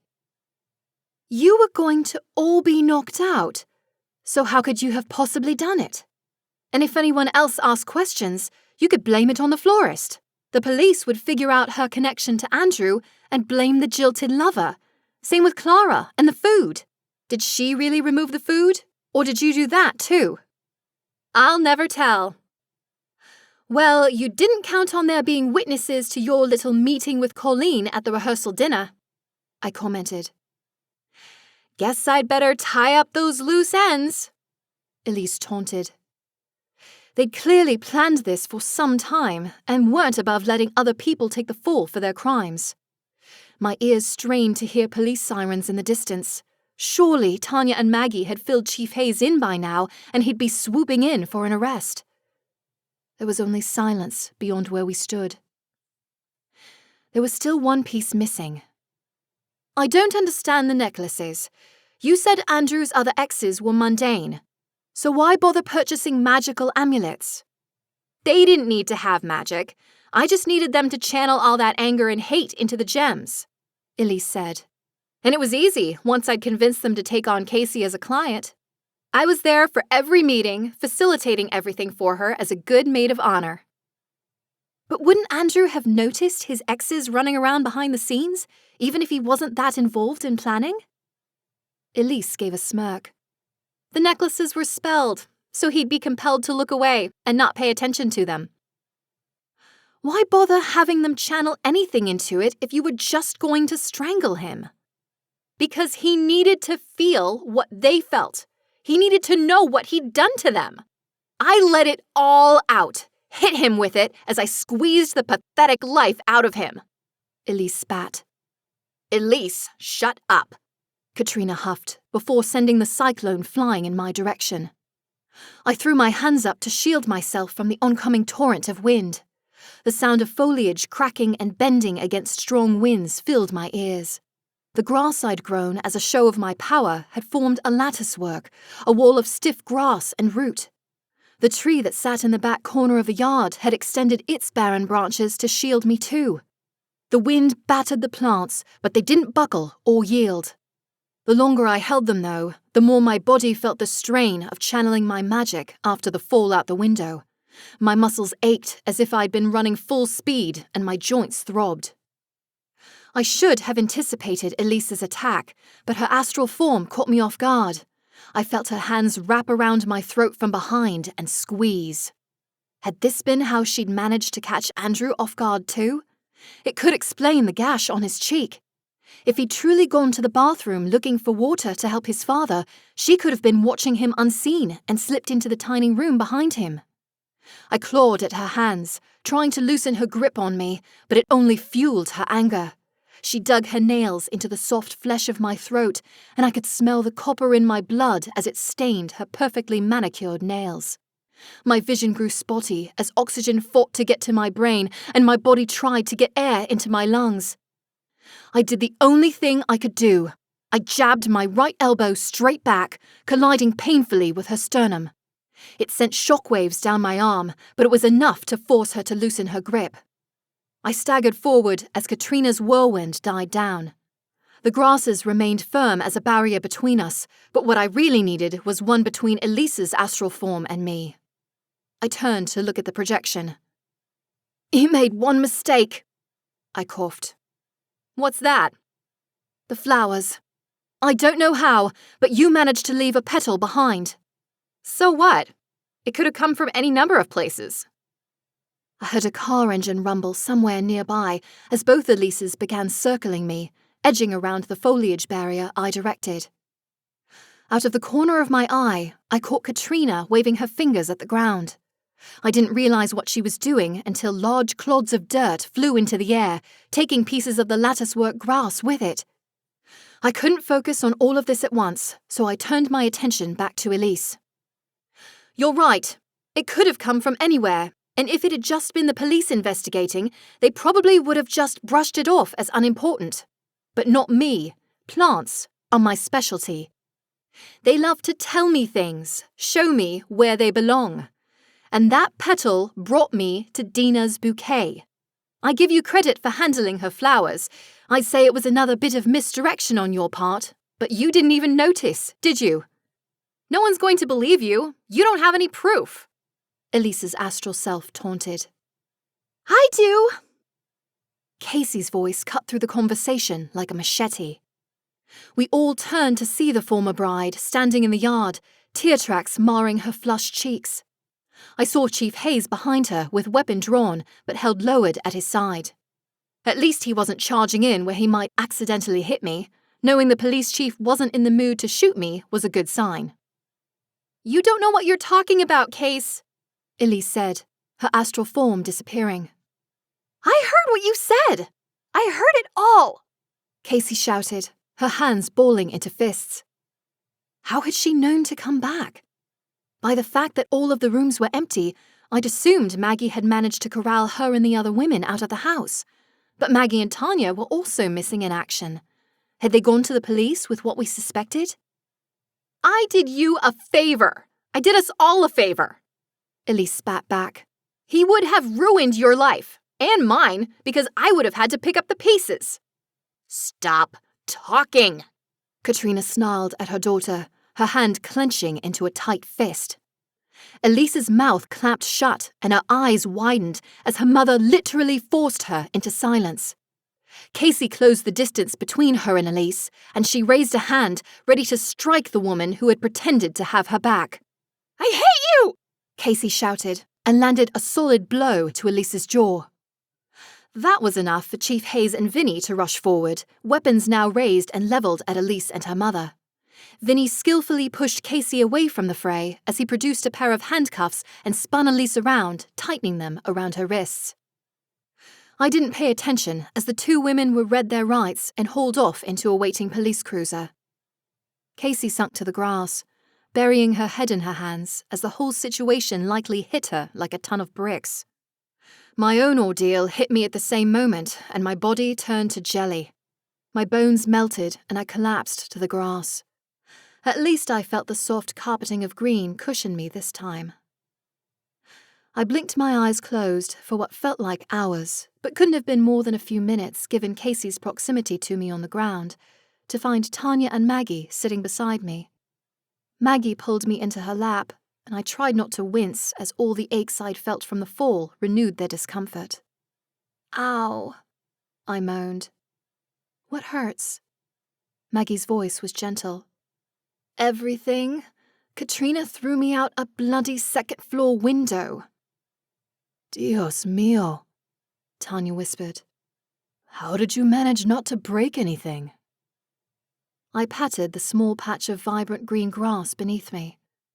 It hadn't felt like it broke my fall, but it must have been just enough to keep me from breaking any bones. All that practice came in handy. And look, I caught the killers. I should have realized magic was involved. Maggie continued to cradle me in her lap. I think whatever floral scent I had picked up on was a sign of her magic. Somehow she left that behind. I don't even think she knew about it. A flower petal was a mistake. "And it was the one clue you couldn't let go of," Tanya said. I never would have thought a single flower petal would have been enough to crack an entire murder case. And yet, once again, my connection to the natural world around us had led to bringing closure to another grieving family. As I finally managed to stand with Maggie's help, I caught sight of Chief Hayes standing in the driveway. And I could almost swear he gave me a smile. 20. It had taken me longer to recover from my confrontation with Elise and Katrina than I had hoped. At least I didn't need to make a second visit to the hospital. Maggie had been kind enough to lend her healing magic to keep me comfortable as I convalesced. The town had finally settled down from the drama as Thanksgiving hit. It being my first time celebrating the holiday, I simply went along with whatever those around me were doing. That meant helping Tanya brine an enormous 10-pound turkey. I reminded her that I wasn't the world's biggest fan of the bird. Since it was back to just the two of us in the B&B, there was no need for her to cook so much food. My concerns didn't dissuade her from cooking the bird along with a host of other sides and fixings like mashed potatoes, creamed corn, sweet potato casserole, and biscuits. And then there were the pies. "Are you absolutely sure we need 5 different kinds of pies?" I protested the morning of Thanksgiving as she stood in the kitchen rolling out pie crusts into a row of pans. "This is your first Thanksgiving with us. You'll learn that this is exactly the right amount of food," Tanya answered. "Yeah, but you've made enough food for a small army. While I know I need to keep working my way back up to full strength, I'm pretty sure all of this food is just going to make me sleepy. She waved me off. Go get some rest. Dinner will be at 2. Who eats dinner at bloody 2 in the afternoon? I grumbled. Oh, you get to experience the joy that is American football, Sam crooned as I marched upstairs to my room. No thanks, sports aren't really my thing. You mean you don't love watching grown men headbutt each other for money? Sam laughed. I'll pass. I've had enough head-numbing violence for a while, thanks. I should have warned you, Sam said, floating behind me into my room. Warned me about what? The crazy lady and her nutso daughter. You had no way of knowing what they'd planned, I reminded him. Maybe not, but I knew something was off about them. I should have said something before, but I'm pretty sure they both saw me. It made sense in hindsight. Sam could only be seen by people with magic. The 2 women had both been witches, so of course they would have been able to see Sam. I was keeping an eye on the mother like you told me to the day you were attacked, and I should have felt the magic. I don't blame you, Sam, so you better stop blaming yourself. Besides, it all worked out in the end. I just would have hated for something to happen to you, he admitted. You care. I'm touched. You make the afterlife interesting, he said. Happy to be entertainment, I guess. But right now, I need to get some rest. Healer's orders. Sam gave me a wry grin. Wouldn't want to upset the woman who holds everything in her hands. Sod off. I snuggled beneath the blankets and closed my eyes. Thankfully, sleep came quickly and the dreams about finding Andrew's body had faded. With all of the women involved in his murder behind bars, those left in their aftermath could begin to piece their lives back together, and Brookhaven could get back to its usual routine. When I woke, I could hear voices in the hall. I sat up, my hair falling into my face, obstructing my vision as I tried to make out who was here. I scrambled for my phone on the bedside table and realized it was already 1 o'clock. Tanya's proclamation that dinner would be served at 2 spurred me to my feet. I staggered out of bed and into the hall just in time to find Maggie and Tanya both standing there. How are you feeling? Maggie took a step closer to me. Better. Thanks for everything you've been doing. My pleasure. Behind her, Sam materialized long enough to make a lewd gesture or two before disappearing again. So, did you just come by to check up on me? Tanya invited me for dinner. I didn't have any other plans, so figured why not spend it with my friends? The rest of the guests will be here in about 45 minutes. Other guests? Tanya just nodded and spun on her heel, heading back down to the kitchen. The sense of all the food she'd prepared wafted up the stairs and made my mouth water. Even the turkey. Not to be a bad host or anything, but do you mind if I hop in the shower? Not at all. I'll just see what Tanya needs help with. Careful, she might enlist you, I called with a laugh before heading back to my room for a change of clothes.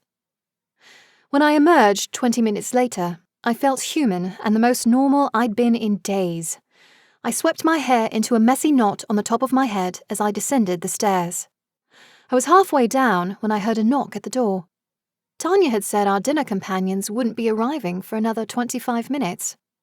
I'll get it, I called and raced to the door.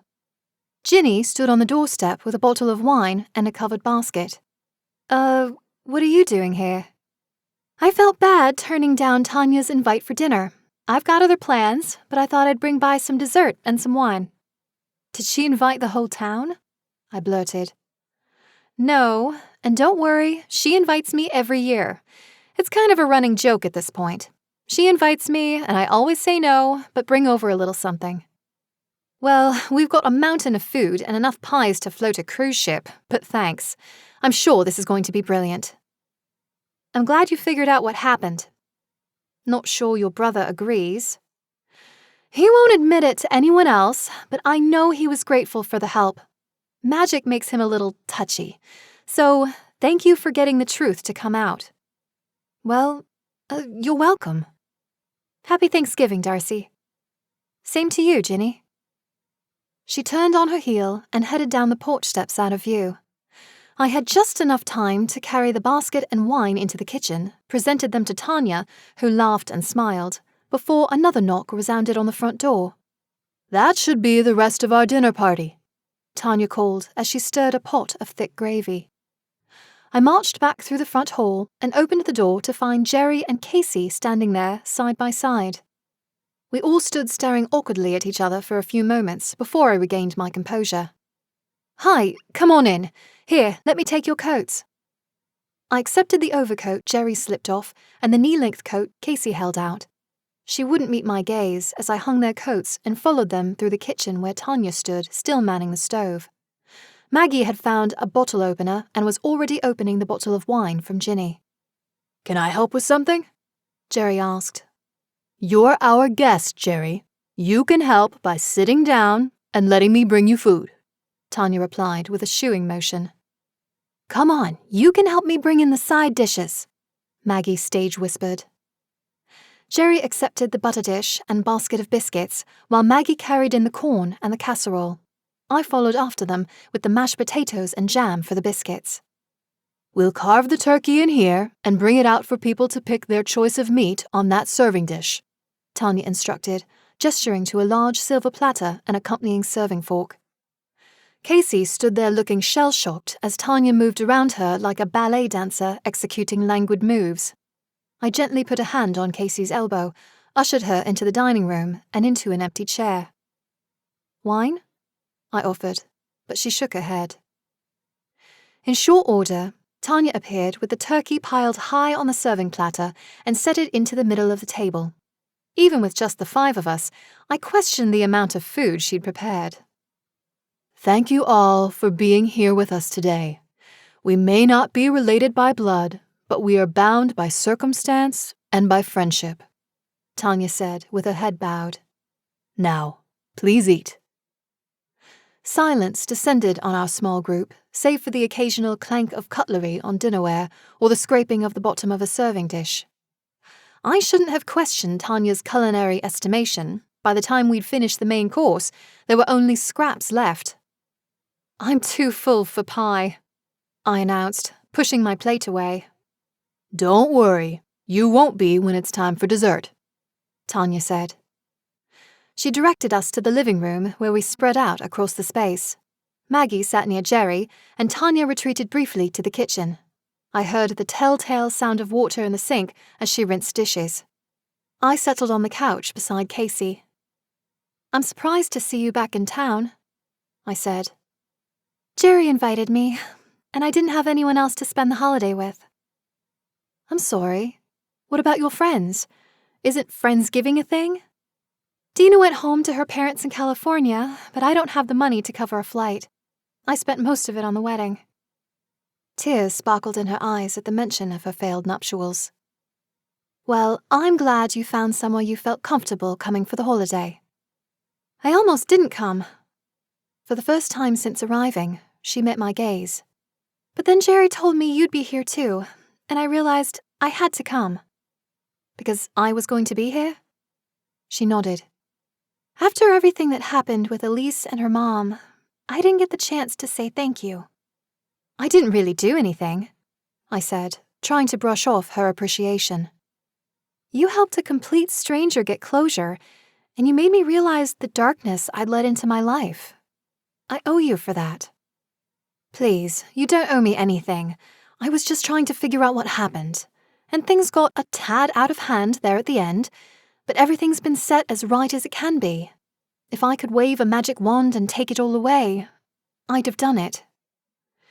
"Magic is real, I know that now. And I understand that to some extent the feelings I had for Andrew were because of his magic. But I wouldn't want you to erase it all. I wouldn't have known what Elise had done if it weren't for you." "I don't see how you can be so positive about the whole thing. Any of those women could have told you what you were walking into, and they didn't. Maybe if they had, he'd still be alive," I said. "You're right. But I also can see now why Elise was trying to keep me away from him. She knew who he was." But if she'd just told me that up front, I wouldn't have gotten involved. I would have respected what she was trying to tell me. Sorry to say, I think even if that were the case, he would have found someone else, Jerry interjected from across the room. Both Casey and I turned our attention to the man sitting beside Maggie. He gripped the stem of his wineglass tight in both hands as he leaned forward. He was always close with his mother, and I think in some ways her magic affected him more than either of us realized. He craved that influence and that affection. I think perhaps he was trying to find something like that again in a prospective spouse. He thought maybe he'd found it with Katrina, but I don't think any of us realized she had magic of her own. Whether that canceled his out, I couldn't say, but he ran through the next 3, still never finding what he was looking for. You think he would have just gone on to find some other unsuspecting woman if I'd turned him down? Casey reiterated. I do. His hands shook, and I feared for the wineglass. Maggie apparently shared my concern because she plucked it from his hands and set it on a side table. I don't think he was ever going to fill that void left by his mother's passing. I'd hoped maybe it would be different with you, my dear. You were so vibrant, so kind. I'd hoped you would be what he needed. Turns out what he needed, no one could give him, Casey said softly. You are going to come through this, and you're going to find a way to move forward with your life, I said, trying to buck her up. A week or 2 ago, I would have said you were full of it. But now, I think maybe you're right. I'm clearer-headed than I've been in a long time, and I see now that I wasn't meant to marry a man twice my age, even if he seemed like the perfect guy for me at the time. I'm not really ready to be married yet. I could have done without the traumatic way the universe taught me that particular lesson, but I see it now. I looked to Jerry. What about you? How are you holding up? Oh, I'm going to be all right. I know I have people I can turn to if I need them, he admitted, and looked toward the kitchen. And I have to believe now that Andrew is finally at peace. On that note, Tanya appeared in the entryway to the dining room. Her face took on a temporarily pinched expression. No doubt she was picking up on the fraught emotions in the room. She relaxed a moment later. I'm sorry to interrupt a very important and what sounds like a very healing discussion, but would anyone like some dessert? I'd been so focused on the conversation, I hadn't even noticed the time passing. And when I thought about the 6 pies waiting to be eaten in the other room, my stomach rumbled as if I hadn't eaten in days. Pie sounds nice, Casey said and stood, leading the procession back to the dining room. I fell into step beside Maggie. I am telling you, Tanya's got some extra hearth magic and she's been holding out on us. Or more likely, you were just distracted by the conversation and forgot how full you were, Maggie replied. Nope, I'm sticking with the hearth magic theory. Prove me wrong. Maggie just laughed, and I slid into the seat beside her. She grabbed my hand under the table and gave it a light squeeze. So, you still owe me a first date, she whispered as Tanya passed around the dessert plates. I guess I do, I said. Don't worry, I know things are going to be hectic with the holidays coming up. How about we make an early New Year's resolution to have that date before Valentine's Day? Warmth flooded every part of my body as I looked at her. It wasn't magic, not in the sense of the supernatural abilities we shared, but it was a feeling I only associated with Maggie. It was safe and loving and all mine. As I took in the scene before me, pies circulating amongst smiling faces, I couldn't help but feel grateful for the family I'd found here in Brookhaven. I'd set out seeking a place in the world. It had grabbed me by the hand and pulled me straight here to these people. I couldn't have gotten through the last few weeks without Tanya and Maggie, and couldn't quite put into words how important they'd become to me in such a few short months. I knew that whatever else lay ahead in the future, I could rely on them to get me through. And I was grateful for the magic that continued to flourish and grow within me. I was finally starting to feel like I was becoming the person I was always meant to be. Winter might be on the way now, but I couldn't wait to see what came when spring bloomed anew.